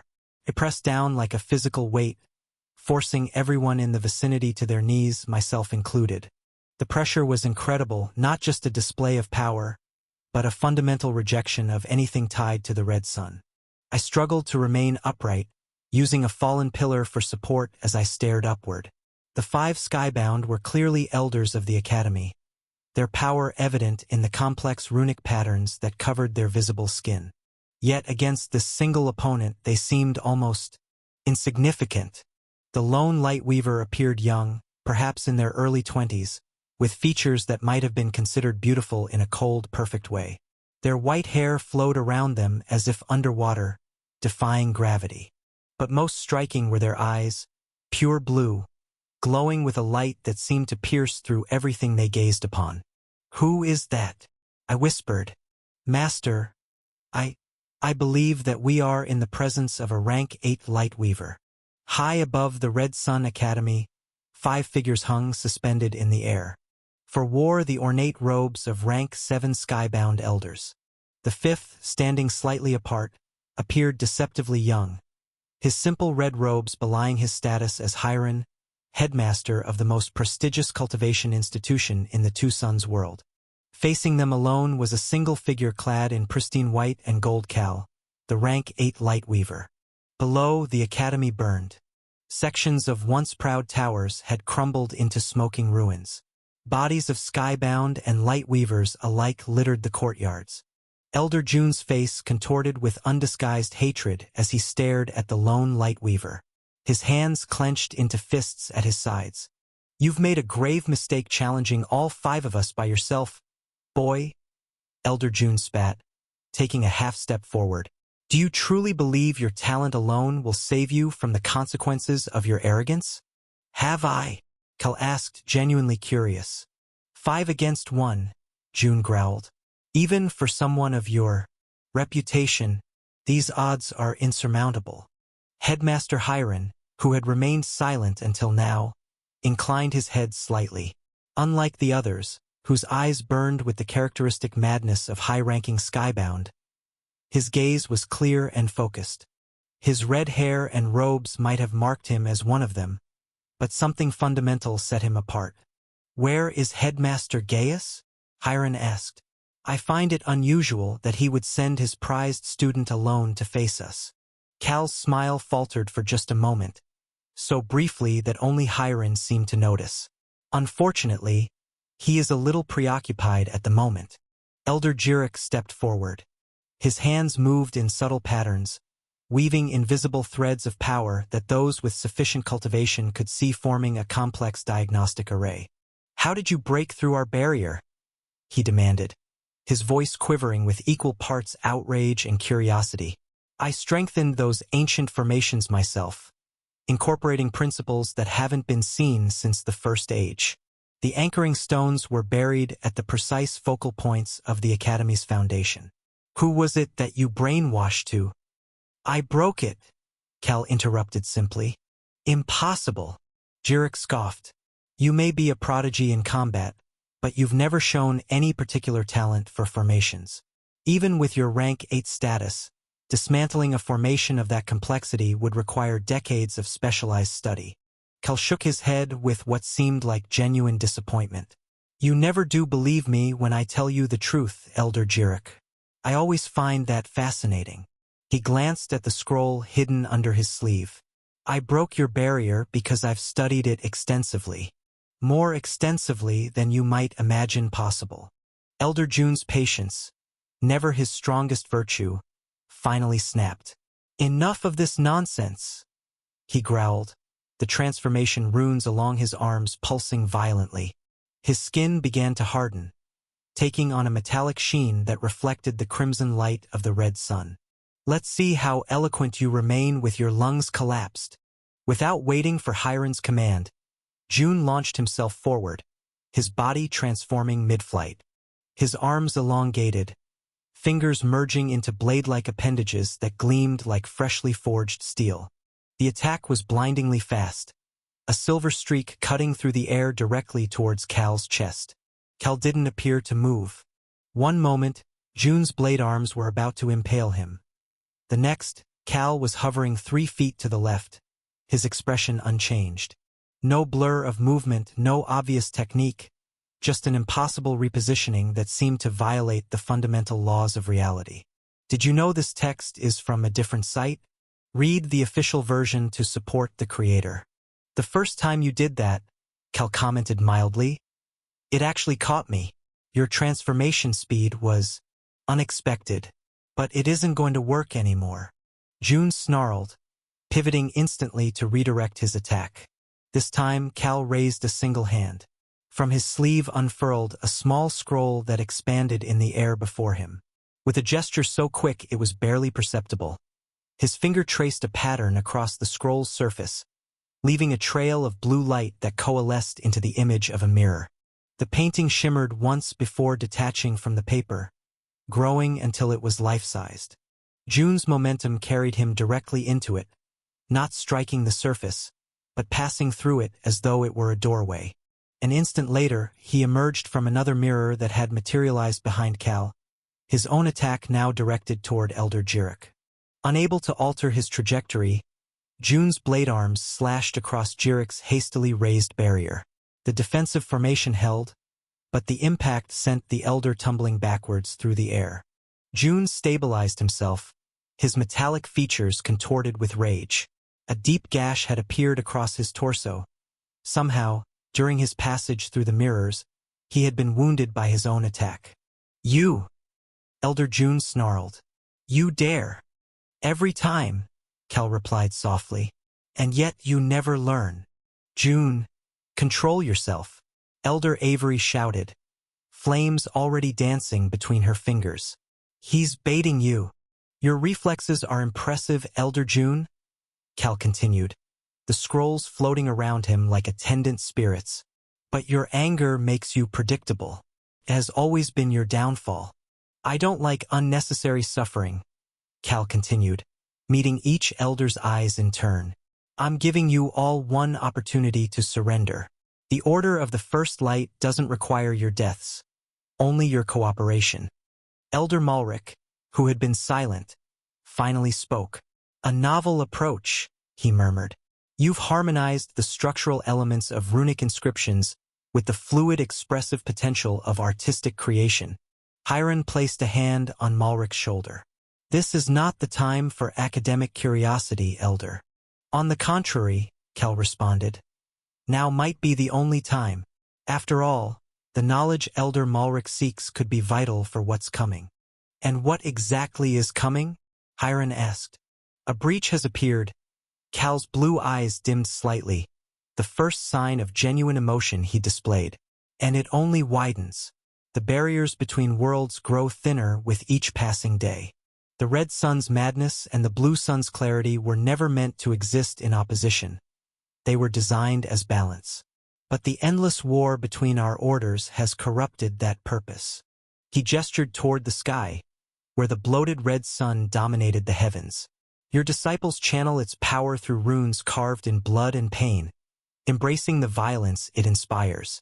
Our acolytes seek the blue sun's clarity through meditation and worship. But neither approach is complete. Heresy, June spat, struggling back to his feet. Truth, Cal countered. And deep down, you all know it. What secret does the headmaster have that he remains sane while wielding power that drives all others to madness? Why would Elder Malric experiment with hybrid techniques that draw from both celestial bodies? Malric's eyes widened fractionally. How could you possibly know about? Enough! Hiron's command silenced everyone. Whatever your purpose here, Cal of the First Light, you stand on sacred ground uninvited and unwelcome. You have shed the blood of our disciples and broken our defenses. His eyes began to glow with increasing intensity. These transgressions demand an answer. The 5 skybound moved as one, their formation tightening as runic energy built around them. Cal sighed, a sound of genuine regret. I had hoped, just once, this conversation might go differently. He unrolled the scroll in his left hand completely, revealing a series of paintings that seemed to shift and move on the parchment. Very well, let us begin.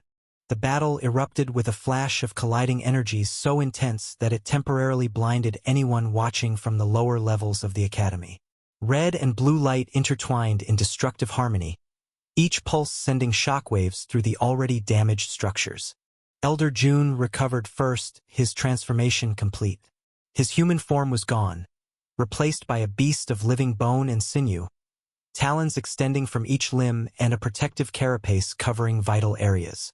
He moved like liquid darkness, circling and striking from multiple angles in rapid succession. Cal's brush danced across the air, leaving trails of glowing ink that solidified into barriers, deflecting June's attacks. Where the Elder's claws managed to penetrate, they found only afterimages, Cal's body seeming to flicker in and out of reality as he maintained constant motion. I wonder what changed. You've improved your speed, Cal commented, as if they were sparring partners rather than mortal enemies. Your third strike was always slightly slower than the first 2. Stop speaking in riddles, June roared, his voice distorted by his transformation. We've never fought before today. In response, Cal drew a swift series of interconnected symbols that resembled birds in flight. The ink separated from the air, forming a flock of azure ravens that circled him protectively before surging towards June with unexpected ferocity. The transformed elder slashed through the first wave, his claws dispersing several of the constructs into mist. But the birds reformed behind him, their beaks and talons finding the seams in his armor. Where they struck, the bone began to crack, hairline fractures spreading outwards like spiderwebs. You're not exactly wrong, Cal murmured. This is technically our first battle. Meanwhile, Elder Jirik had completed a great formation. Runic arrays materialized around the battlefield, each one pulsing with stabilizing energy that began to neutralize Cal's ink constructs.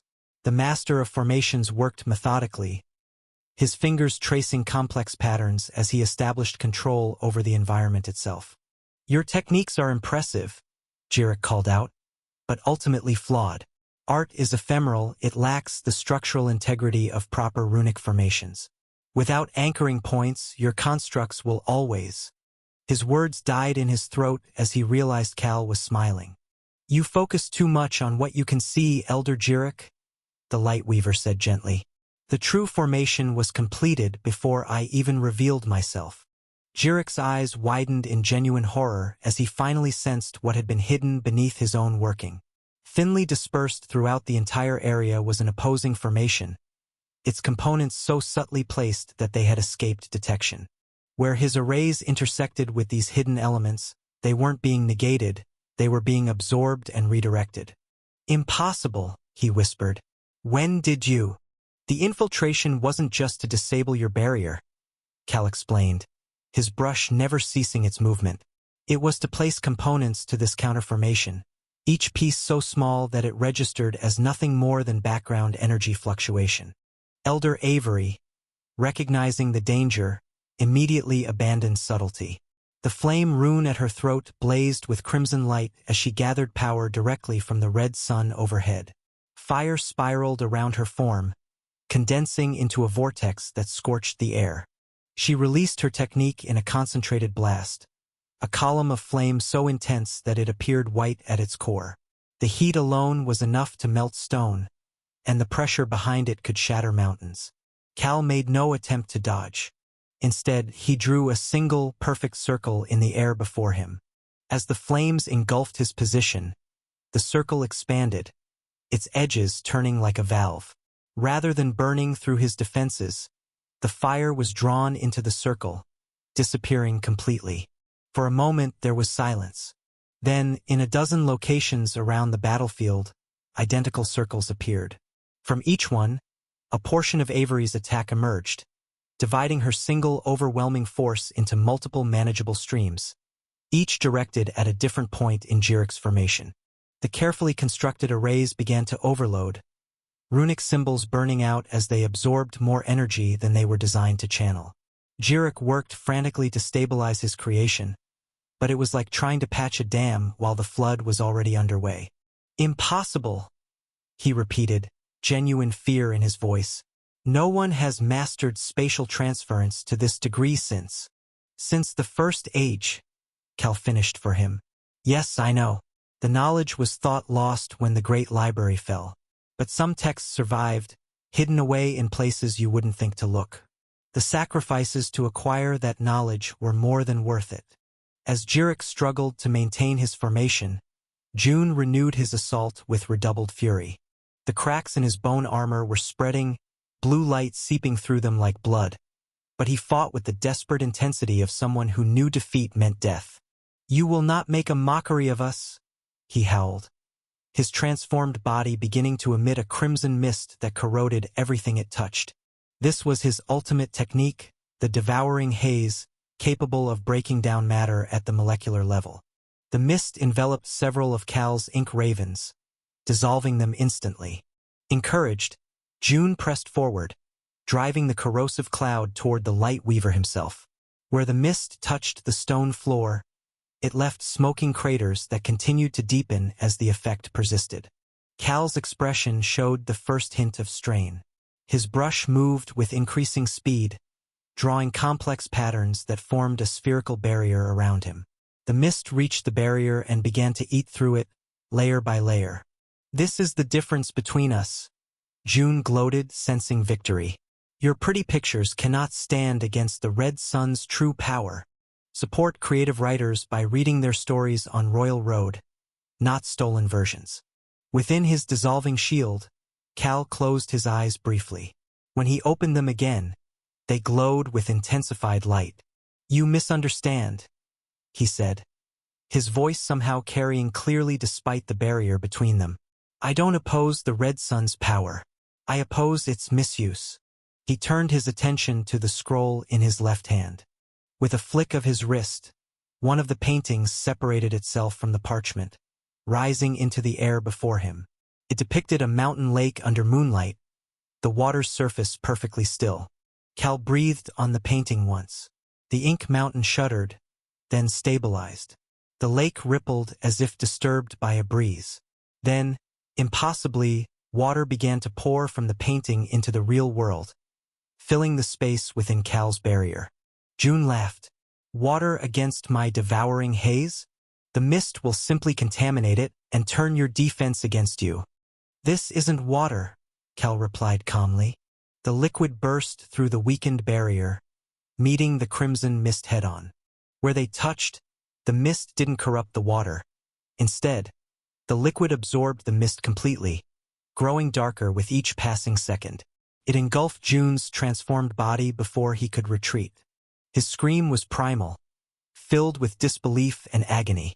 The liquid seeped into the cracks of his bone armor, reaching the flesh beneath. Where it touched, the corrupting influence of the Red Sun was neutralized, leaving him vulnerable to the blue energy that had been hiding within the water all along. June thrashed wildly, his transformation beginning to fail as the opposing energy invaded his system. "What is this?" he gasped, his voice returning to something more human as his bestial features receded. "Moon water from the still pools of Mount Cerulean," Cal explained, watching with something approaching compassion. harvested during the blue sun's zenith and infused with purification runes. It doesn't fight corruption, it transforms it. The elder collapsed to his knees, his body convulsing as two opposing forces battled within him. Red energy leaked from his eyes and mouth, only to be consumed by streams of blue that followed the same paths. His skin began to crack, light spilling from the fissures. "You have a choice, Elder June," Cal said, lowering himself to hover directly before the suffering man. "Accept the balance, or be consumed by it." "I will never submit," June gasped between spasms. Cal nodded, genuine sadness in his eyes. "I know, you never do." He drew a final character in the air, the symbol for release. It touched June's forehead gently, sinking into his skin. For a moment, the elder's eyes cleared, the madness receding. He looked up at Cal with an expression of mingled hatred and revelation. You really have done this before," he whispered. Then his body erupted in a pillar of light, half crimson, half azure, that shot upward to pierce the clouds. When it faded, nothing remained of Elder June but scattered ashes that drifted away on the wind.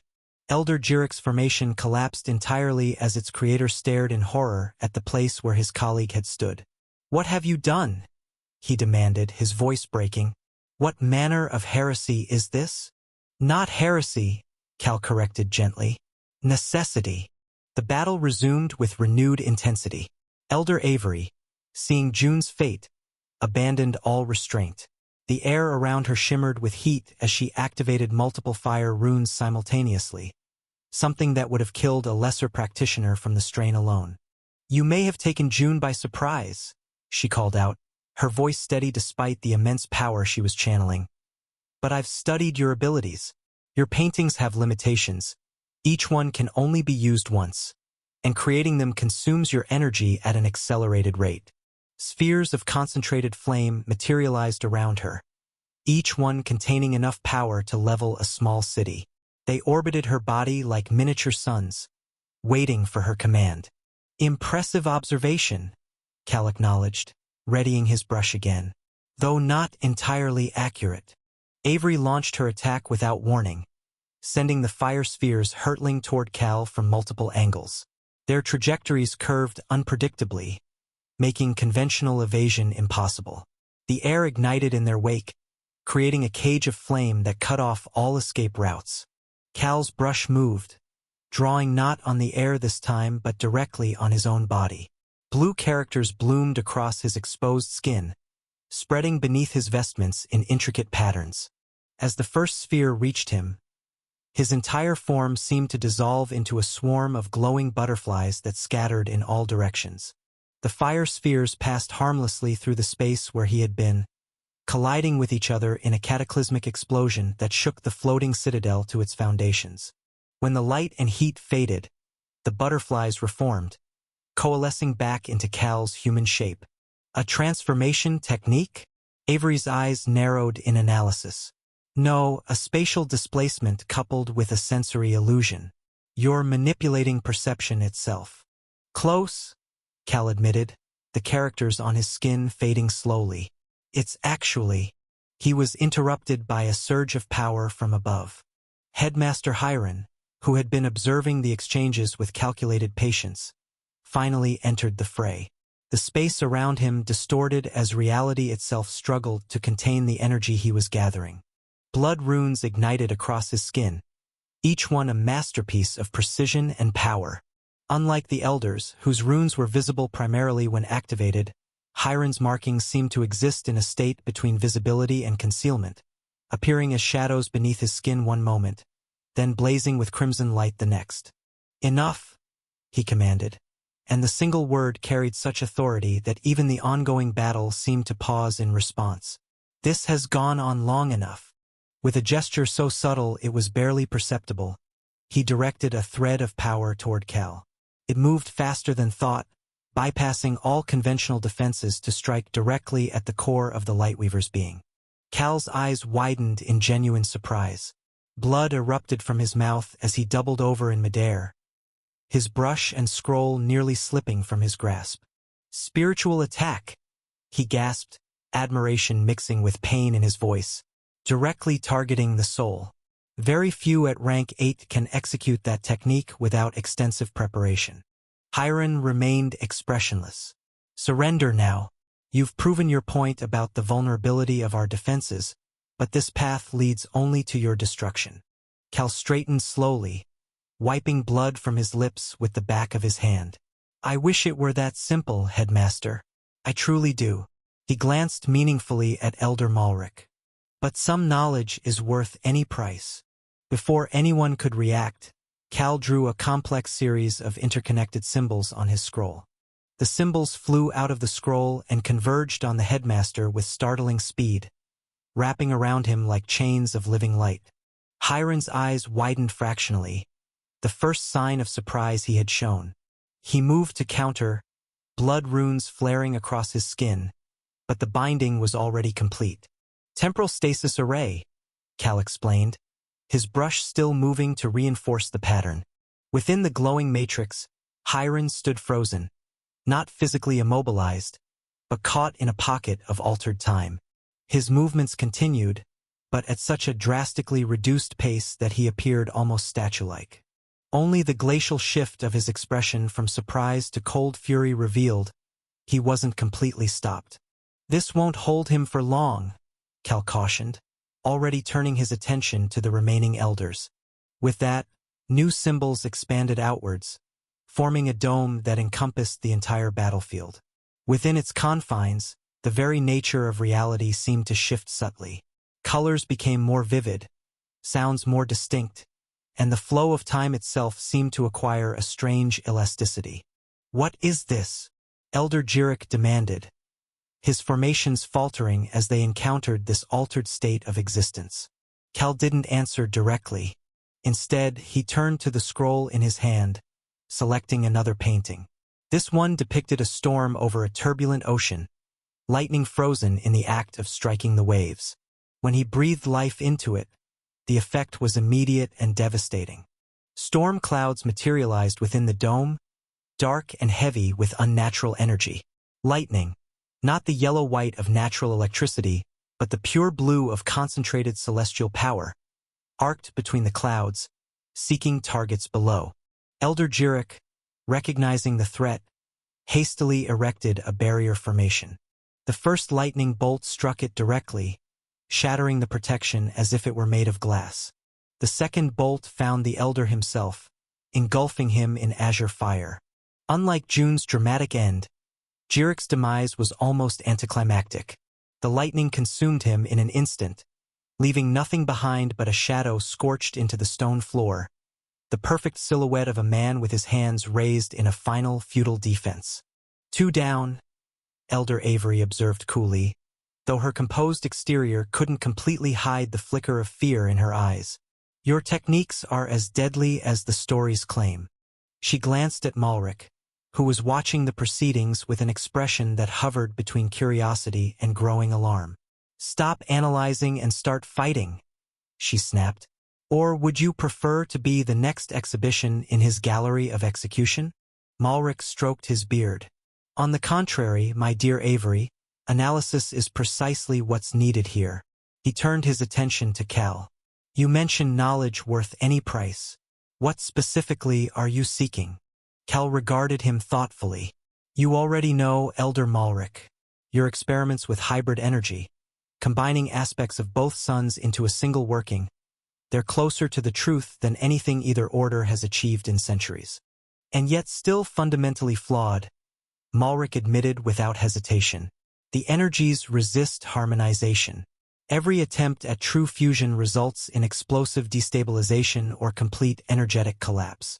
Because you're missing the crucial catalyst, Cal replied. A binding agent capable of maintaining the integrity of both energies simultaneously. Avery had heard enough. This academic discourse can wait until after we've dealt with our uninvited guest, she declared, activating another series of fire runes. This time, however, her technique manifested differently. Rather than external flames, the runes generated heat from within, turning her entire body into a conduit for pure thermal energy. The temperature around her rose exponentially, air igniting spontaneously as it entered her field of influence. Down below, stone melted, forming a steadily expanding pool of lava. Her hair, now literal flame, writhed around her head like a corona. Impressive, Cal acknowledged, readying his brush once more. The living flame technique. Few practitioners survive its activation, let alone maintain control. Avery didn't waste breath on a response. She simply charged, leaving a trail of molten destruction in her wake. Where June had relied on speed and Jirik on technical precision, Avery's approach was overwhelming force, a strategy that had served her well against countless previous opponents. Cal met her advance calmly, his brush creating a series of layered barriers as he retreated strategically. Each barrier slowed Avery's progress only marginally, but the cumulative effect bought him precious seconds to prepare his counter. From his scroll, he selected a third painting, this one depicting a winter landscape, a frozen lake surrounded by snow-laden trees. As he breathed life into it, the temperature within the dome plummeted. Frost formed instantly on every surface, spreading outwards from Cal in a wave of absolute cold. When it met Avery's heat, the resulting collision created a screaming wall of steam and ice shards. The opposing forces struggled for dominance, neither able to completely overwhelm the other. This tale has been unlawfully obtained from Royal Road. If you discover it on Amazon, kindly report it. In the center of this elemental chaos, Avery pushed forward through sheer determination, her body now nothing but a humanoid outline of pure flame. Fire melts ice, she gritted out, each word sending embers floating from her mouth. A basic principle even novices understand.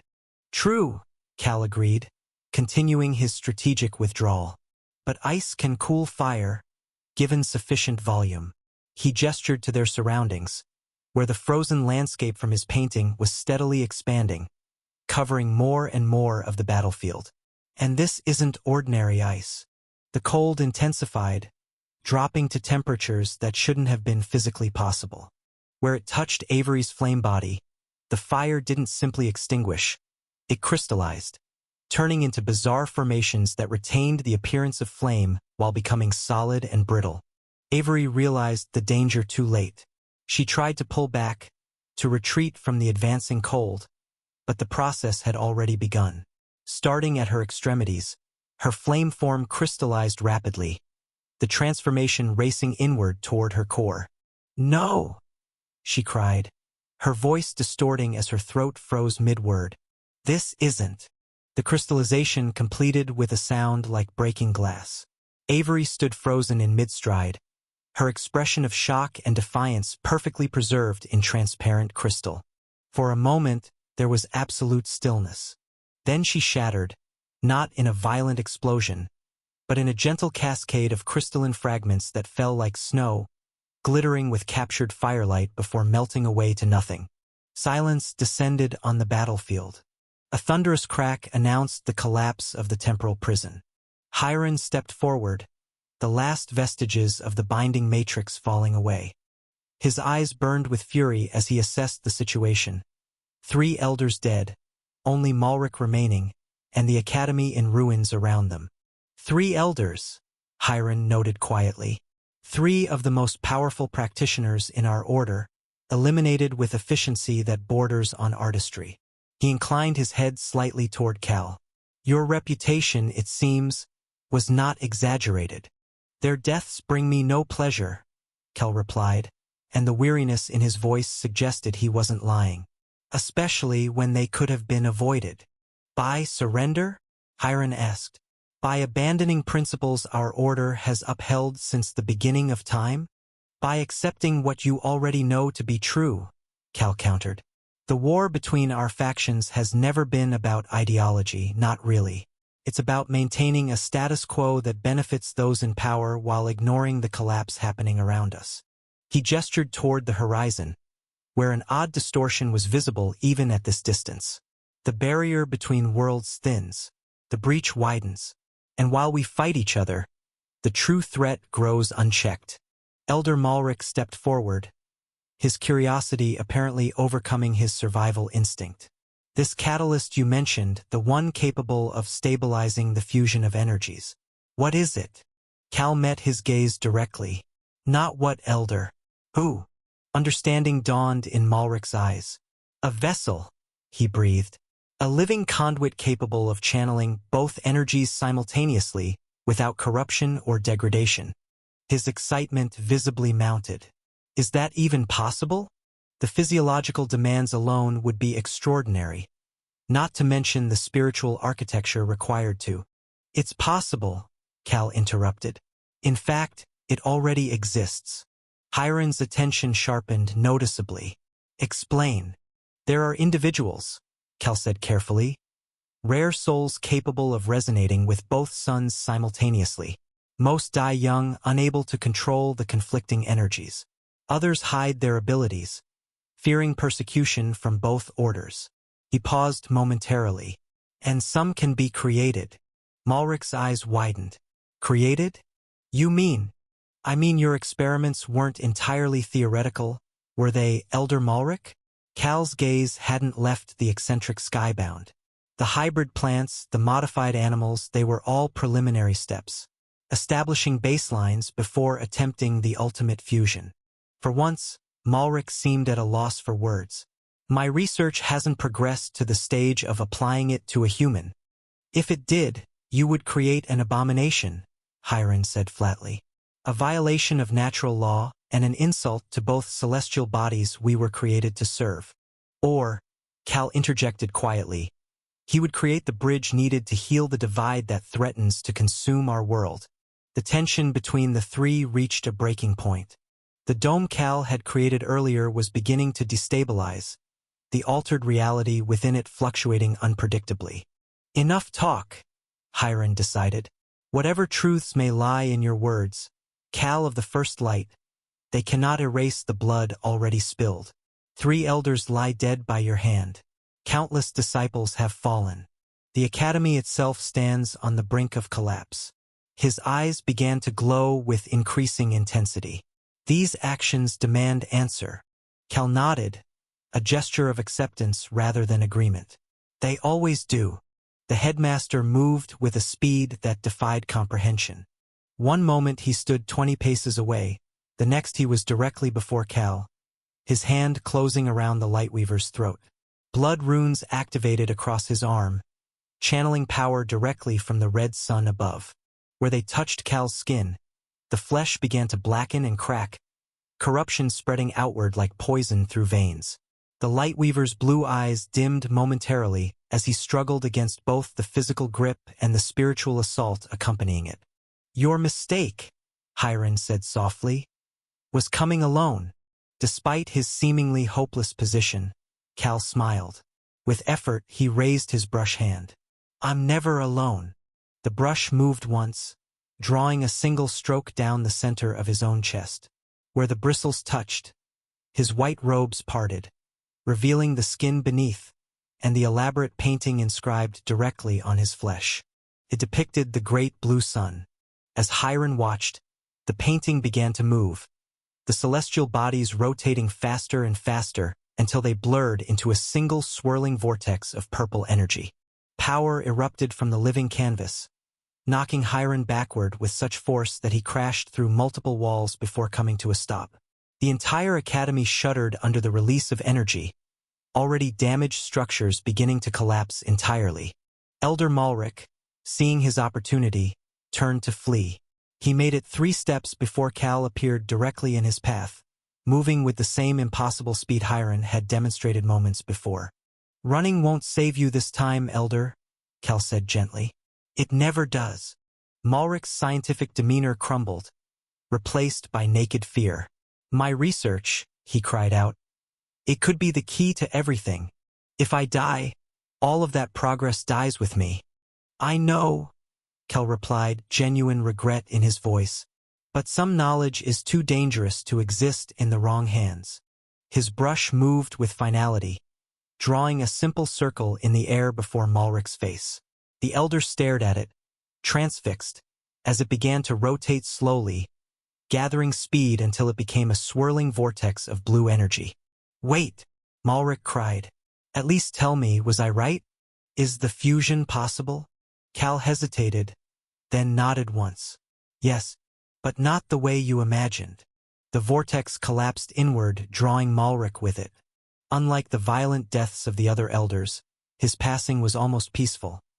His body simply folded in on itself, compressing smaller and smaller until it vanished completely, leaving nothing behind but a faint scent of ozone. The dome Cal had created earlier shattered completely, reality reasserting itself with a thunderous crack that echoed across the academy grounds. The Light Weaver stood alone amid the destruction, his white robes now stained with blood and ash, his posture showing the strain of the prolonged battle. From the rubble where he had landed, Headmaster Hiron emerged unscathed. His robes were torn, but his body showed no signs of injury. The blood runes across his skin pulsed with renewed intensity as he assessed the situation. "Just you and me now," he observed, walking calmly back toward the center of the battlefield. "As perhaps it was always meant to be." Cal nodded, his blue eyes meeting Hiron's red ones across the distance. "One more time," he agreed softly. The red sun overhead seemed to pulse in anticipation, its bloated form casting the ruined academy in a bloody light. In the midst of destruction, the two rank 8 practitioners faced each other. The final confrontation was about to begin.